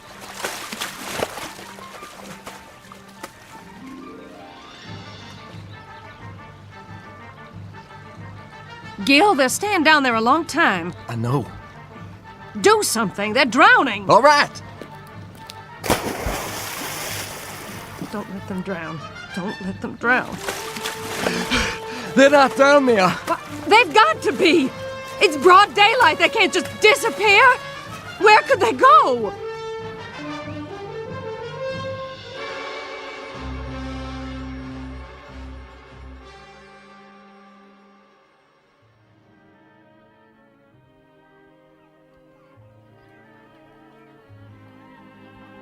Jeb!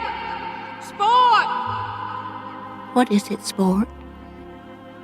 You look so far away. Huh? Oh, I thought I heard something. Well, did you? I guess not. Children, where are you? Come back. Please come back. Don't you want any? What, Auntie? Oh, I asked you, child, if you'd like a piece of chocolate cake. Oh, yes. May I, please? Why, you certainly may. Me too.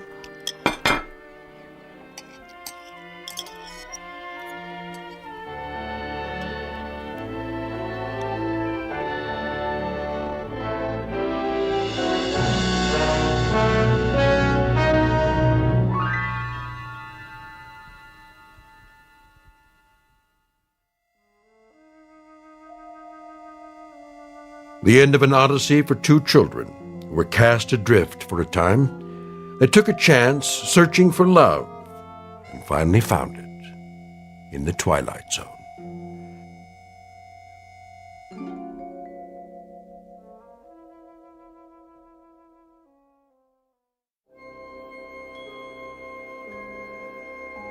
Hi, this is Carl Amari, producer of the Twilight Zone radio dramas. I'd like to take a moment to tell you about our official website at twilightzoneradio.com, where you'll get the latest news and information on these Twilight Zone radio dramas. Plus, at twilightzoneradio.com, you can digitally download 3 free episodes or any of our episodes for only $1.95 each. In this age of ever-changing technology, we've decided to make these episodes instantly available to you by making the Twilight Zone radio dramas a digital download-only series. This means that this series will no longer be offered on CD. The CD collections at our website are now being offered, while supplies last, at buy one, get one free. So be sure to get your favorites before they're sold out. Be sure to visit us often, and I'll see you in the zone.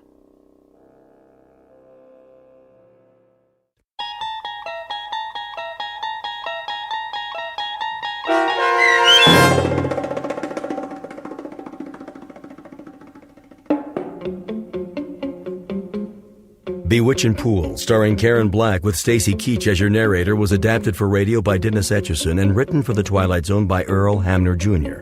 Heard in the cast were Haley Nabig, Eli Newman, Evan Armacost, Kurt Nabig, Reagan Alte, and Ora Jones. The producers of The Twilight Zone wish to thank CBS Enterprises and the Rod Serling Estate for making this series possible. This copyrighted radio series is produced and directed by Carl Amari and Jeff Lupetin for Falcon Picture Group and Westwood One. Sound design and custom Foley effects for The Twilight Zone by Cerny American Creatives Bob Benson, Craig Lee, Matt Sorrow, Tim Cerny, and Todd Beyer. To learn more about the Twilight Zone radio dramas and to contact us, visit our official website at twilightzoneradio.com. Doug James speaking.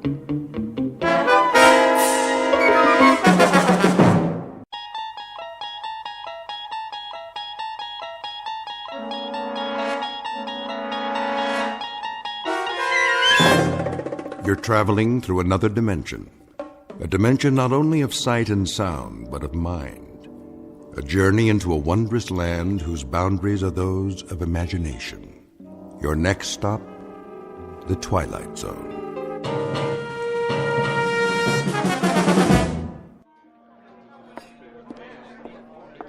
One martini and a Manhattan. Thanks, Noreen. Shall I run a tab for you? Nah, we're gonna take off in a minute. I want to stay for the show. What show? Georgie says it's a new act. Some guy with a dummy. Big deal. But he's supposed to be good. I'll run a tab. Okay, but this is the last round. Over here, sweets. Be right with you, sir. Drink up. Slow down, Artie. The show hasn't even started yet. I got a better idea. Let's go someplace. What for? You know, someplace private. We can talk, get acquainted. I told you, Artie, I'm not going to your place. Why not? This is Dullsville. Besides, those ventriloquist guys freak me out. I think they're funny. Yeah, but the dummies. They all got those big heads and those big painted eyes rolling around. They give me the willies. Testing. Oh, great. It's time for the show. Yeah, great. Is this thing on? I know you're out there, ladies and gentlemen. I can hear you breathing. But seriously, folks, if you're wondering why I called you all here this evening, it's a mystery to me, too. No, honest, I do know. It's because you want to see the chorus girl. Get them out here. Yeah, I want to see them, too. All of them, if you know what I mean, and I think you do. But before we do that little thing, I want you to meet a couple of friends of mine. Well, one of them at least. The other's just a chip off the old block. So put your hands together and give a nice, warm, a New York welcome to Jerry and Willie.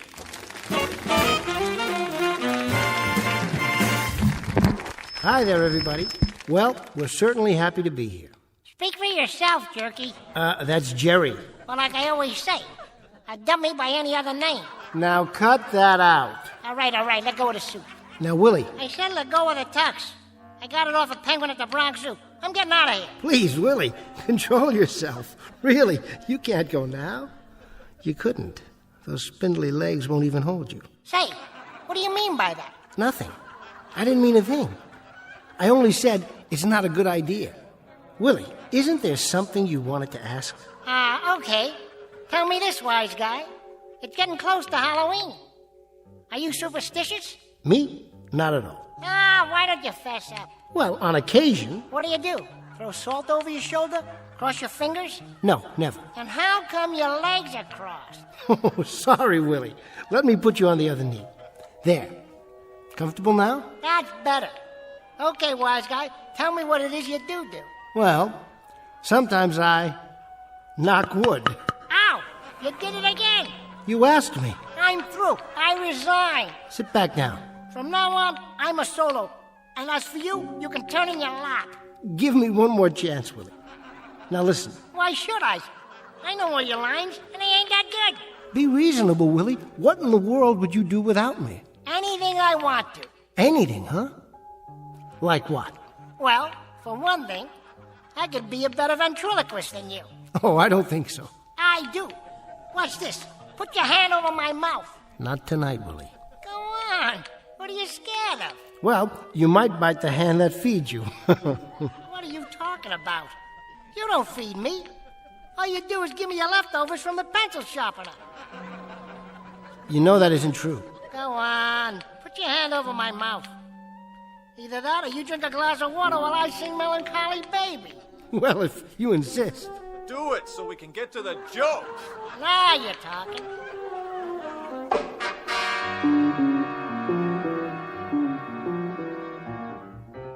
Meet a ventriloquist named Jerry Etherson, a voice thrower par excellence.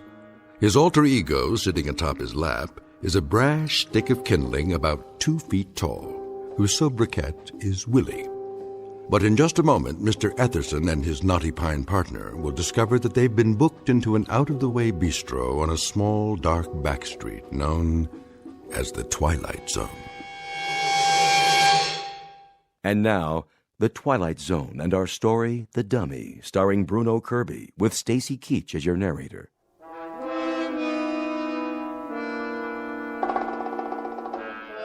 I'll tell you, I'm a better ventriloquist than you are any day of the week and twice on Sundays. All right, Willie. If that's what you want, prove it to the folks. So what are you waiting for? Put your hand over my mouth. Remember, you promised. Okay, here goes. Well, it's about time. I've been waiting all night for a chance to... A funny thing happened to me on the way over to the club tonight. That a fact? What happened, Blockhead? I was out in front of the Ritz Savoy. That's where you live? Yeah, that's where I live, in front of the Ritz Savoy. You put formaldehyde in those jokes? Why do you ask? Something must preserve them. Don't be insulting, Mr. Woodshop. It just so happens I'm not only a comedian, I'm also a lover. A lover? With that profile? You like it? I've seen better-looking mugs in a coffee house. Oh, yeah? Well, listen, I've got 100 women tearing their hair out for me. That a fact? That's a fact. I'm just tired of bald-headed women. Willie, I think you've proved your point. You can throw your voice just as far as you can throw the bull. All right, Willie, I'll take my hand away. Now, why don't you be nice and say goodnight to these wonderful people? In a minute. First, I want to show them something. What's that? You can do anything I can do better? All right, wise guy. How about this?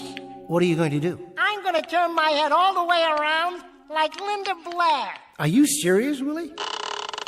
How's that for a 360? Not bad. But doesn't it hurt? Of course it does. What are you, the exorcist? I hope you didn't eat any split pea soup tonight. Come back tomorrow, folks. I'll be all alone up here. Promise. Just you and me. Come on, little pal. We're cutting out. Let me tell you something, folks. When I shake this busher and get me a real act, you're going to see some class. Let's go, Willie. We don't want to overstay our welcome. What welcome, jerk? Good night, everyone. And thanks for being such a... Help! I'm being kidnapped! You got your hand over my mouth again. Call my lawyer. Call my carpenter. Call my tree surgeon. Never mind the surgeon. Just get me to the nurse on time.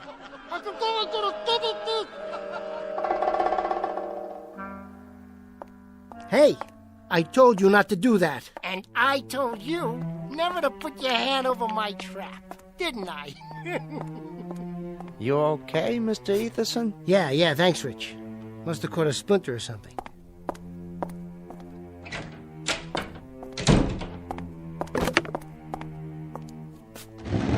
What did you do to me, you little creep? Thanks a lot. Well, what are you looking at? Mind if I sterilize the hand?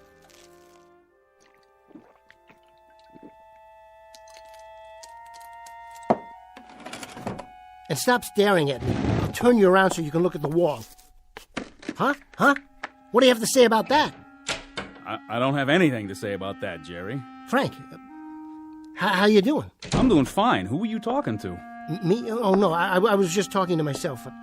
Trying out a new routine. A new one? Yeah. Pull up a chair. So how did it look out there?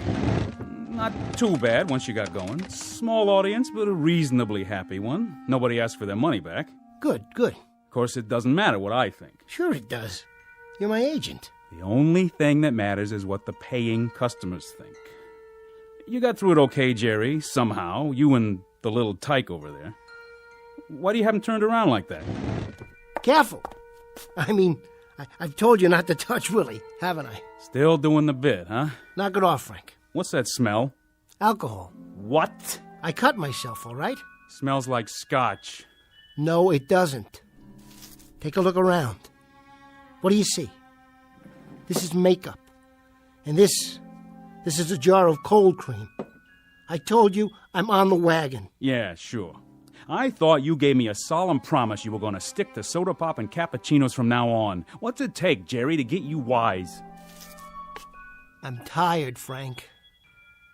And I don't feel well. Give me a break and clear the area, will you? First, I'm going to clear the air. Now, I don't know where you manufacture your illusions, but you're not Edgar Bergen or Sherry Lewis or Jim Henson. At the moment, you're a second-rate nightclub entertainer. And if you stay on that bottle, you're going to lose even that title. I'll lose the bottle. Don't worry.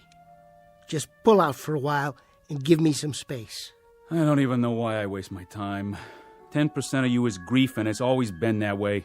Maybe it's because I got a soft spot in my heart for people who commit suicide 8 hours a day. Frank. Jerry, it doesn't have to be this way. You give in to some bad hooch, you have bad nightmares. It's as simple as that. You take away the hooch, you take away the nightmares. Now, you need a college degree to figure that out? You've got the chronology wrong. First it's the nightmares, then it's the bottle. I wouldn't drink if I didn't need to. And I wouldn't be a second-rate nightclub hustler if that filthy, miserable little... Frank, I keep telling you, I want to get rid of him. I have to get rid of him. That stick of wood? That fugitive from the fireplace over there? How many psychiatrists you have to see, Jerry? How many hours on the couch? How many $80 an hour visits? I can't help it. You can help it. You know what it is. You've been told.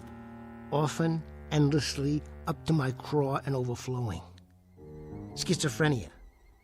I know it by heart. Patient feels helpless and manipulated by forces beyond his control. I could give it to you backwards, forwards, and sideways, and in 3 different languages. It's like a well-rehearsed off-color joke. So the patient makes the transference between himself and his lifeless dummy, but is then unable to separate himself from the object of his transference. Now that's all very psychiatric, and it's worth about $2.50 a word. But that's not it, Frank. I told them, and I've told you. It isn't schizophrenia or paranoia any more than it's athlete's foot or a head cold. Willie is alive, Frank. I tell you he's alive. Willie is a dummy, a piece of wood. Put him down. Look at him. Does this thing look alive to you? Please, Frank. 24 inches of lumber and a funny little suit of clothes, and you're shoveling yourself into a grave over it. Careful. Now listen to me, Jerry. I've gone along with you. I've held your hand, and I've sung you lullabies, and I have patted you on the back. I've also covered for you the 110 times you run out on a performance. I thought up excuses that hadn't even been invented yet. I have gone without sleep and without commission because I thought I had a talented article here who eventually was going to crawl out from under the bottle and hit it big. Well, I don't think you're such a talented article anymore, Jerry. Now, let's put it this way. Maybe I think you could be, but you're never going to. I think you're a self-indulgent sot with an overactive imagination, and the only thing you like better than scotch is sympathy. Well, I'm going to give you just 24 hours to straighten out. Get rid of the bottle, and get rid of that crazy obsession that you're in a death match with a dummy. Frank, it isn't just a dummy. I tell you, it isn't just a dummy. Oh, take it easy, kid. You're going to blow a gasket. Frank, take a look at this. What do you got there, Jerry? A backup? I had it made special. Didn't know if I'd ever have the guts to unpack it. But now there's no choice. Frank, say hello to someone very special. I'd like you to meet Willie's replacement.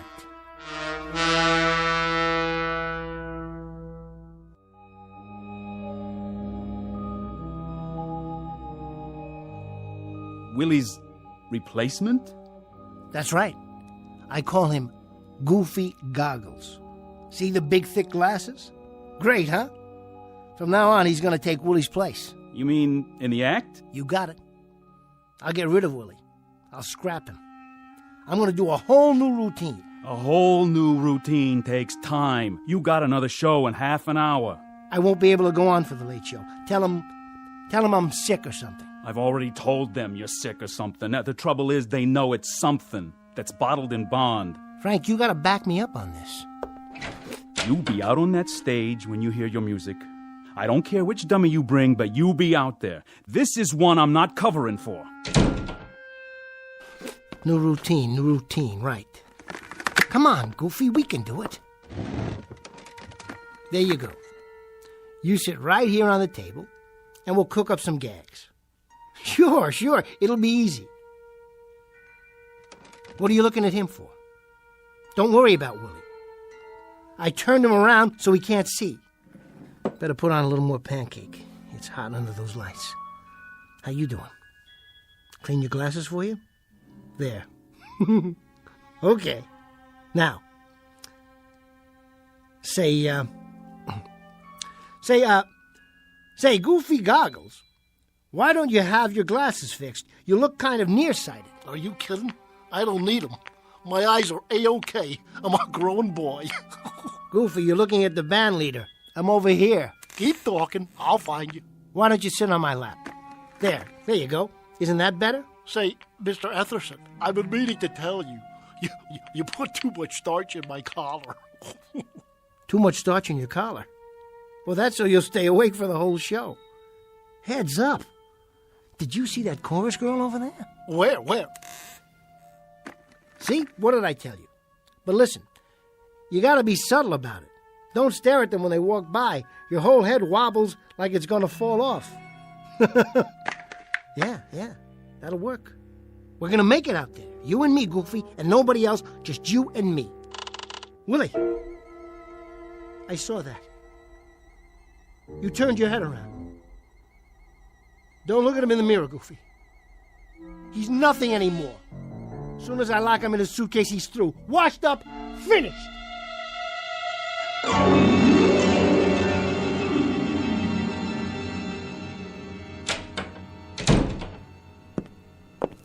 Hi, Jerry. All ready to go on? Sure, Noreen. I'm gonna kill him tonight. Margie, listen to this. Hello, Margie. Pleased to meet you. Noreen told me all about you. This'll knock you out. Make me talk, Jer. Go ahead. Watch this, Marge. I'm on in a couple of minutes, Noreen. How about after the show?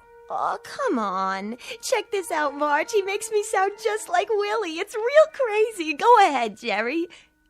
Hey, where is Willie anyway? He's not going on tonight. I've got a new partner. He's kind of cute. Meet my new friend, Goofy Goggles. Just the same. I miss you, Willie. Here's a kiss. Can you catch it through the door? Mwah! Knock it off, babe. That tickles. Willie, cut that out. What did I tell you, huh? What did I tell you? It sounded like he was all the way in the dressing room. Isn't that wild? Gotta go, I'm on.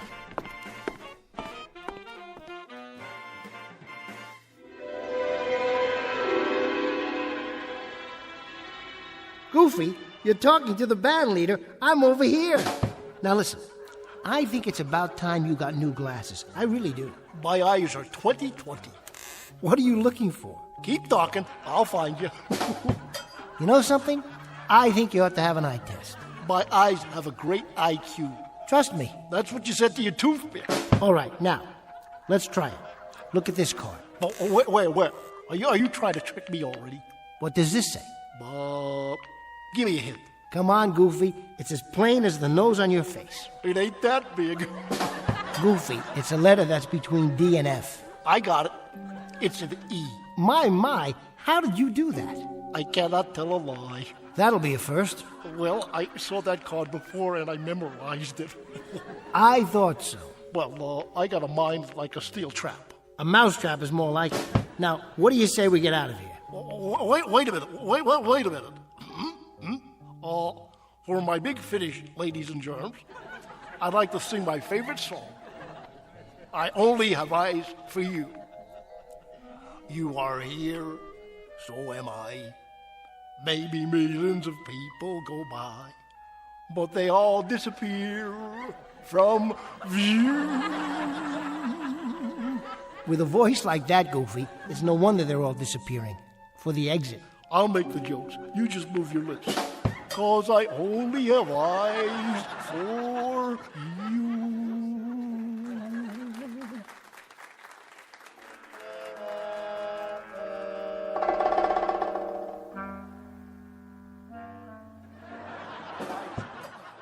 Cute act, isn't it, Georgie? What's cute about it?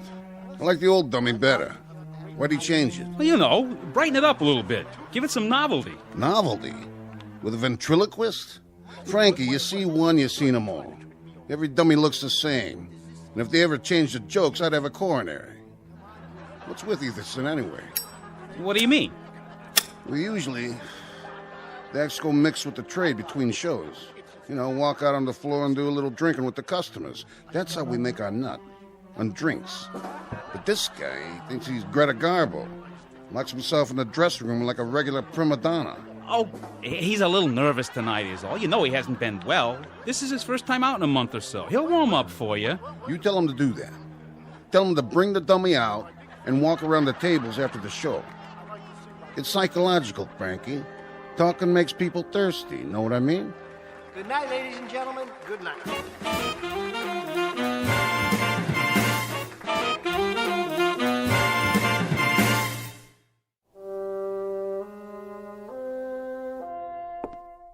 That was great.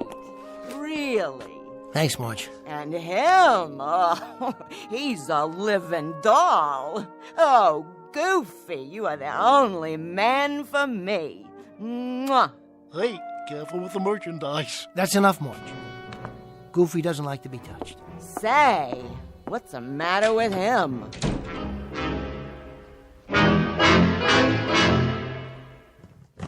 Come on, Willie.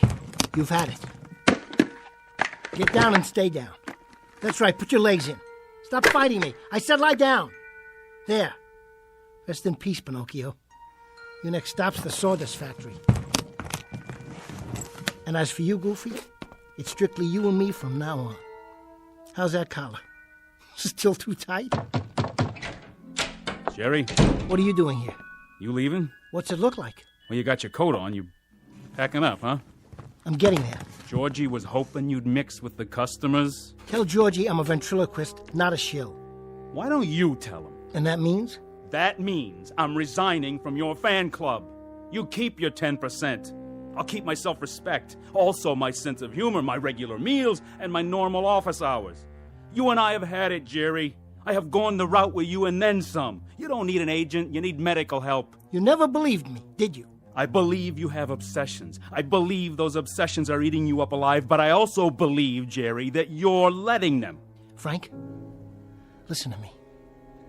He talks when I don't talk. He moves when I'm not looking. He tells jokes I've never heard of. He steps all over my lines. He throws me bum cues, and then he drowns out my gags. He, listen to yourself. Frank, I'm not crazy. He's real. He's alive. That's why I stuck him in that suitcase. And that's why I locked it. It's all over now.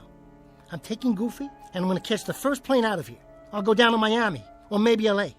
Frank, what was that place in Kansas City that we did so well in? The place in Kansas City was the same as Miami, which is the same as Los Angeles, which is the same as Sioux City, Iowa, which is the same as any town south, north, and west of here. They're all the same, Jerry. You're not going to leave Willie by hopping on a plane, train, taxi, or a one-horse shay. This thing you have to lick right here. This you lick at the source. Yeah, well, we'll see. Come on, Goofy, get in. We're taking a little trip. What about the other suitcase? Drop it in the river for all I care. Or keep it for old time's sake. I don't ever want to see Willie again. I thought I just explained it to you. This you can't just run away from. And I told you, we'll see about that, Frank. Just you wait and see. Willie is history.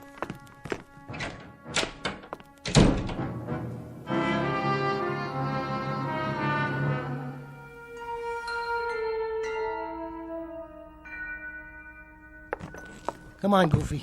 Let's get out of this dump. What? Is anybody there? Georgie? Georgie, is this thing on? Somebody forgot to turn off the microphone. Well, it's not my problem. Goofy and me, we're hitting the road. Who's there? Come out and show yourself. I can't see who's... That you, Mr. Etherson? Oh, hi, Rich. Yeah. It's me. I was just closing down. Rich, don't forget to turn off the mic. Okay, but I thought I did. Then somebody must have turned it back on. Wonder who did that. Well, take her easy, Mr. Etherson. Nice show. Thanks, Rich. Night. Good night.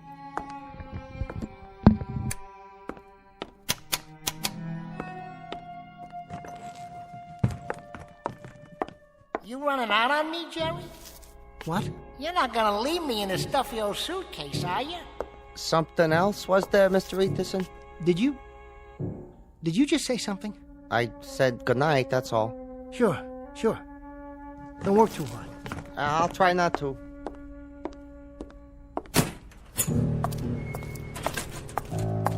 Come on, sport. I wouldn't lock you in a suitcase. Where are you? Where? Hey, Geppetto, did you forget something? Or someone? You leave me alone.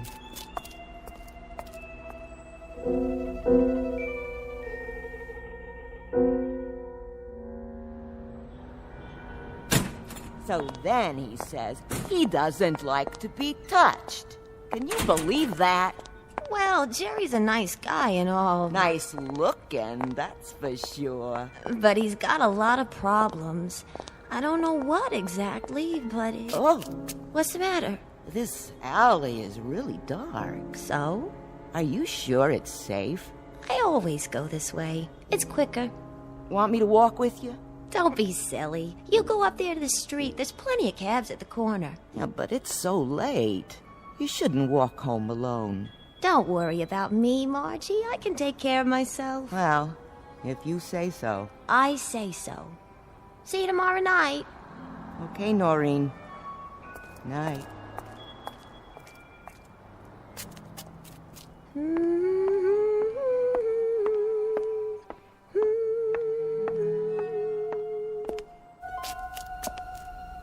That you, Margie? Is somebody there?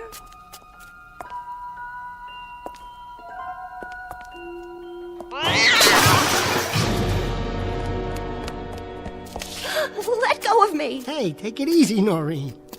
It's only me, see? Oh, Jerry, thank God. Who did you think? I don't know. Were you following me? Well, sort of. I was waiting for you. You were? Yeah. I was watching the stage door for you to come out. Sure you were. Would I lie? Well, in that case, I suppose the line is, this is so sudden. And for once it happens to be true. I thought maybe... What's in the suitcase? Is that Willie? No, it's not Willie. Listen, I thought maybe we could get a drink together. Or maybe a sandwich and a cup of coffee. What do you say? You want to go with me? Why not? I've been meaning to tell you. I've been meaning to tell you that I think you're very, very good looking. Really? Yeah, you're the best looking girl at the club. No kidding.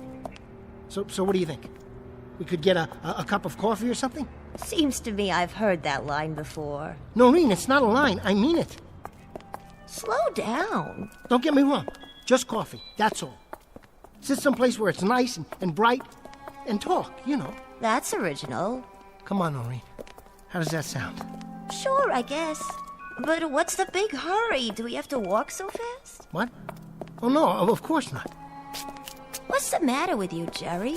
Are you sick? What do you mean sick? I just like you, that's all. Is that a crime? I like being with you. What is going on? I just thought we could spend some time together. Something's wrong. You act like you're frightened. What are you frightened of? Noreen. Tell me. Noreen. I can't be alone now. I can't. He's bugging me. Who? His voice is coming out of everywhere. He's all around, no matter where I go. Before you came out, I thought I saw his shadow back there on the wall. It was huge, Noreen. Who are you talking about? Willie! Don't you get it? Noreen, you've got to help me. Let me stay with you tonight. I'm telling you, Willie is... Willie is a dummy. Get away from me, Jerry. You're scaring me. Noreen! Noreen, wait! Noreen, please! Come on, come on. Open up. Hello? Rich? You still here? You didn't go home yet, did you? Rich?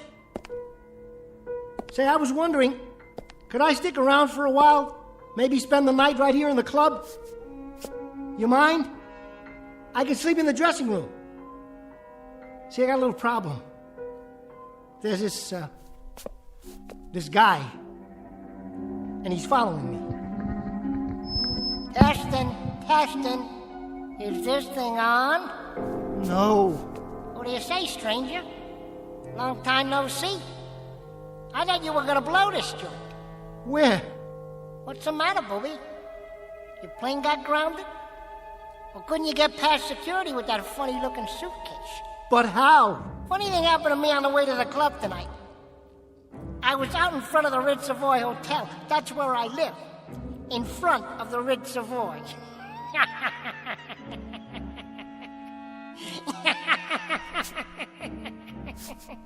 Where did you go? You're not on the stage. The microphone isn't even there. Want to play hide and seek? Guess what, Jerry? You're it.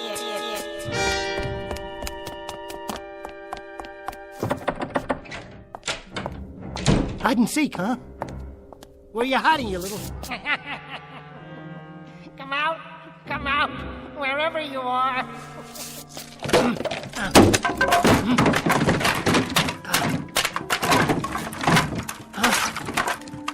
The other suitcase.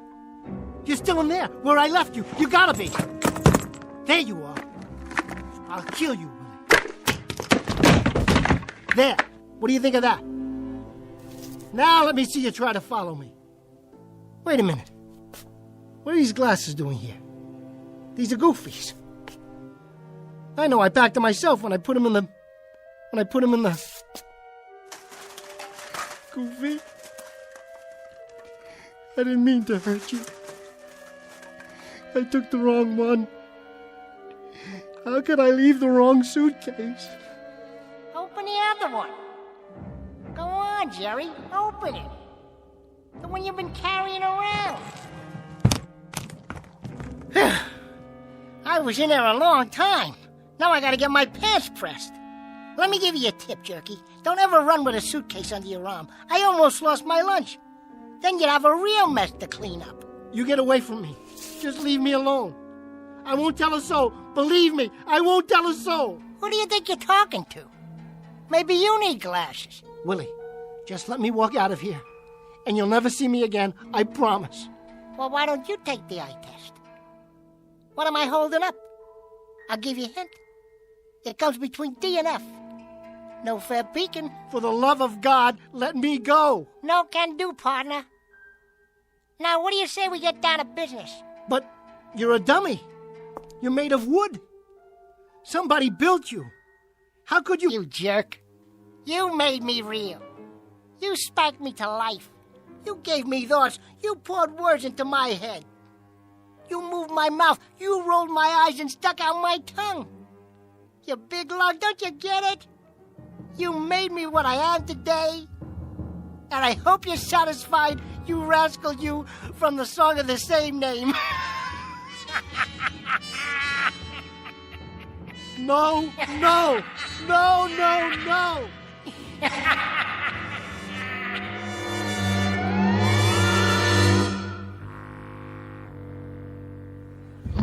Evening, everybody. And now, direct from the Big Apple, New York City, the funniest pair of cuckoos you'll ever see here in Kansas City or anywhere else, Willie and Jerry. Come on, folks, let's give them a big Kansas City welcome.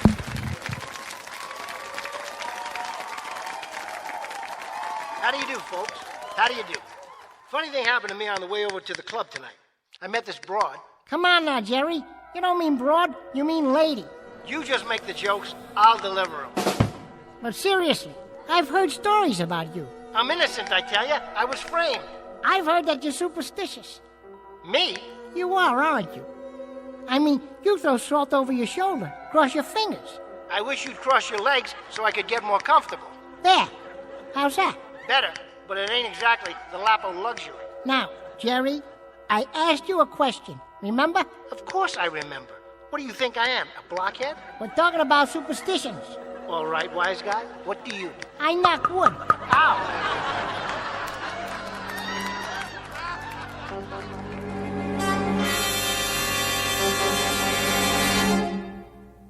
What's known in the parlance of the times as the old switcheroo. From boss to blockhead in a few easy lessons. And if you're given to nightclubbing on occasion, you might want to check out this particular act. It's called Willie and Jerry, and you'll find them booked into some of the better clubs along the Great Gray Way known as the Twilight Zone.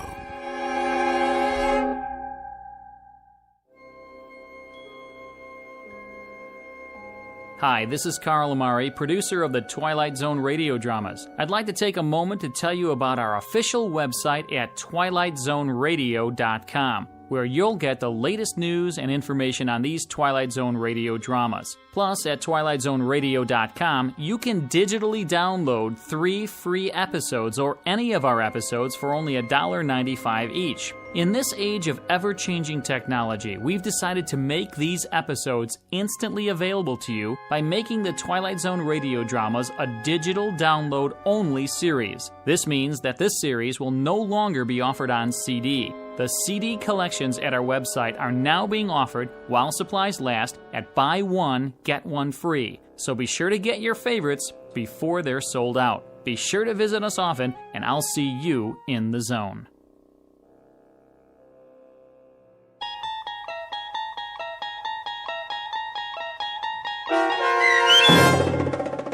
The Dummy, starring Bruno Kirby with Stacy Keach as your narrator, was adapted for radio by Dennis Etchison and based on a script by Rod Serling from a story by Lee Polk. Heard in the cast were Craig Wickman, Michelle Graff, Linda Ryder, Rich Komanek, Christian Stolte, Paul Patch, Roger Wolski, and Doug James. To learn more about the Twilight Zone radio dramas and to obtain audio cassettes and CDs of these programs, visit our website at twilightzoneradio.com. This copyrighted radio series is produced and directed by Carl Amari and Roger Wolski for Falcon Picture Group. Doug James speaking.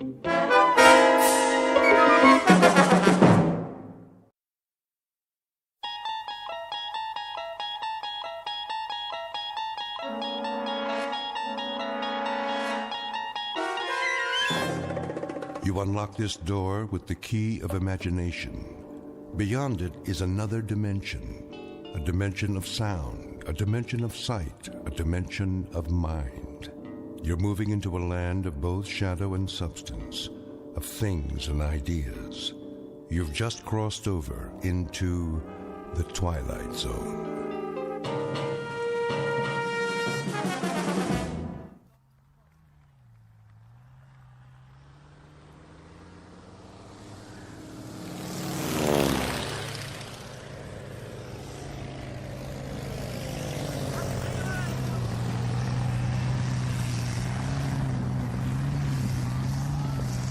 Here we are then, all in. Well done, chaps. In time for tea. Rather have a pint. Which one is this? Lieutenant Jones, sir. None the worse for wear. All back then, are they? Not quite, sir. Let me see. Campbell, McCudden, Rhys Davids. Who's still in the air? That would be Captain Mackay and... Not Mac. What about him, sir? Oh, I'm sure he'll make it. The man's an absolute ace. It's just that ever since we lost Ball, well... Yes, that business with the Cloud. Cloud, indeed. It was the Jerrys that got him. Bloody butchers. Well, no clouds in the sky this morning, sir, and not a German plane in sight. He should be setting down any time now. Flying alone, is he? On patrol with another scout. Good plane. Decker, I believe. Ah. Seen his share of dogfights? And they both have. Where are they, then? Where?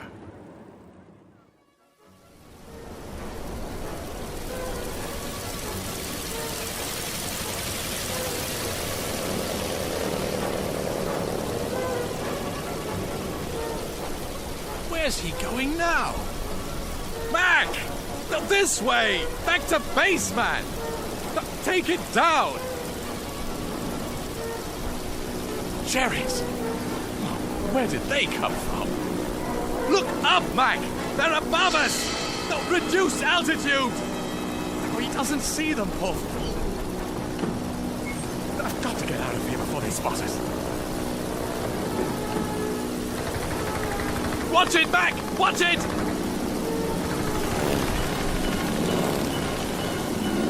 We can't fight them all. Mac! Mac, come on! Let's get out of here! We've got to lose them. We've simply got to! What's this? A cloud? I can't see a blasted thing! Where's the base? Oh, flying blind! What's happening? I can't hear anything either. Mac? Mac? Where are you? Where am I?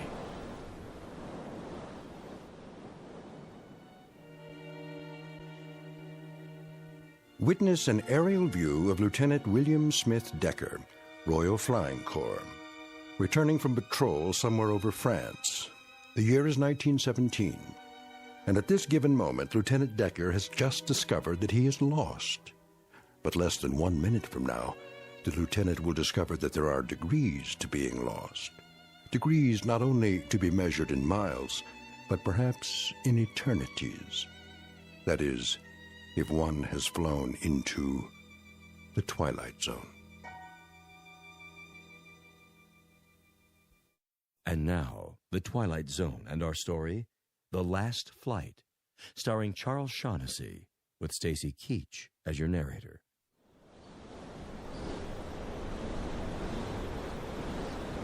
Can't see, can't hear.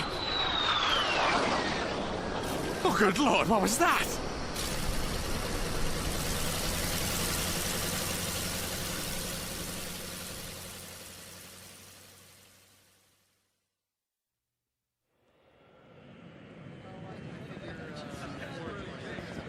Hey, take a gander at that. What in the... Is this a joke? Who does he think he is? What are you men standing around for? Just heading into the hangar, sir. Corporal, what is that anyway? What's what? That, sir. Take a look. With 4 wings? At least something's holding it up. Up in the sky. It's a bird. It's a plane. It's super junk heap. Some antique, huh? Get off the field, all of you. Where are you going? To tell the Major. I want to know about this.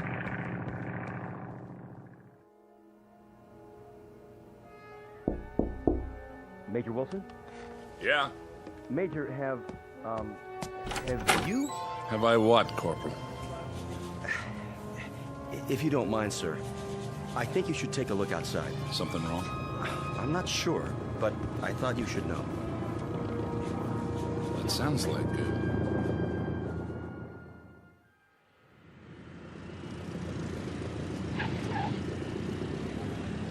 Hey, what gives? Some kind of old-timey stunt pilot. Dig those crazy goggles. So that's a biplane. If I remember my history books, it's a Newport Scout. Favorite of the RAF. Must be from an air show or something, huh, Major? No air shows around here. Who gave him clearance to land? That's just it, sir. As far as I can tell, no one. Look, he didn't get shot down. This is restricted airspace. Jeep. Driver for the Major. On the double.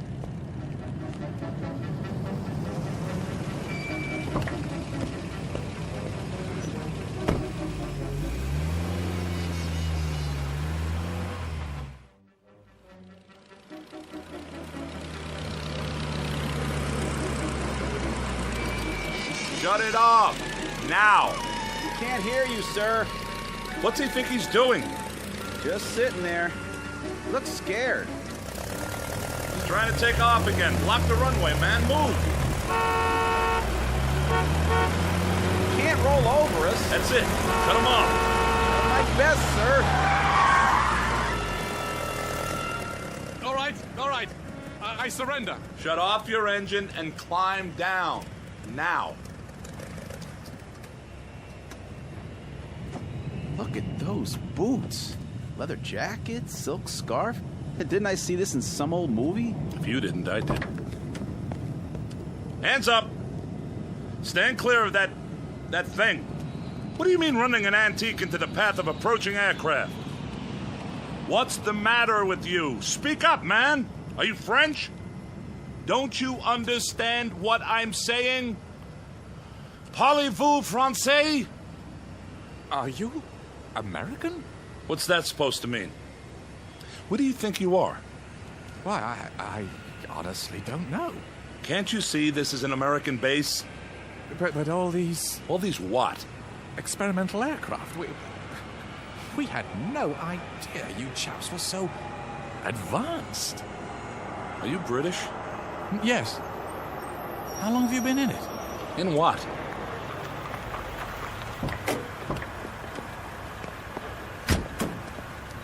What's going on, sir? Get it out of here. How do we do that? Tow it. I don't care. But get it off the runway. Yes, sir. You'd better come with me. Well, of course. Get in. Extraordinary vehicle. It's a Jeep, all right? Back seat. Oh, yes. Administration building. Yes, sir. Whoa! Hold on, flyboy. You'll fall out. I just can't believe it. Believe what? Well, an airstrip so close to the lines. How long? I don't follow you. What lines? How long what? Why, the war. How long have you chaps been in it?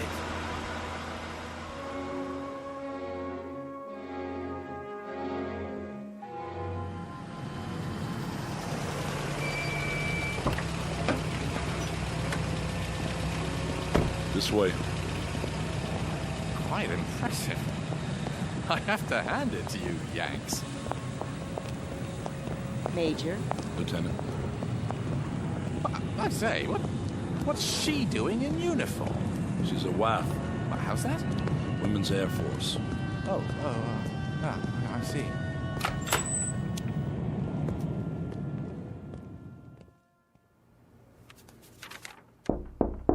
Enter. Major Wilson is here, General. Ask him if he can't wait till later. I have to sign off on this report. It's something kind of special, sir. Oh, all right. Show him in. Come in, Major.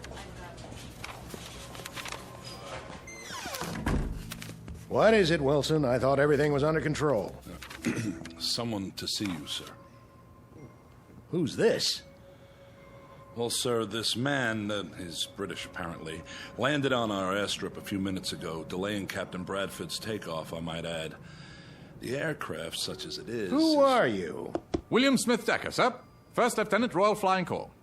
You mean Royal Air Force? No, sir. Royal Flying Corps. All right. Well, what are you doing here? Doing, sir? Why are you dressed like that? Is there an air circus nearby? Air circus? Stunt pilots, that sort of thing. Or are you making a film? Film? A remake of Wings, perhaps. I don't recall an authorization from headquarters. I'm afraid I don't understand your meaning. Oh, you don't? Well, out with it, man. Why are you wearing that costume? This is my uniform, sir. I say, where exactly am I? Where exactly do you think you are? Well, I must admit, it's all a bit confusing. I thought I was landing at the 56th Squadron Air Base RFC.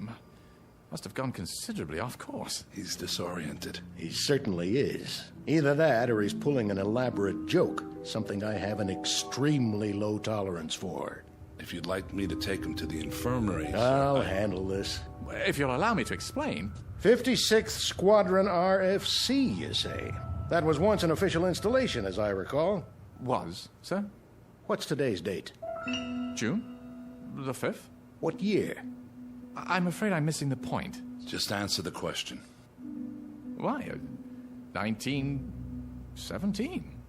1917. Isn't that correct? Well, isn't it? Or are you fellows using a different calendar?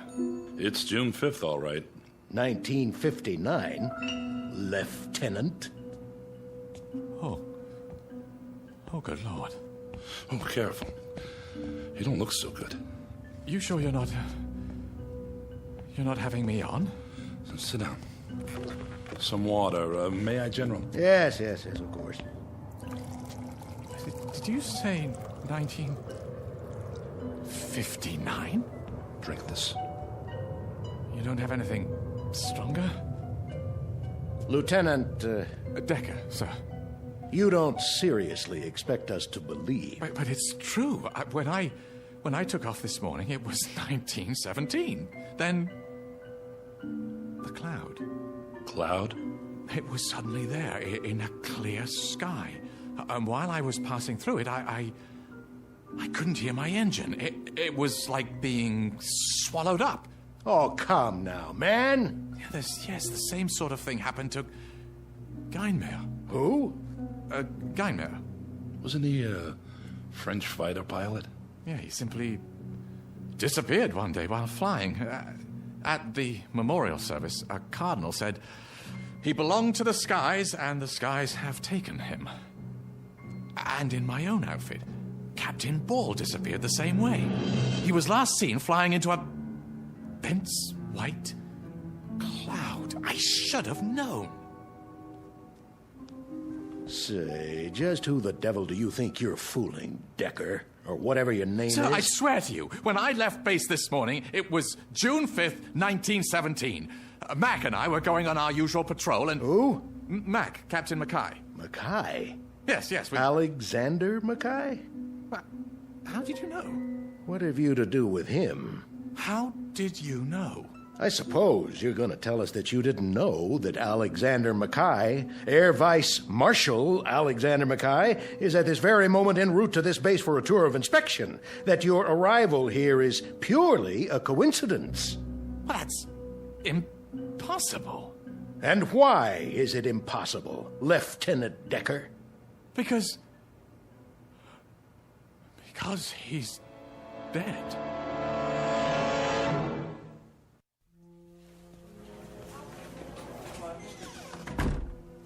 Well, Major? Here. What's this? Everything British HQ has in their files. Have you looked at it? I'll let you do the honors. And what do you expect we'll find? The truth, sir. Whether he's an imposter or... Whether? How could he be anything else? You think he's a lunatic, don't you?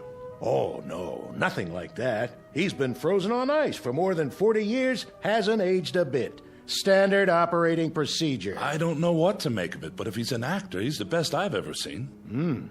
Seen a lot of actors, have you? Well, what do you make of it, General? The mechanics have gone over the plane. It's a genuine Newport Scout, all right. In perfect working order. And he knows how to fly it. That's obvious. Open the file.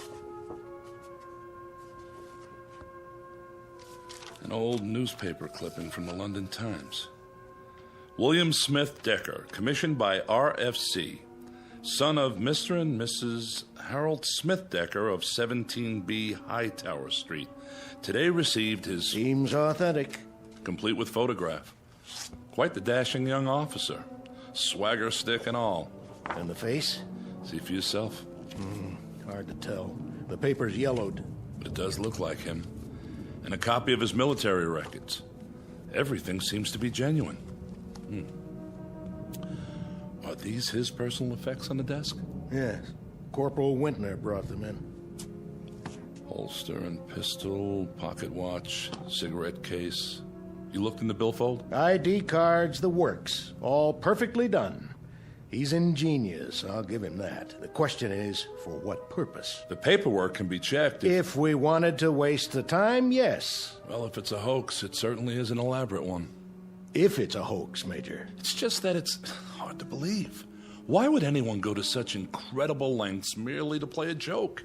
Who said it was a joke? What do you mean, sir? There's no telling what his motive was. Maybe we'll find out once Mackay arrives. We might check with the Ministry of War in London. There must be records of everyone who's ever served, no matter how long ago. You know what I think, Major? Sir? I think you believe him. No, sir, I wouldn't say that, but I can't help feeling there's more to this man than just... Exactly. The revolver, for example, fully loaded. Oh, you don't mean he meant to use it on... We'll know soon enough. I was watching him, and I'd swear he was genuinely shocked when he found out about Mackay coming here. If he meant any harm to the man, he would... We'll get to the bottom of it. For now, I've ordered him kept under lockdown. It doesn't make any sense, General. Get these things off my desk, will you? Of course. Now, if you'll excuse me, I have a lot of work to do. You don't suppose that... If you'll excuse me, Major. Yes, sir.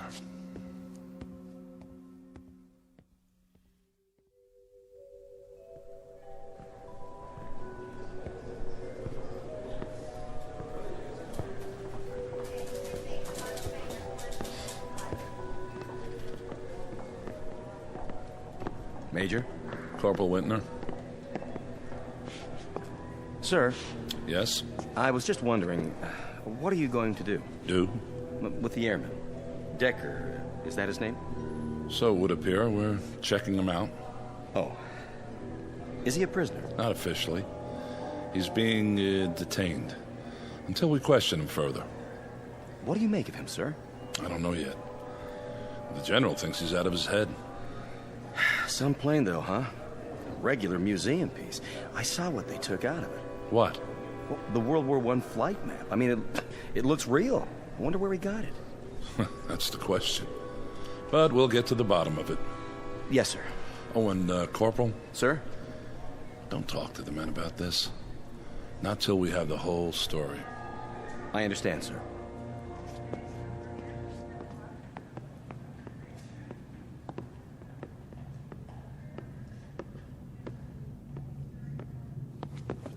Major Wilson? At ease. How is he? He asked for tea, sir, with milk. Can you beat that? I had some brought over from the commissary. That's fine. I'll be inside with him. Yes, sir. Lieutenant? Why am I a prisoner here? That's not quite that bad. I'm being kept here, am I not? For the time being. But I'm not free to leave. I'm only following orders, Decker, until Vice Marshal Mackay arrives. What earthly good will it do for me to see him? Well, you mentioned him by name. You claim to know him. I most certainly do. Then this will give us a chance to straighten it out. There's nothing to be straightened out. Why are you so afraid of that? I'm not. I'm not afraid of anything. Well, then, there's no need to worry. So, I'll see him. Good. I wanted to ask you something about that cloud you spoke of. I've told you everything. Why don't you relax? Sit down. I don't care to sit down just now. Nervous, are you? I wouldn't say that. You do realize, Decker, that you're asking us to believe something rather incredible. A cloud of silence in a clear blue sky. A World War I pilot landing at an American SAC base in present-day France. Such a thing doesn't happen every day, you know. Yet it did happen, and it happened today. We're in agreement on that. Look, I told you I'd see Mackay. Look, why don't you leave me alone till then, You really feel you know him, don't you? Know him? Ha! Old lead bottom. Lead bottom? Whenever we flew over German lines, the soldiers fired at us, quite naturally. And one day Mac got hit in a most embarrassing spot. I always called him Old Lead Bottom afterwards. It's a personal joke, of course. Mac's a proud sort, don't you know? He wouldn't like it if I bruited it about. Why did you keep insisting before that he was dead? Because the last I saw of him, he was caught in a circle of 7 German planes. 7 biplanes. There was nothing I could do, you understand? I was in my own plane, involved with 3 others. They were closing in on me. So he got away. I don't see how he could have. He not only could have, he did. He was one of Britain's great heroes during the Blitz. What do you mean by Blitz? The second war we told you about. He won the DFC for knocking down 3 German bombers one night over London.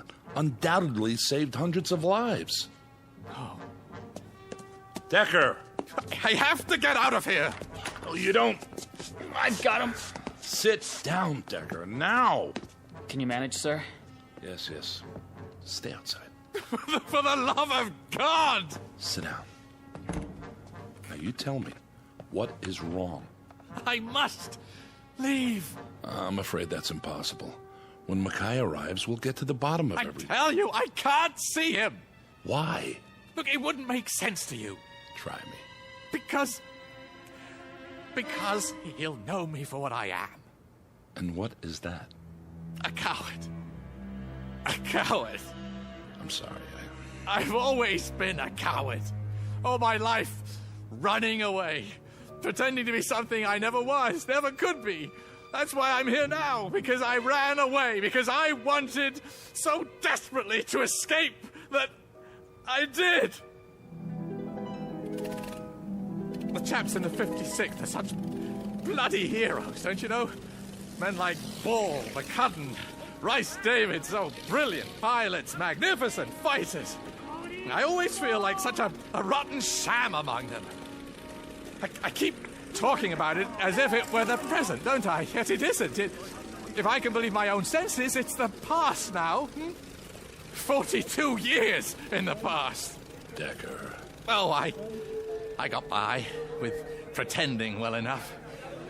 My kind of strained idiocy was exactly the brand we all put on. Playing the part, don't you know? Exaggerated, near hysterical with confidence.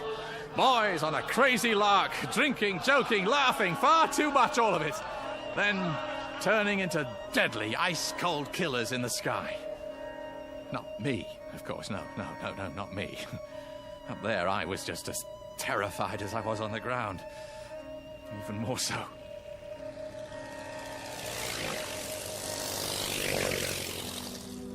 Mac and I were supposed to go on patrols together, flying backup for each other. Most of the time, I talked him into splitting up. He didn't mind. I believe he actually hoped he'd run into trouble. Me?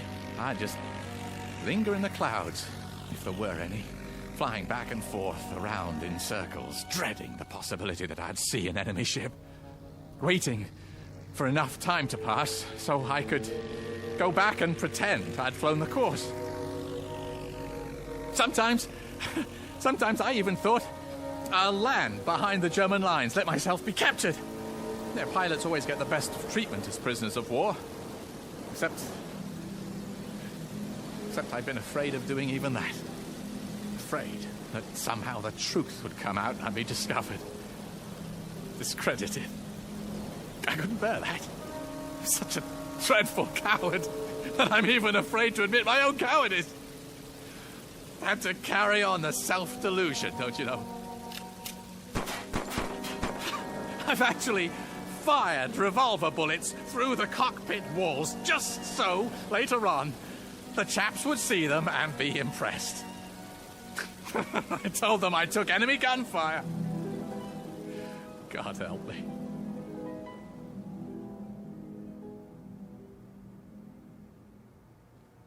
Fear isn't a crime, Lieutenant. Every pilot's been afraid at one time or another. Mackay would understand that. No. What makes you even think he knows about it? Because it was I who let the Germans trap him. You said you were fighting 3 German planes yourself. How could you possibly have... I wasn't fighting anyone. I was running. Don't you understand? I was trying to get away.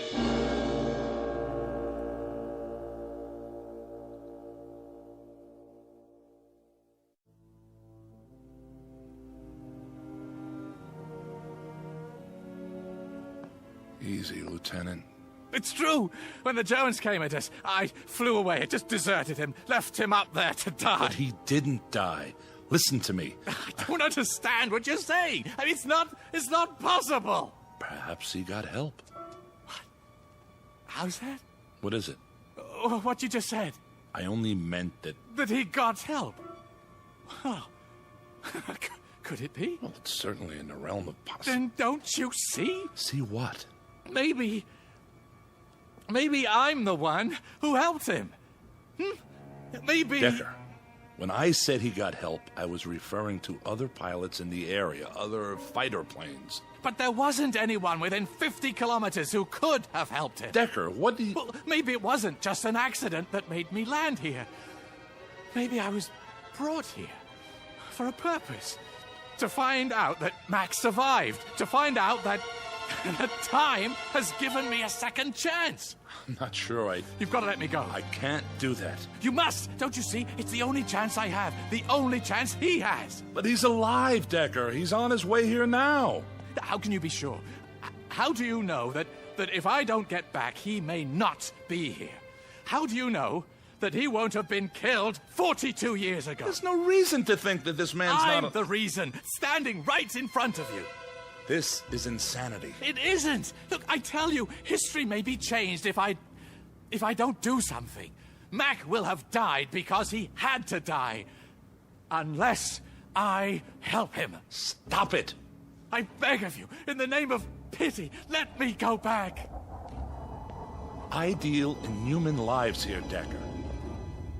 How to save them, how to protect them, and all that goes with it. My job is to issue orders, and those orders are reviewed. If they don't pass muster, someone else overrides them. You don't have to explain military procedure to me. Good, because there's more at stake here than personal opinion, no matter how strong.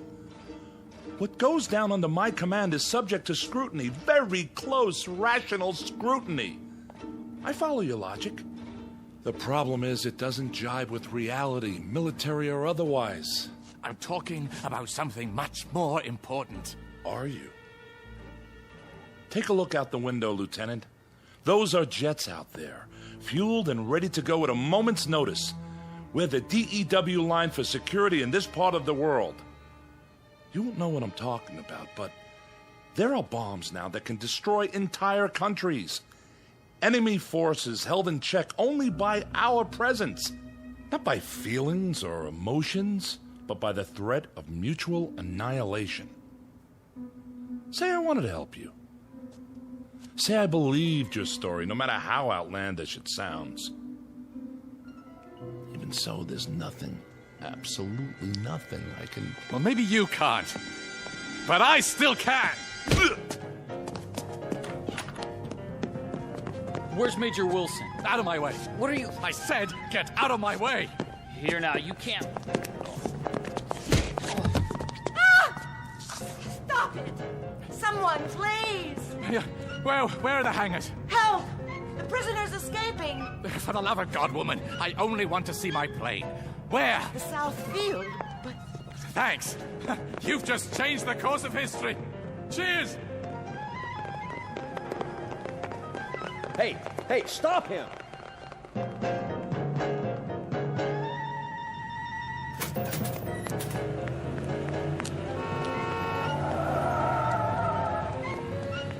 Did you see that guy? Something out of an old movie. What in the rosy hell?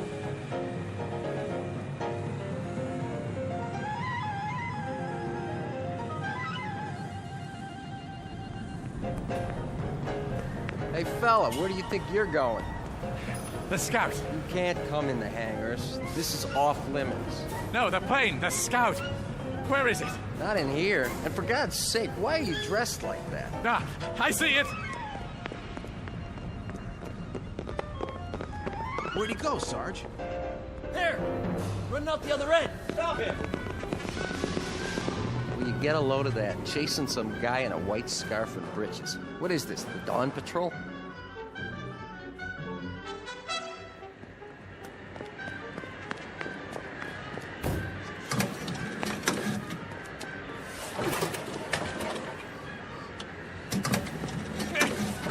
Come on, it's got to start!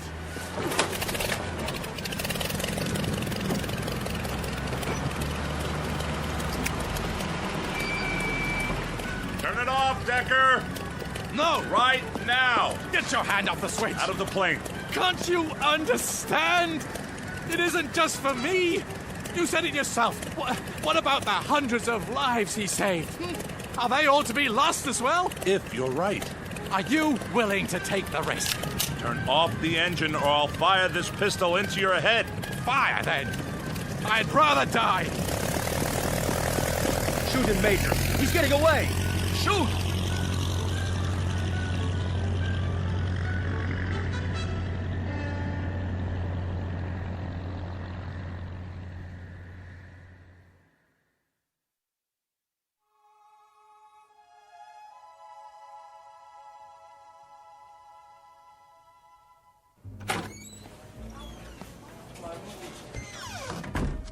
General? You're in trouble, Major. I hope you know that. I understand, sir. Well, what do you have to say for yourself? I don't know how to explain it. I just couldn't pull the trigger. Your thought processes elude me, Wilson. They positively elude me. Letting that maniac loose. Yes, sir. I'm trying to understand. You had him. How could you? Yes? Air Vice Marshal Mackay, sir. Fine. We were supposed to meet him when he landed. I know, sir. I'm sorry. Marshal Mackay. How'd you do, General? Very pleased to meet you, sir. I trust you had a comfortable flight. Oh, yes. Splendid. Good, good. This is Major Wilson. Honored, Major. The honor is mine. Now then, shall we begin the inspection? Or perhaps you'd care to have a meal first. Not really. I'm on a bit of a schedule this afternoon. Sir, may I ask you a question? Not now, Wilson. But what is it, my boy? Well, sir, do you know a man named William Smith Decker? Really, Major? Smitty? Why, yes. You do? I should know him. He saved my life. What? Then he did go back. How, sir? If I may ask, how did he save your life?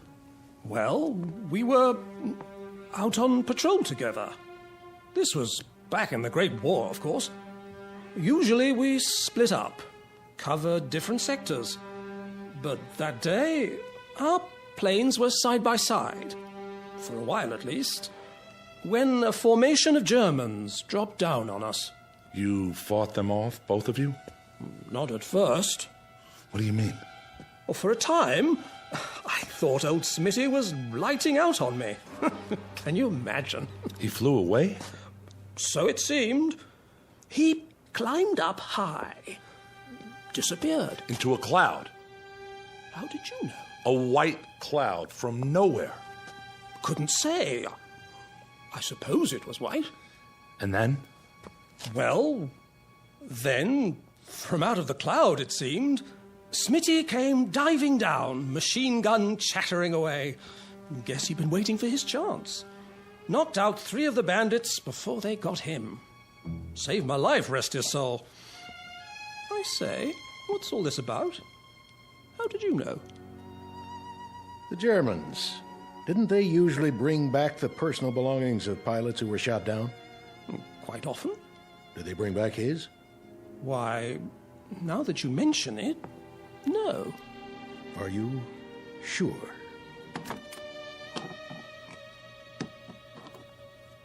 Where in heaven's name did you get these? They're his. I know them anywhere. But how? So, you've never known exactly what happened to him, to your friend Smitty. What the devil is going on here? We might be able to fill you in on the details. After all these years? How could you? Maybe you'd better sit down, old lead bottom. What did you call me?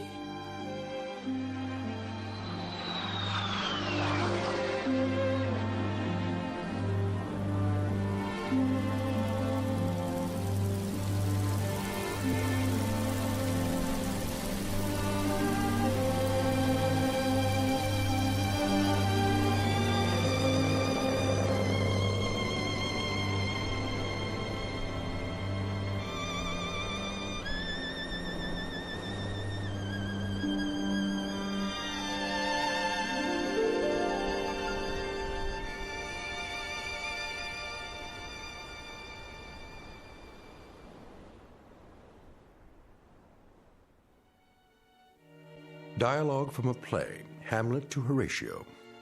There are more things in heaven and earth, Horatio, than are dreamt of in your philosophy.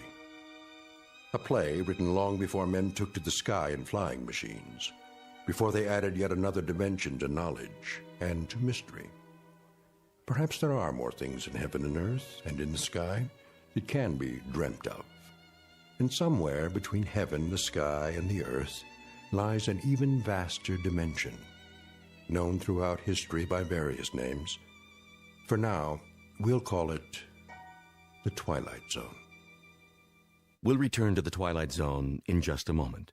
You are about to enter another dimension, a dimension not only of sight and sound, but of mind, a journey into a wondrous land of imagination. Next stop, the Twilight Zone. Hi, this is Stacy Keach. I'd like to take a moment to tell you about our Twilight Zone website at twilightzoneradio.com.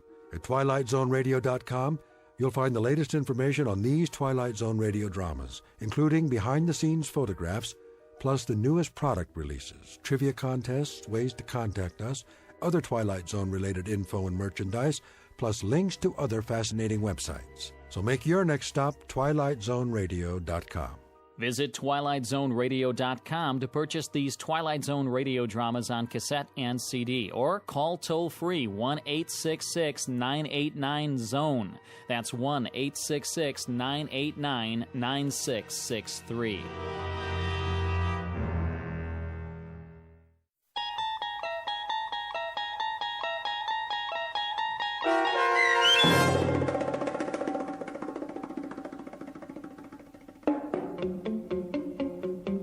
The Last Flight, starring Charles Shaughnessy with Stacy Keach as your narrator, was adapted for radio by Dennis Etchison and written for The Twilight Zone by Richard Matheson.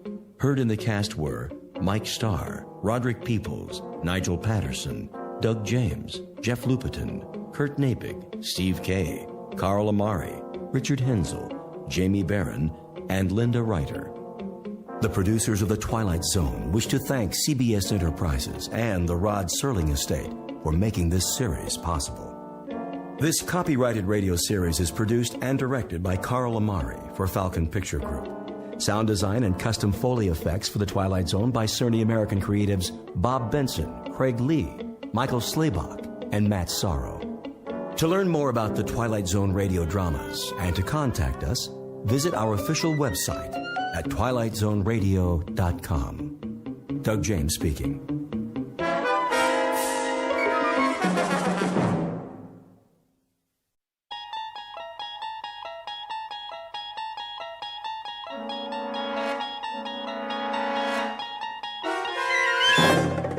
You unlock this door with the key of imagination. Beyond it is another dimension, a dimension of sound, a dimension of sight, a dimension of mind. You're moving into a land of both shadow and substance, of things and ideas.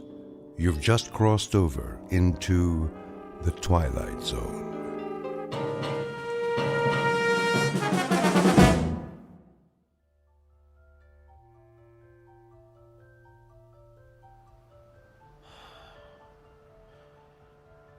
You are totally relaxed, floating. You are in a deep, deep sleep and can only hear the sound of my voice. You are safe, relaxed, and at ease. Can you hear my voice, Alex? Yes. I would like to continue where we left off last week. Is that okay, Alex? Yes. Last week, you were telling me about a strange laboratory. Do you remember it? Yes. You described it as filled with instruments. Tell me about the instruments, Alex.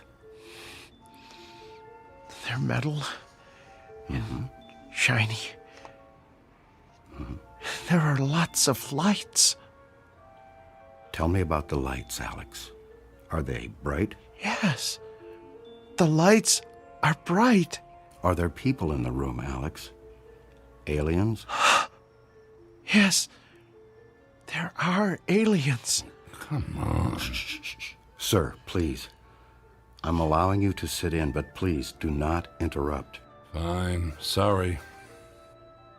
Can you describe the aliens for me, Alex? Do they have big eyes? Yes. They have big eyes. And what did they do to you in the laboratory? Experiments. Uh-huh. What kind of experiments? I don't know. Were they medical experiments? Yes.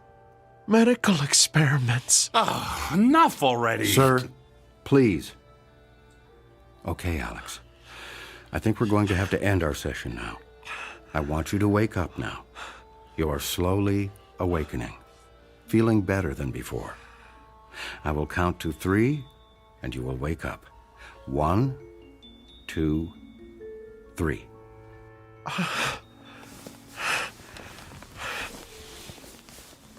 Did I talk about the aliens again?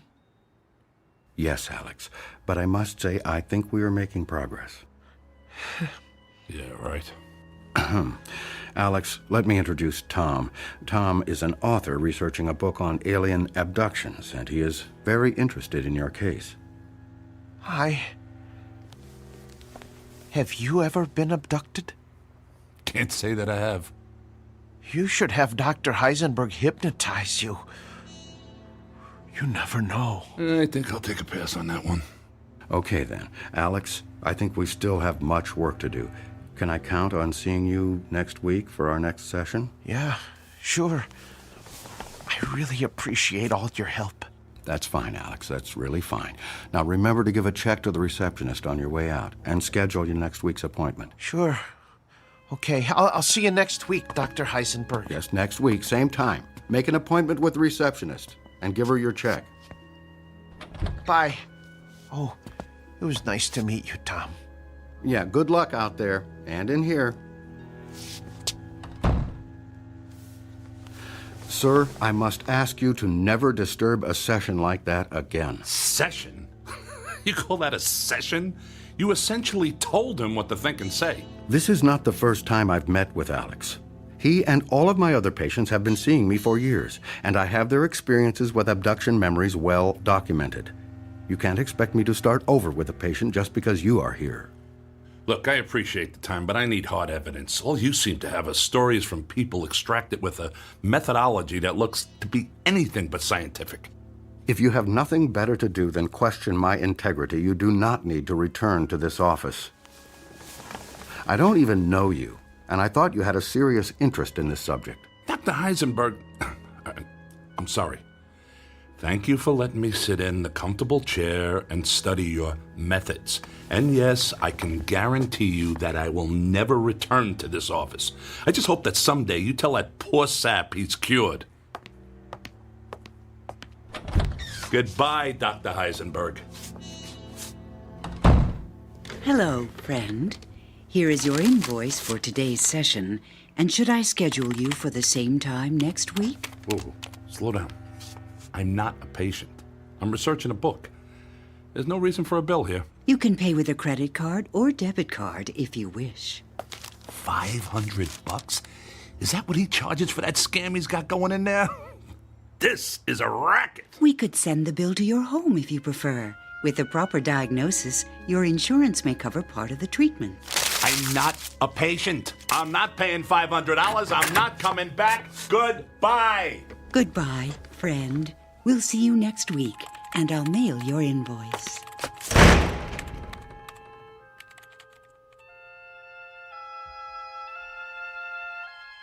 Meet Mr. Tom Calkin, a bad writer with a bad attitude and good intentions who pens conspiracy books that no one seems to read. He speaks to an audience driven by paranoia and does his research in a land of charlatans, frauds, and fakes.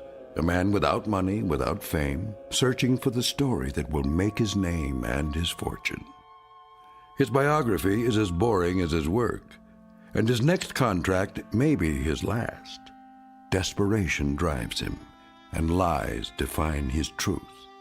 At least, until he finds his story in that place where all lies fail, a place where even the bright light of truth isn't always what it seems. A place called the Twilight Zone.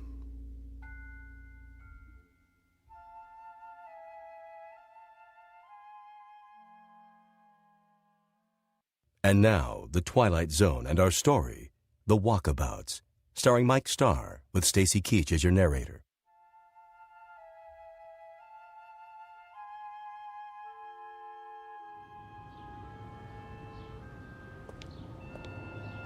Unbelievable.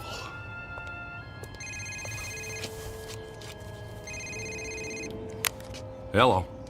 Tom, It's Maria. Oh, hi. Where are you?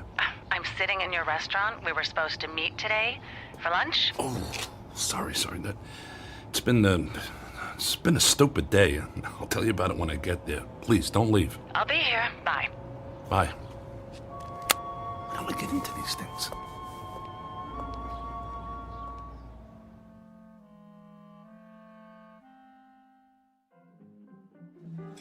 Sorry I'm late. I was meeting with the psychiatrist who specializes in alien abductions. Sounds fascinating. How did it go? It's all crap, Maria. The guy is an absolute charlatan. He's probably had more to do with creating the idea of alien abductions than helping the people who think they've been abducted. Okay, look. We've got a problem. I've edited many books in my time, but I have never worked with an author who made such big promises and delivered so little. Wait a minute. Are you talking about me? Yes. Look, you pitched us an idea for a book about UFOs, and you said you had some evidence that was going to blow the lid off of Roswell, UFOs, and everything people have wondered about and feared on this whole subject of flying saucers. And all I ever hear from you are stories about charlatans, frauds, and fakes. I mean, what is this hard evidence you supposedly have? I mean, you have researched a book before, I assume.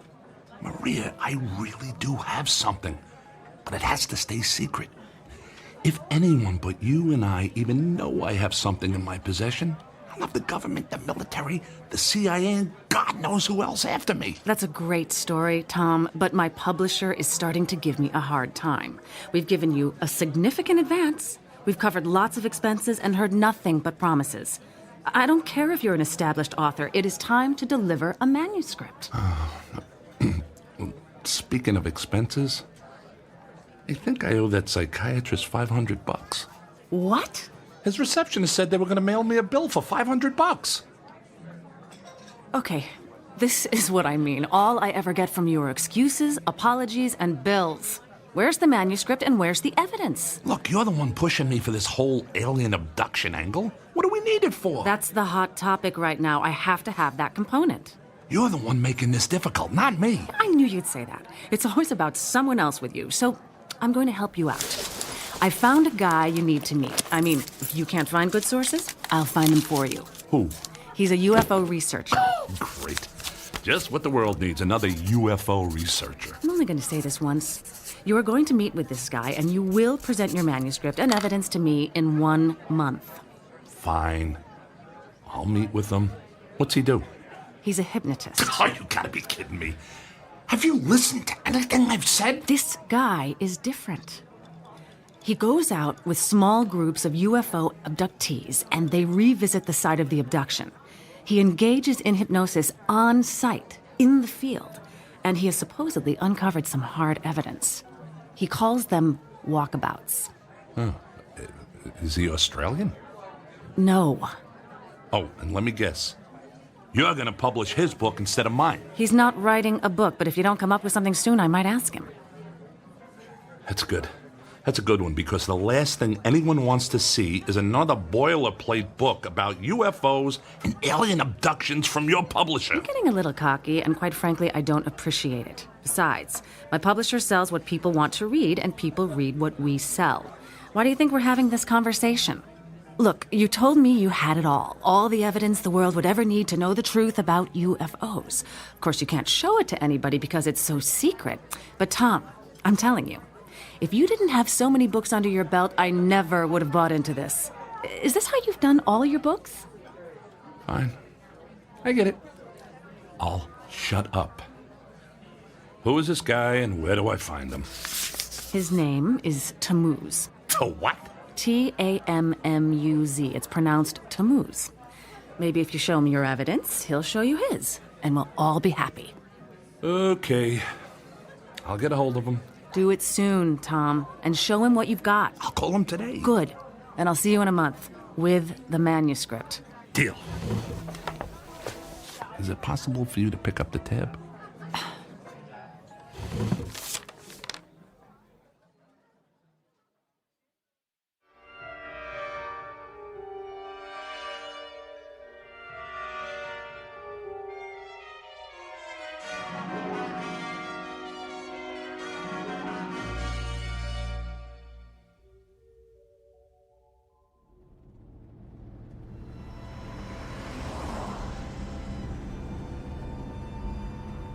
So, how do you know Maria? I'm a writer. She's my editor. I'm writing a book, and she suggested I meet with you. Let me guess, a book about alien abductions? Actually, it's about UFOs in general, but this alien abduction thing is a hot button with her, so here we are. How did you get interested in UFOs? Actually, I never gave them a thought until I had a little encounter. A close encounter? That's an understatement. Any abduction flashbacks? Nope. It wasn't that kind of thing. I was fishing, hiking actually, in the Rocky Mountains.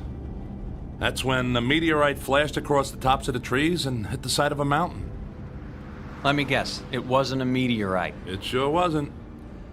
I climbed up there to get a look at it and could see it was metal and aerodynamic. I thought it was a jet. Figured I'd climb down and tell the police about a plane crash until I started to look closer at the thing. And that's when you saw a flying saucer? Didn't look anything like a saucer, flying or otherwise. Just a tangle of mangled metal. But it sure wasn't a plane. That's when I heard a sound inside. I thought it was a survivor of the crash. It turned out, it was. A little gray man with a big head and large eyes? Didn't look anything like what you hear about. It was kind of mangled, actually. It stopped moving as I looked inside, and I could see pools of blood. Clear, blue blood. Sounds like alien royalty. Look, this may sound funny to you, but I know what I saw. Sorry, it's just that I've heard so many stories it starts to get old. Although yours has some new characteristics. It's actually a good story. Doesn't sound like much of a book, though. That's because it's more than just a story. Like what? I got pictures. That helps. And video. And parts of the wreckage, and I even wiped up a sample of the blood and put it in a plastic bag. In my freezer at home is a sample of alien DNA. In a box under the bed are parts and instruments from the craft. And on my computer are pictures and videos of the inside and outside of the craft. You're not making this up, are you? Nope. It's all real, and I got it all. Now, what do you got? What do you mean? That was a deal I made with Maria. I would tell you all about my evidence, and you would tell me all about yours. My friend, I don't think anyone on the planet has evidence like yours. Well, maybe at Area 51, but not in a box under a bed or next to the frozen pizzas in the freezer. Damn it, Maria! What? She told me you would help. That you would share your evidence. Let me guess. You got nothing. Hey, slow down, my friend.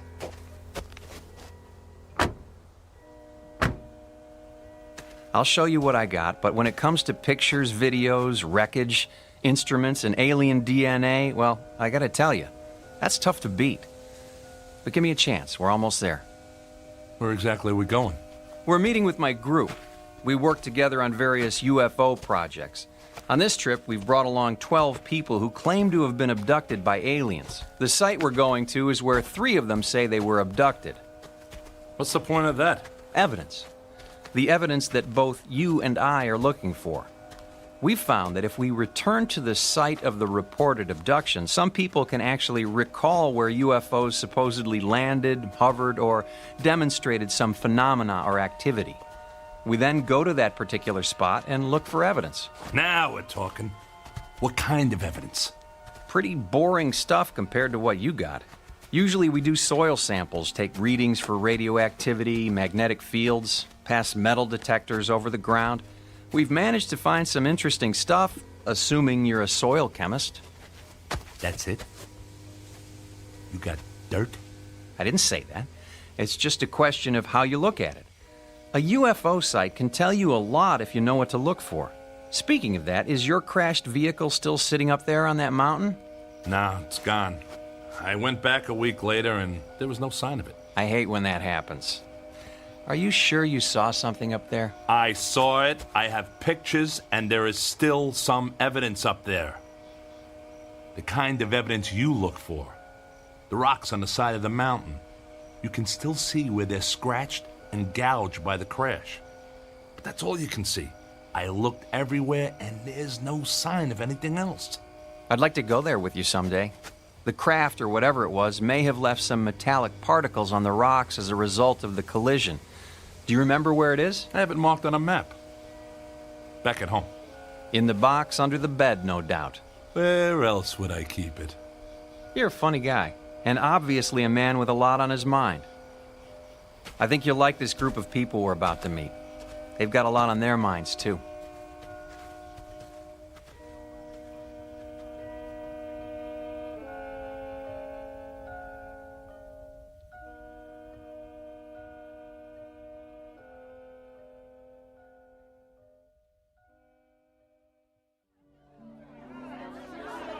Settle down. They'll be here soon. Hello, Tammuz. I was beginning to worry you were lost. It's going to be dark soon. I wouldn't have gotten lost, not with all the racket this bunch is making. Enki, this is Tom. He's a friend of a mutual friend. Tom is writing a book about UFOs, and he's interested in our work. Ah, it's nice to meet you, Tom. We have extra tents for unexpected guests, and I trust you'll be comfortable. We're about to eat. Please, both of you, join us. Quite a setup you got here. You planning to stay a while? Some of us, although I'm sorry to say the abductees only last a day or two on site. It can be a bit overwhelming for them, especially for the 3 who feel they were abducted at this place. You know, I don't know how to tell you this, but I had no idea this trip would involve camping. Sorry about that. We'll take care of you. I think we might even have some extra clothes for you, although it's more of a jumpsuit. That's okay. I'm not planning to stay that long. Just long enough to see what you got. Fair enough. Let's have something to eat, and then we'll figure out how we're all going to proceed.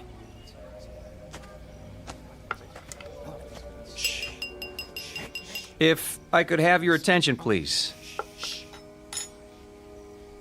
Thank you all for joining us. I know this is difficult for some of you, but I can assure you you're in good hands, and my hope is that our walkabout will be brief and uneventful.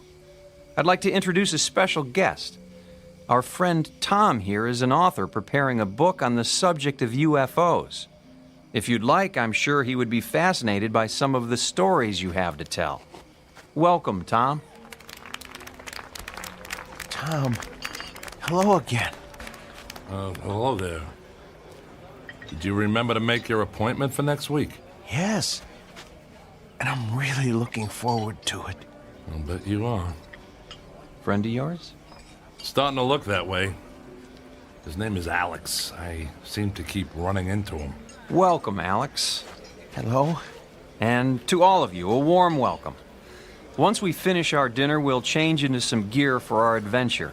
We're going to engage in an exercise with group hypnosis tonight. Our goal is to understand what you have all experienced and to see if we can trace the behavior of the various crafts you have seen and find any signs of their presence on this spot.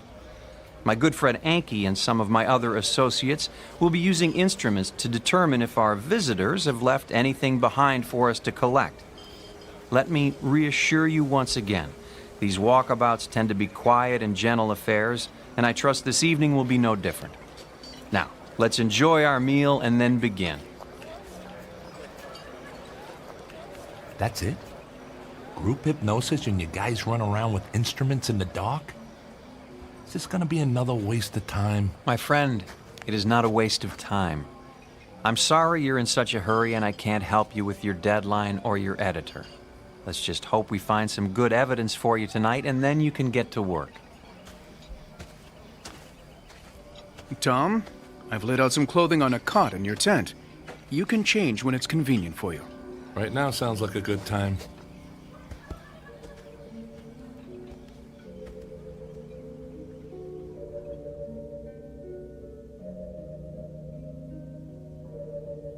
Tom? Hey, Tom! Wait up. Oh, it's you. Is this how you spend most of your time? Oh, Dr. Heisenberg recommended I try this form of therapy. Heisenberg? He doesn't seem like a guy who would want to lose a paying customer to a competitor. What? What are you talking about? That's not important.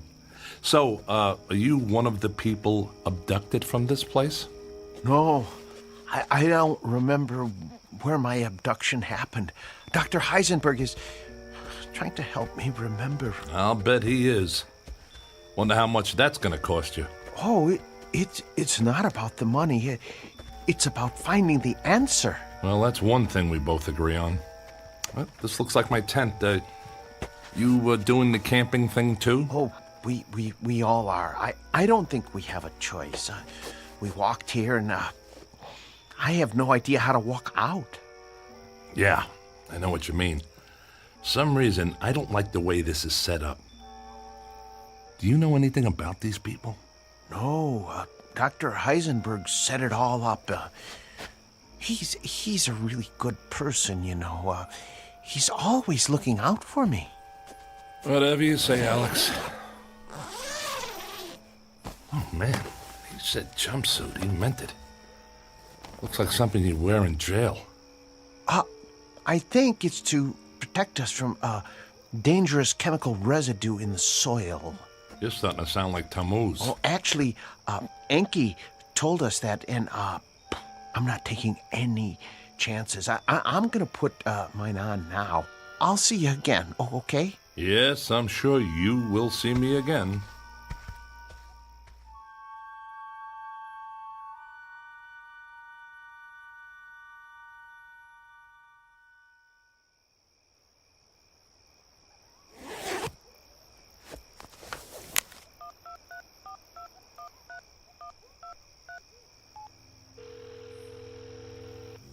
Hi, Tom. Were you expecting me to call? No, I saw your name on the caller ID. Did you show Tammuz your evidence? No, but I told him about it. That's why I'm calling. Maria, this guy's got nothing.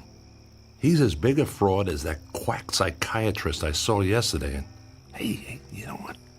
These two are connected somehow. Heisenberg has lots of connections. He's actually somewhat famous, but obviously he didn't impress you. Yeah, obviously not. Look, Maria, I'm going to give this my best, and then I'll get right to work on that manuscript, okay?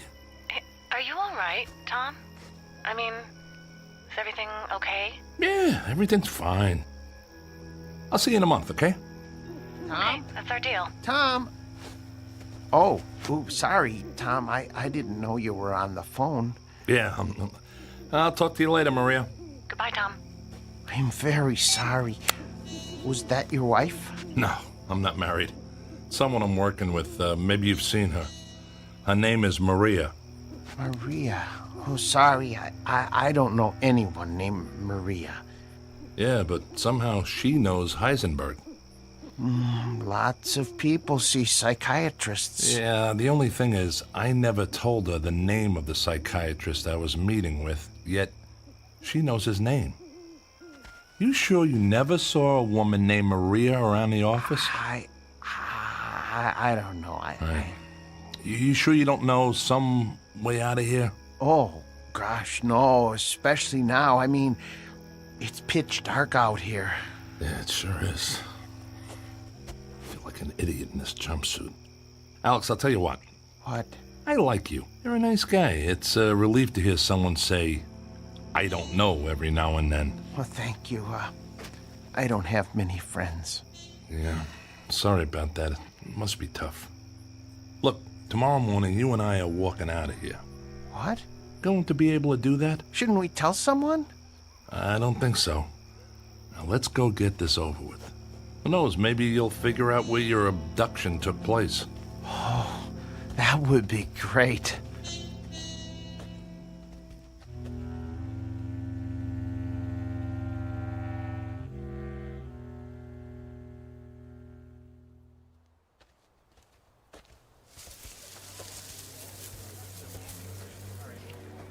Hello, my friends. I see you're wearing our group attire. So how come we're all dressed in white and Tammuz and his buddies get the blue jumpsuits? I don't know. I like the blue ones better, too. Please, my friends, I would like to ask all of you to recline on the cots that we've arranged here in the circle. Tom, I wonder if you'd like to join this session. I'm curious if there are any memories from your fishing trip that have eluded you. I don't think so, and if you don't mind, I'll pass on the mass hypnosis. I'm here to find evidence, not become a part of it. Suit yourself. Is there anywhere special you'd like to sit or stand? Back here is fine. I'll watch from a distance.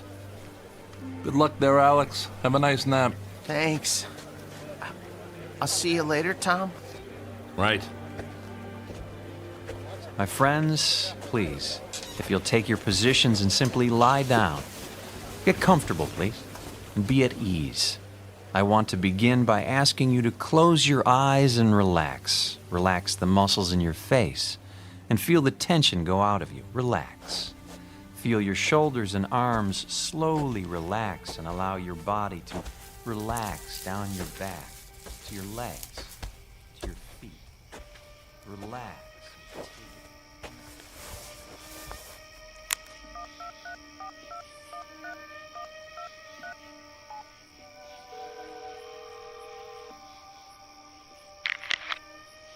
Hello? Maria, it's Tom. I know. Maria, I don't like this. What did you get me into? And by the way, how do you know Heisenberg? What exactly am I doing here, Maria? What are you talking about? This outfit is like a cult. There's no science here, and there sure isn't any evidence. And how do you know Heisenberg? Maria, I never told you his name, but you knew that's who I was talking about. And he's connected to this Tammuz guy somehow. Tom, you're starting to sound like a conspiracy nut. Maria, I am a conspiracy nut. I'm writing a book about UFOs, remember? You publish books about UFOs. Your business is built on paranoia. So spare me the lecture and tell me how you know Heisenberg. So maybe I need counseling from time to time. Tom, get over it. You're looking for monsters in the closet, and I'm not one of them.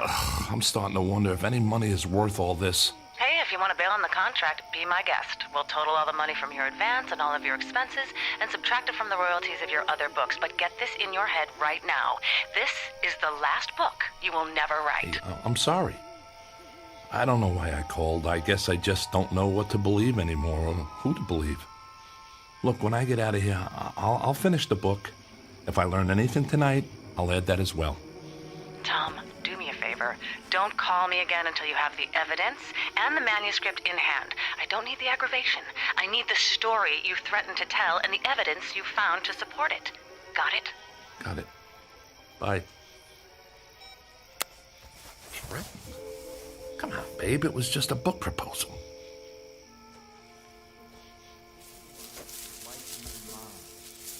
Bright light lifted you. See it. Believe it. Know it is there.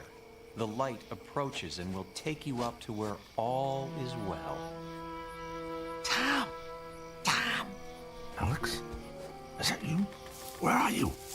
I'm here, in the bushes. You said to be comfortable, and I'm comfortable when you're around, so I had to find you. Alex, you're missing out on your session. I don't want to do this. This is bad. Good. Alex, you're starting to get it. This is a scam, and that's bad. No, I mean really bad.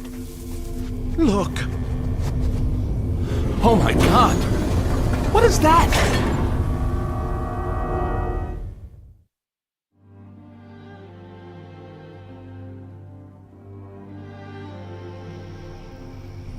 As the chariot descends to receive you, you will allow yourself to be lifted up.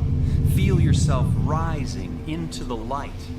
This is the place. This is where I was abducted.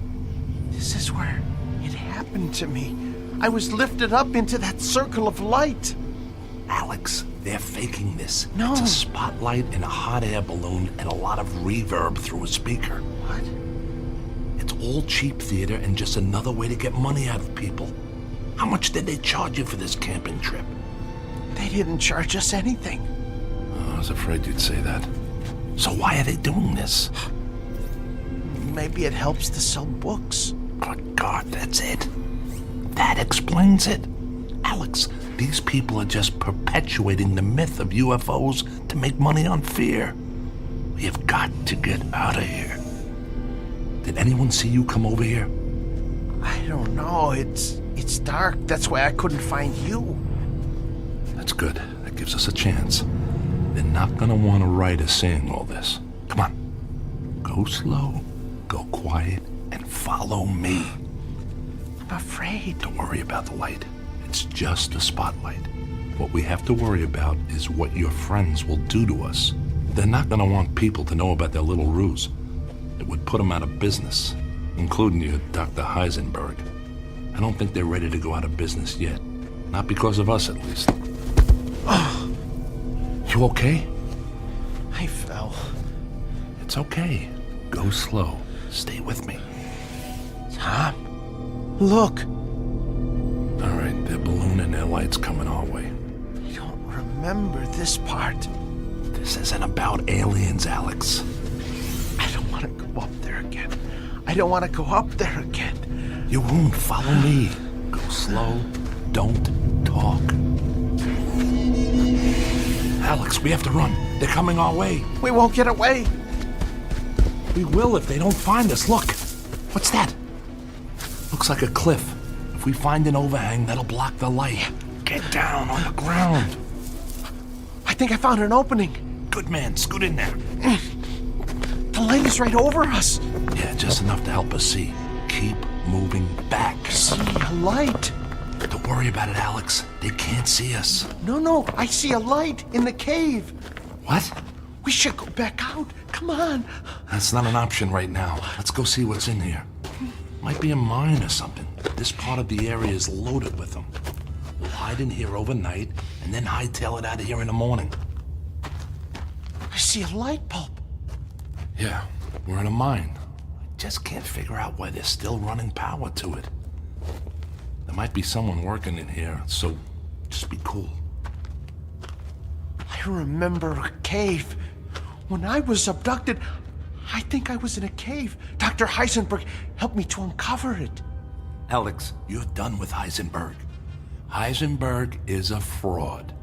This is all a big scam to squeeze money out of a gullible public and to rip off poor souls like you.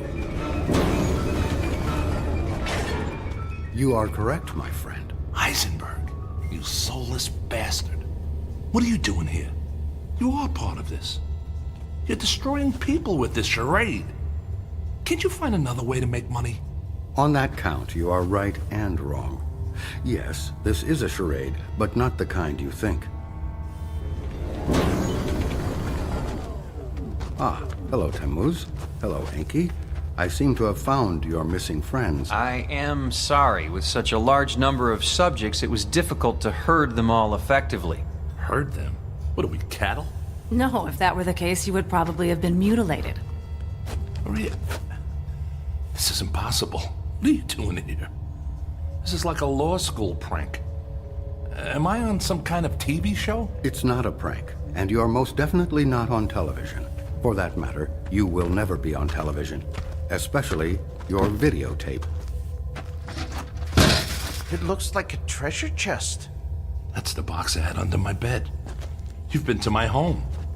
Yes, and thank you for making it so easy for us to find what we needed. Unfortunately, we found nothing of the evidence you described to Tammuz. Is it possible you have it hidden somewhere else? Sorry, pal, but there's nothing to hide. I made it all up. Sorry, Maria, but it's a tough game out there for writers, and you editors aren't exactly easy to please. By the way, Maria, how did you get hooked up with these crooks anyway? Let's just say we have common interests. So, this is how you know Heisenberg? You're all part of a money-making machine that preys on paranoia. Your publisher, his practice. How long have you people been in business? Actually, we've been in business, as you say, for about 50,000 years. I must say it used to be much easier, but as your species and technology has improved, we've had to improvise some interesting new solutions to cover our tracks. You people are crazier than Alex. I'm not crazy. This is all real. Alex, you're going to be fine. I'm sorry that we had to use you in this way, but you have done a very good job. I don't know what I did. That's because you were under the influence of a very powerful hypnotic suggestion. Sleep now, Alex. Sleep. Alex! It's okay, Tom. Just relax. Tammuz, Enki, please carry Alex outside and send him aboard. It is his time. Who are you people? Well, for one, we are not people. We are, in fact, those aliens that you're so skeptical about. We are the Anunnaki. Many of us have been genetically modified to fulfill our mission on your planet. Now this is the book I should write. What do you say, Maria? This would be a hell of a story. I'm afraid this is a story that can never be told, my friend. Friend. I've been hearing that a lot. What's the story with this friend thing, and what are you going to do? Kill me? You kill your friends? That's a little serious for scam artists, don't you think? Now, who are you, really? It would have all been so much easier if you'd just told me you'd fabricated the evidence.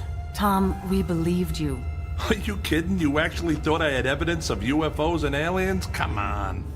We're all in the same business here. So I had my little scam with the book, and you got this deal going on. We can work together here. But hey, no more of this messing around with people's heads like you did with Alex. Let's just be cutthroat editors and writers. Maria, I'll be a top writer. In fact, I can write this stuff better than you folks are doing it right now, if you want to know the truth. Ah, yes, the truth. You know, my friend, maybe it's time you did learn the truth. It's obviously something you have had little experience with. Take Maria, for example. Oh, yes, she does publish books. Books that we approve of course. Books that make the authors seem like madmen and lunatics. Quite frankly, if you had come to Maria with a book claiming to have visited Venus, you would be in print by now. But instead, you really got our attention.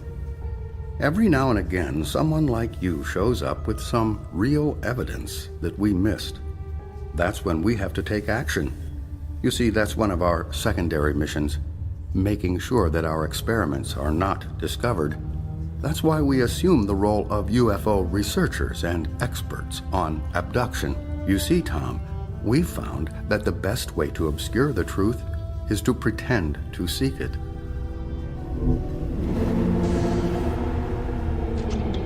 Well, it sounds like our friend Alex has made his final journey. That is actually our primary mission. We are harvesters, in a way. You're going to kill him, aren't you? That's what you do with friends. He may be gone soon, but his DNA will live forever. It's necessary for our survival. You too will live forever, Tom. You are one of the chosen now. You are now our friend. What are you, serial killers? You have nothing to fear, really. The whole process takes about 10 to 15 of your years. Alex was first harvested at a very early age, so his time is now. For you, you will still have some time left. It will be a time of some confusion, but all for the best, really. All for the best. You're going to kill me too? Like I said, you will have some quality of life for 10 to 15 years, and then, yes, you too will be harvested. Right. Harvested. But before I go, I have one question. Can I get an answer to one question? Sure, why not? After today, you will only remember what we allow you to recall as a new member of the abductee class. What's your question? It's just this. How many people will it take to pull out the fingers I'm about to bury in your throat?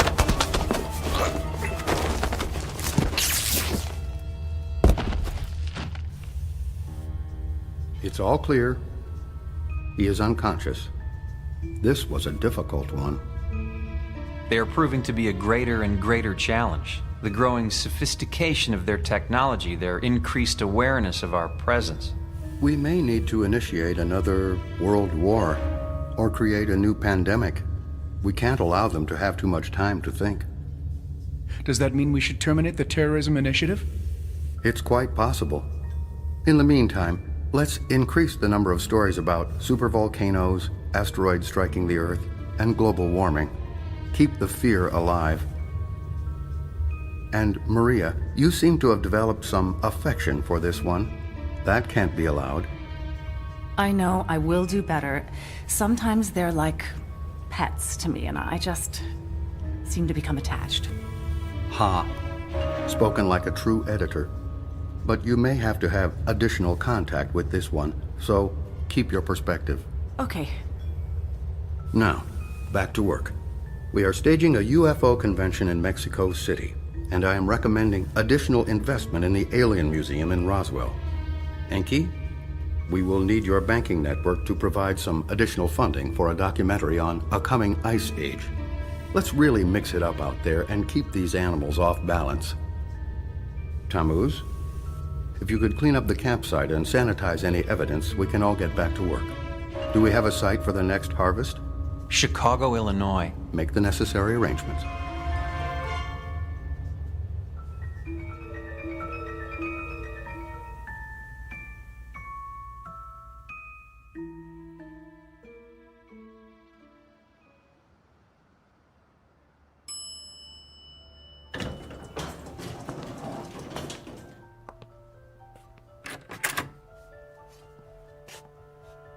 Hello, friend. So nice to see you again. It's nice to see you, too. Please, go in. The doctor is expecting you. Hello, Dr. Heisenberg. Hello, Tom. How are you feeling today? I think I'm getting worse. I think I need more sessions with you. Let me ask you something, Tom. Do you still believe you have been to Jupiter? I don't know. It doesn't make any sense to me. It's a gas giant. You can't breathe there. Well, if the alien technology you have described in our sessions is as advanced as you believe, anything would be possible, wouldn't it? I think you're right, Dr. Heisenberg. Tom, I must tell you, you have a way with words. Have you ever thought about writing a book about your adventures? No one would believe me. People want to believe, Tom. That's all that matters. I know an editor who I think would be very interested in your story about Jupiter. Why don't you meet with her? I could set it up for you. Okay. Then it's settled. Now, let's begin our session. Close your eyes, and you will go into a deep sleep. Deep, deep, deeper, deep, deep.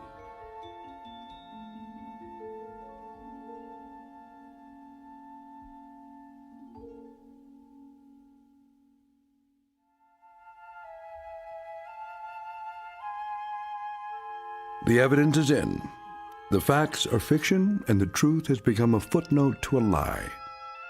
Is it possible that we are in fact alone in the universe? There may be a time when we wish we were, especially after a brief walkabout to that place known as the Twilight Zone.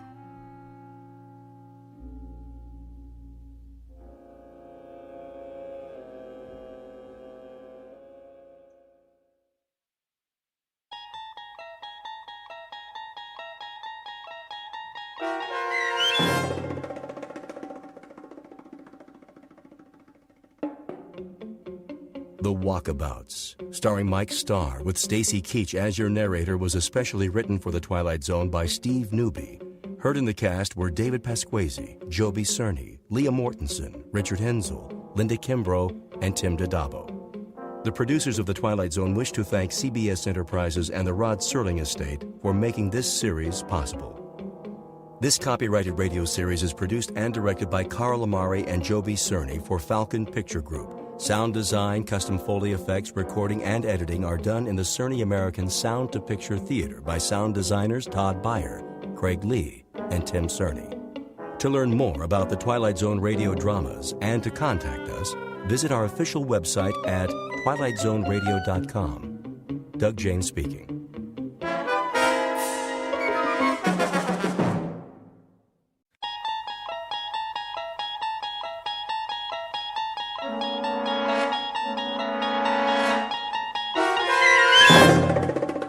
You're traveling through another dimension, a dimension not only of sight and sound, but of mind, a journey into a wondrous land whose boundaries are that of imagination. Your next stop, the Twilight Zone.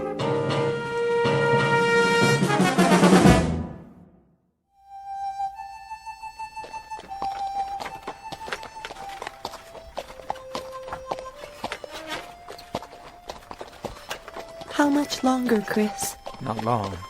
We'll stop soon as we find a place. Where? Look around. We saw the last shade 2 days ago.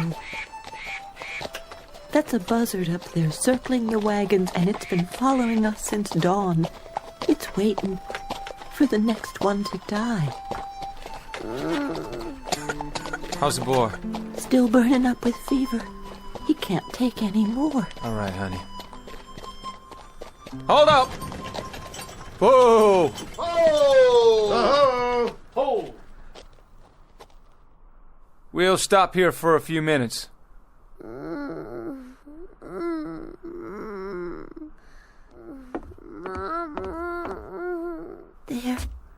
There. Still the fever? Poor little thing is burning up. If I could just use a damp cloth. Try my handkerchief. Can we spare it? If he needs it, we can. Here, put this on your forehead. It'll make you feel better. How's that, son? This is the 11th day, Christian. 11 days of fever. He can't go on much longer. Hey, you said that on the 3rd day, and then on the 4th. He'll take more, just as we all will. This is Arizona country. We've got 400 more miles, and we've already traveled almost 2,000. We'll do what we have to do. All of us.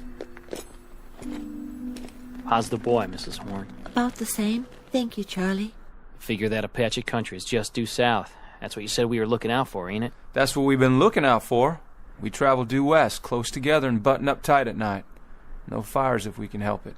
Bad Indians down there, Chris. That's what we heard. And they travel in big parties, don't they? And we got 5 rifles. 5 rifles, Chris, and a sick child, and 4 wagons, and 7 dead, tired men and women. We was dead tired a week ago, and a month ago, and a month before that. And there were war parties back in Kansas, and we near froze to death in Colorado. And we was out of our minds with thirst last month. And we've kept on going. We've always kept on going. We always... It's this way, Chris. We've been doing a lot of talking and a lot of thinking. And? We figure we ought to turn back. Turn back? That what you all want? Turn back? Chris, we're about at the end of our rope. We're hungry and we're sick. We figure we better do it now, or we're gonna die out here. You turn back and I guarantee it. You turn back and try to go over 1,500 miles of St. Louis again, and you'll leave your bones bleached in one of those deserts between here and there. Or have your scalps taken off.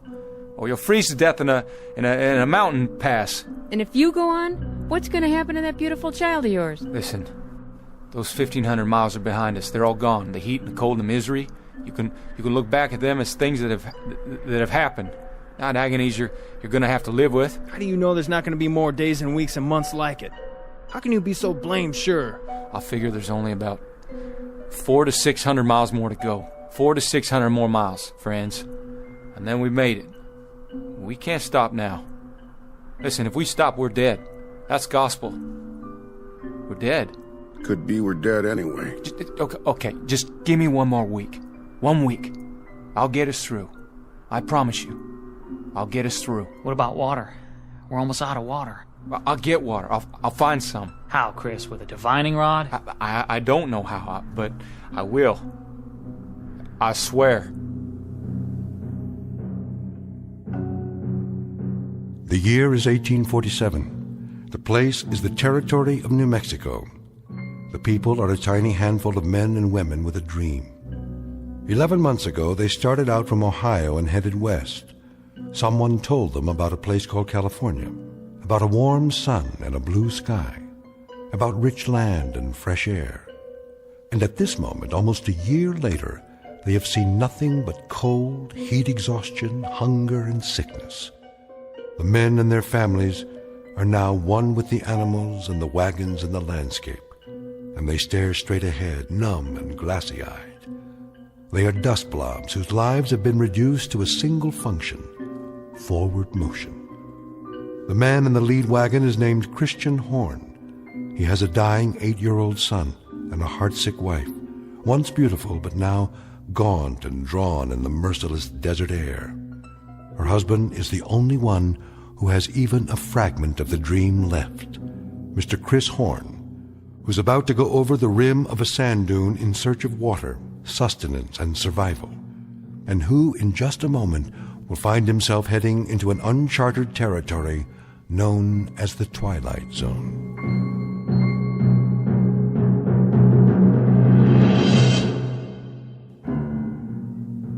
And now, back to our story from the Twilight Zone, 100 Yards Over the Rim, starring Jim Caviezel, with Stacy Keach as your narrator.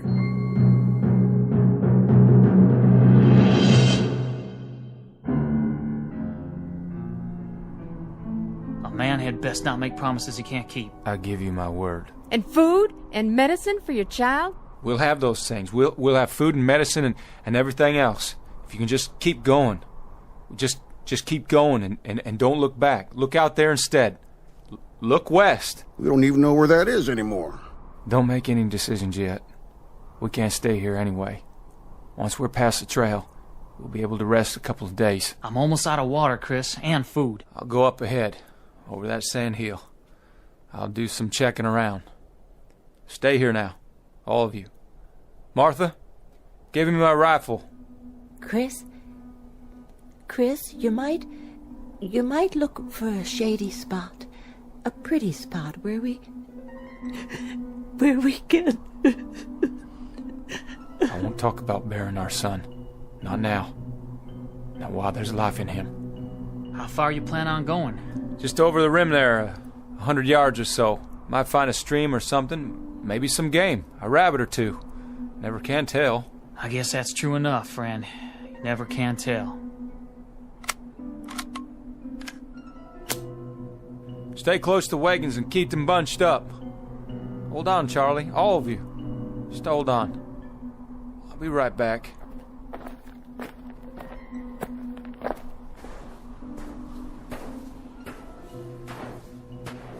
What in God's name?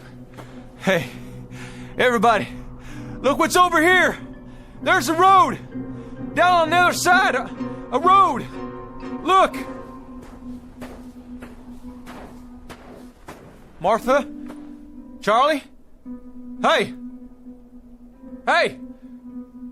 Where's the wagons? Where'd everybody go? Must have got turned around there. Go on. Go up again and see. Yeah. See which way I'm looking.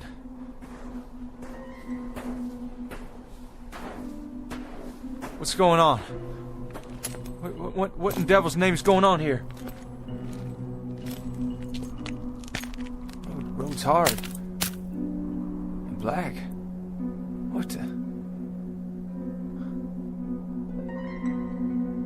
What these poles doing here? All these wires?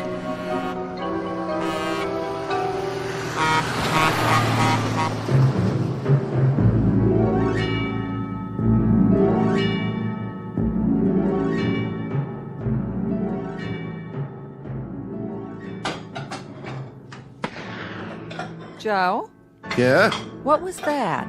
Backfire. What? Truck backfired. Oh, you sure? I thought I heard a gun go off. Not likely. Might be one of those local boys shooting your sign. Well, if it was, I'll get the sheriff out here, but that didn't sound like any 22 to me. Look, Joe. Who's that? Some guy with a rifle. Go in the other room. But, Joe... I said get in back. I'll take care of it.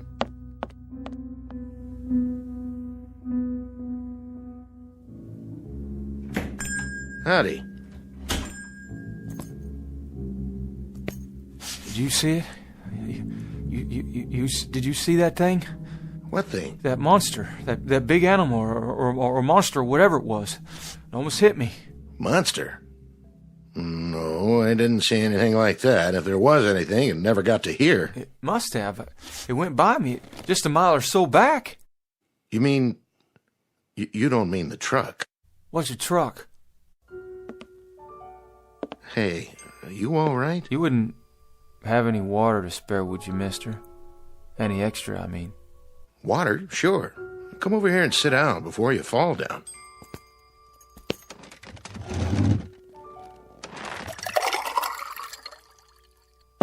Here you go. Is all this for me? Sure. On the house. Well, thank you kindly.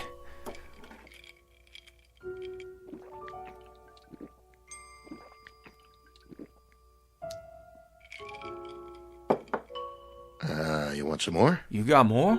Sure do.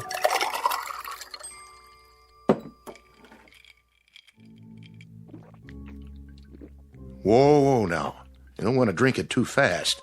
Just how long you been out on the desert, anyway? How long? Well, almost a year. Well, at least almost a year of traveling. Started from Ohio. I had 6 wagons to start with. One of them was burned by Indians, and one turned back. Indians? Wagons? What are you talking about? Say, mister, what happened to your arm? You're bleeding. Oh, yeah, I am. Well, I guess I did it to myself when that thing come at me. I rolled out of the way.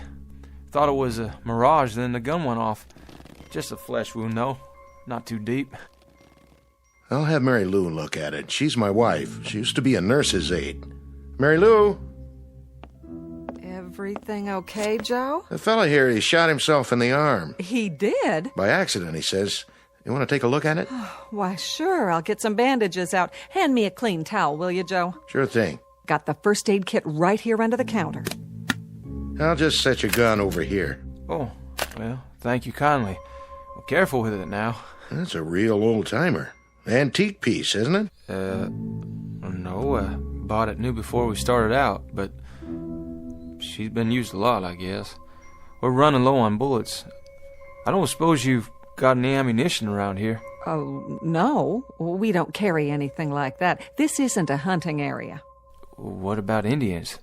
The south of here's Apache country, isn't it? Why, sure. Well, sure, but there aren't any Indians nowadays. Well, I mean, not hostile Indians. No? Well, not as long as we've been here. Well, how long you been out here? How long? Oh, a couple of years now. Where do you hail from? Well, we used to live in Phoenix. Phoenix? Yeah, Phoenix. Mary Lou's folks are from there. I worked for her old man when we were first married, and then I bought this place here. Restaurant isn't doing so well, but the truckers are starting to come in now with the interstate. Restaurant? You have food? Sure do. Just like the sign says. On the wall there, see it? Right over the register. Joe's Air Flight Cafe and gas station. You don't understand a thing I'm talking about, do you? You've never heard of Phoenix, or registers, or nurses' aides, or trucks, or gas. Hey, mister, where are you from, really? Where'd you come from? Tell me straight out, why don't you? From Ohio. I left the wagons back there, and I walked up the rim to the hill, and I thought I might find some water or something, or some game, and then I saw that stretch of road out there, that black road, and those things, running on it. What things? He means trucks. Hold on. You hear that? You hear that? There's another one. It's all right. It won't stop. Take my word for it. Well, we heard tell it was a dangerous route, but the most direct one. To where? California. They say... No, take it easy, friend. We can talk about all this later. No, I don't have much time. I promised him I'd be right back. There you go. Your arm's all cleaned up with a bandage on it. I even made you a sling, see? Oh, much obliged. Just try to keep it clean now. I'll give you a roll of gauze and some tape. You're a nurse? Are you the doctor? Me? I just sling hash and pump gas. Take 2 of these. Drink a little water to get them down. What are they? They're antibiotic tablets. They ought to keep away any infection. Where do you get this? Well, at the drugstore. Of course, you're supposed to have a prescription, but these won't do you any harm. How do you feel? Could I? Do you think I could buy some more of those pills off you? Oh, I don't sell them. But you see, I got a real sick boy back there. Back where? In the wagon. If I can ever find the wagons again, but you say that this will help a sickness. Sometimes, depending on what it is. How about a fever and a bad cough? It's worth a try. You've got a family? There was 3 wagons of us, but when I turned around to look back down, they'd gone. Well, maybe you better rest a while, friend. Lie down. Get washed up. There's a bed in back. Look at this place. The tables are like wood, but they're not. They can't be. And the legs are all silver and bright. That's not silver. It's steel. It's chrome-plated. What's that thing in the corner? Jukebox. A what? Plays music. You put a coin in it and pick a tune. Here, I'll show you.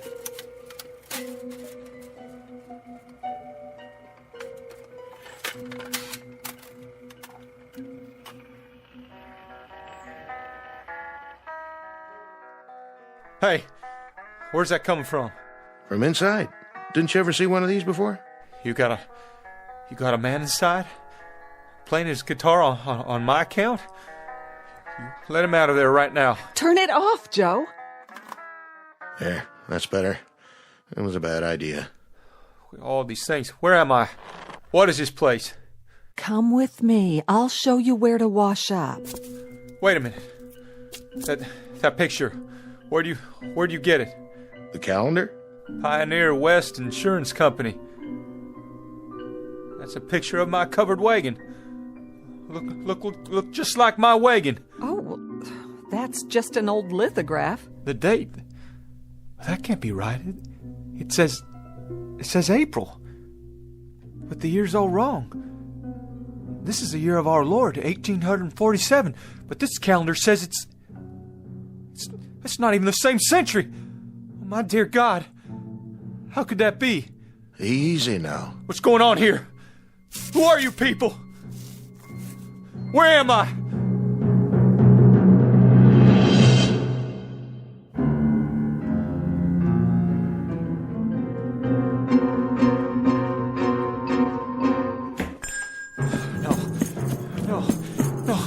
No!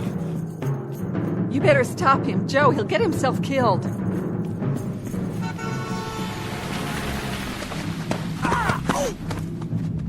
Come on now, fella. Come inside. Please. Somebody tell me where I am.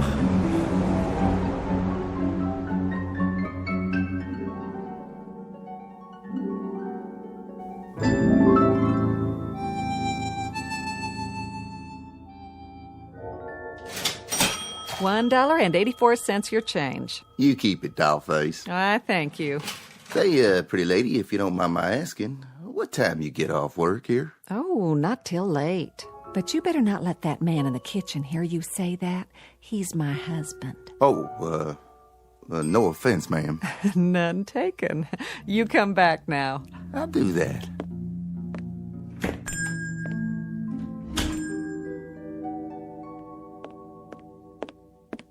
Doctor still in back? He is. Been a while now. I made a club sandwich for the fella. You think you want some soup, too? Well, you better ask Doc first.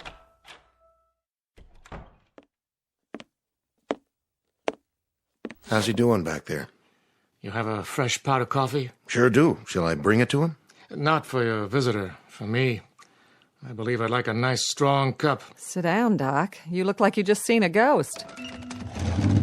You look him over? I did indeed. And? Malnutrition, that's his major problem, along with dehydration. Though he's a strong specimen of a man, I'll say that. Tough stock. What else did you find out? You were right. He's an interesting customer, all right. Quite the character. The heat did it, or something, didn't it? I mean, he's not in his right mind. I figure that has to be it. I'm not a psychiatrist, Joe. I'm an ancient GP, not much past the school of castor oil and sassafras tea. But, you know, I think old Freud himself would have something to gnaw on here. How do you mean? He happens to seem very rational. Extremely rational. He can trace his imaginary life a whole lot clearer than some of us can our own. His recall of details is amazing. Or it would be if they were true. Maybe they are true. I mean, maybe he read it in a book somewhere. There's lots of books about the pioneer days. I even know a lot about my people, how they came out here. And one other thing. A little parenthetical aside, let's call it. The fillings in his mouth. There are two. Well, let's just say no modern dentist drilled them. Yeah, his clothes, too. They didn't come out of an Army-Navy store. No, they didn't. They're the real goods. circa 19th century. And you saw that squirrel shooter of his, Joe. Sure, but it's an antique. An antique that isn't more than a year old? 150-something-year-old gun, Joe, but it was manufactured less than a year ago. You said that yourself this morning. What's it add up to? Look, Doc, if you're trying to tell me... I'm not trying to tell you anything, Joe. That is to say, I'm not trying to make any point of my own. All I'm giving you is the benefit of some observations from an old hand. He says he's a pioneer, and when he climbed up to the top of that hill out there, he was living in 1847. That's what he said, all right. He seemed so sure. Well, we're 3 normal, rational human beings here, and we know that sort of thing doesn't happen. So he's suffering from some kind of delusion. But it's a delusion of the purest form. Frankly, I've never heard anything like it. Not with this degree of detail. The way he describes his wife, his son, the wagons, the other people, it's with genuine emotion. He's lying in there right now with tears rolling down his cheeks, worried about them. He said his boy was sick. He told me his boy was dying. And from the way he described the symptoms, I'd call it pneumonia. That's why he wanted the pills. Which pills? I gave him some antibiotics for the wound in his arm, and he wanted the whole bottle so he could give some to the boy. I don't get it, how someone could be so sincere. I just don't understand it. I don't either. Which leads me to the next question. Yes? What do we do with him, Doc? Precisely what I'm going to deal with right now.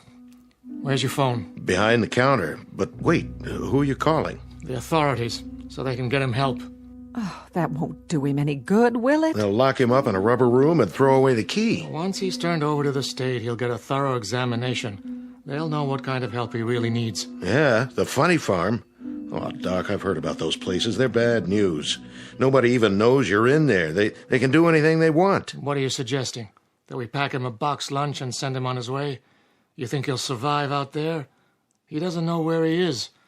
And even if he figures that out, he'll die of heat exposure before the day's over.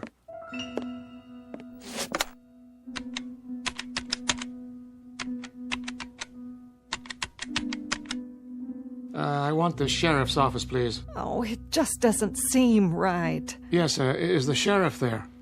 Oh, in his car? Well, that's even better. Can you radio him to get over to Joe's Diner as fast as he can?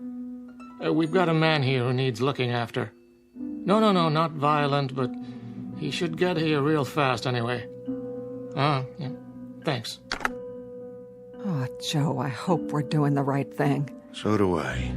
Well, at least he's calm now. Or as calm as any man would be if he suddenly woke up and thought he was past his time. That's enough, Doc. Well, hello, Mr. Horn. This book, it was in my bedroom. Well, that's the encyclopedia. I was looking through it. I found something. What? Well, this here. Horn Christian Jr., M.D., famous for his early work in childhood diseases, pioneer in vaccine research, born 1839,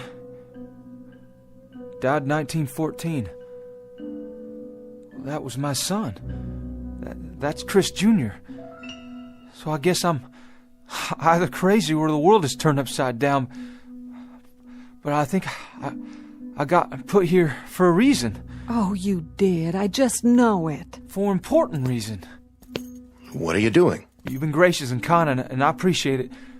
But I gotta get back. I'll just get my gun now. Horn, we want to help you. But help means rest and medical attention. I can't let you leave like this. Come on, son. Come over here and sit down. I've called for the authorities. The authorities? Well, listen, I don't know who they might be, but I've got no time to wait and find out. Horn, please. Hey, don't go trying to stop me now. I know my purpose. I'm going to finish it. Or my life don't add up to much. Listen to us. Please, Mr. Horn. You take your hands off my gun, mister. You okay, Mary Lou? Oh, I'm fine. The gun just went off when he took it. And blew out my plate glass window. Horn! Horn, come back!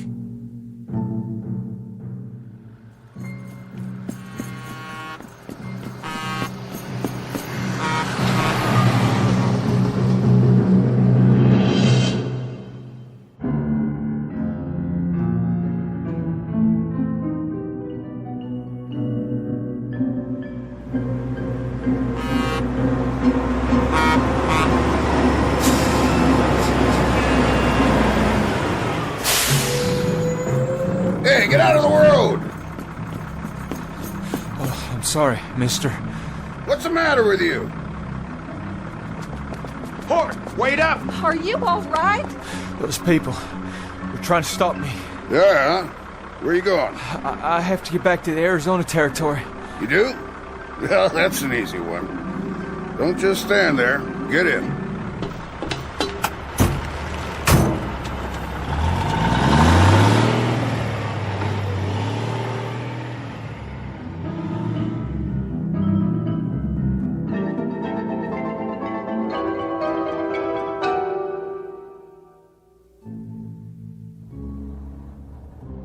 In the belly of the beast. How's that? What is this contraption? Peterbilt 18-wheeler. Best long-haul rig ever made. Where's your team? I ain't a teamster. Strictly independent. But your horses. All the horses you want right under the hood.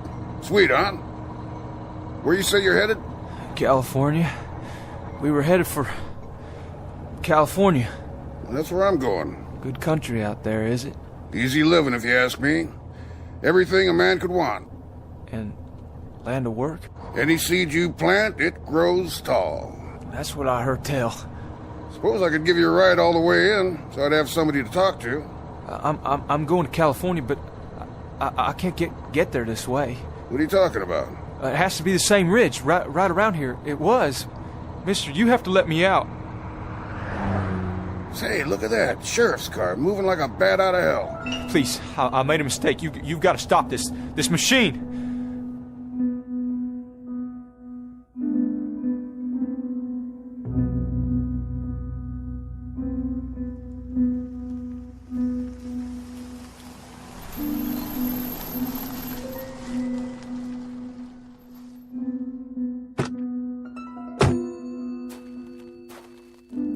Hello, Doc. What's this emergency you got? Not exactly an emergency, Sheriff, but since I called, it might have turned into one. Sheriff, you gotta stop him. That's right. He won't make it out there. Hold on now. What you trying to tell me? Mr. Horn, Sheriff. Horn, is it? He's the man I examined. It's a long story, a pretty strange one. The point is, now he's run off. Well, where? He headed for the ridge, where he came from. So, he came in out of the desert? And now he's going back, about a mile up the road. Well, don't worry. I'll find him.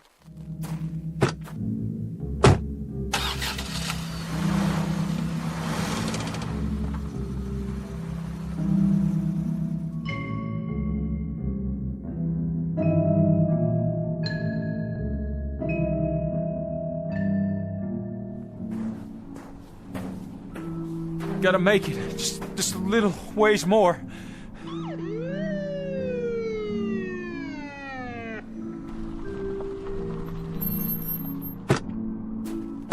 You there! Hold it! No, you don't. Not now. Drop the gun, son. I said, drop the gun.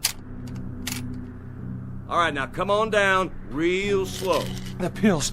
I dropped the pills. That's it. Now put your hands in the air. Got it! I said halt! Halt, son, or I'll shoot.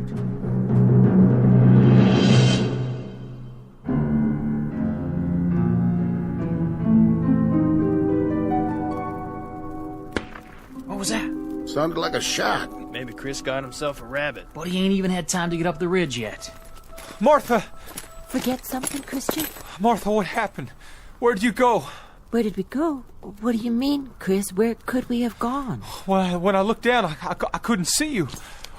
Or the wagons. When? You haven't had time to go anywhere. Martha, I don't understand what you're saying, but I'm truly glad to see you. All this time. All what time? So much happened. First I fell and, well, somehow I shot myself and... It doesn't matter. I have so much to tell you. But how could you?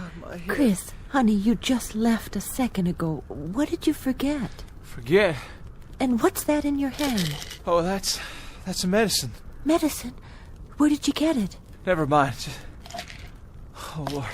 Give him some water. Give him 2 of these. I think it may save his life, Martha. I see. As you say, then. Chris? Charlie. Short trip. Was it? Nothing much on the other side, I guess. You'd be surprised, Charlie. You'd be mighty surprised. There was a whole lot to be seen at that rim. A whole new land. And you know something else, Charlie? Us. People like us. We're the ones responsible. That's the truth. People like us. What's Orrin talking about? Listen, he's saying something. He wouldn't talk like that unless it was important. There'll be a highway. And machines. And a whole new land. And we're the ones who began it. What are you saying, Chris? Where'd you see all that? Up on the rim. It was all laid out before me like the New Jerusalem. Wide, hard roads, all black. With no holes in them. And machines and... I gotta see for myself. Me too. Let's go. Up the ridge, he says.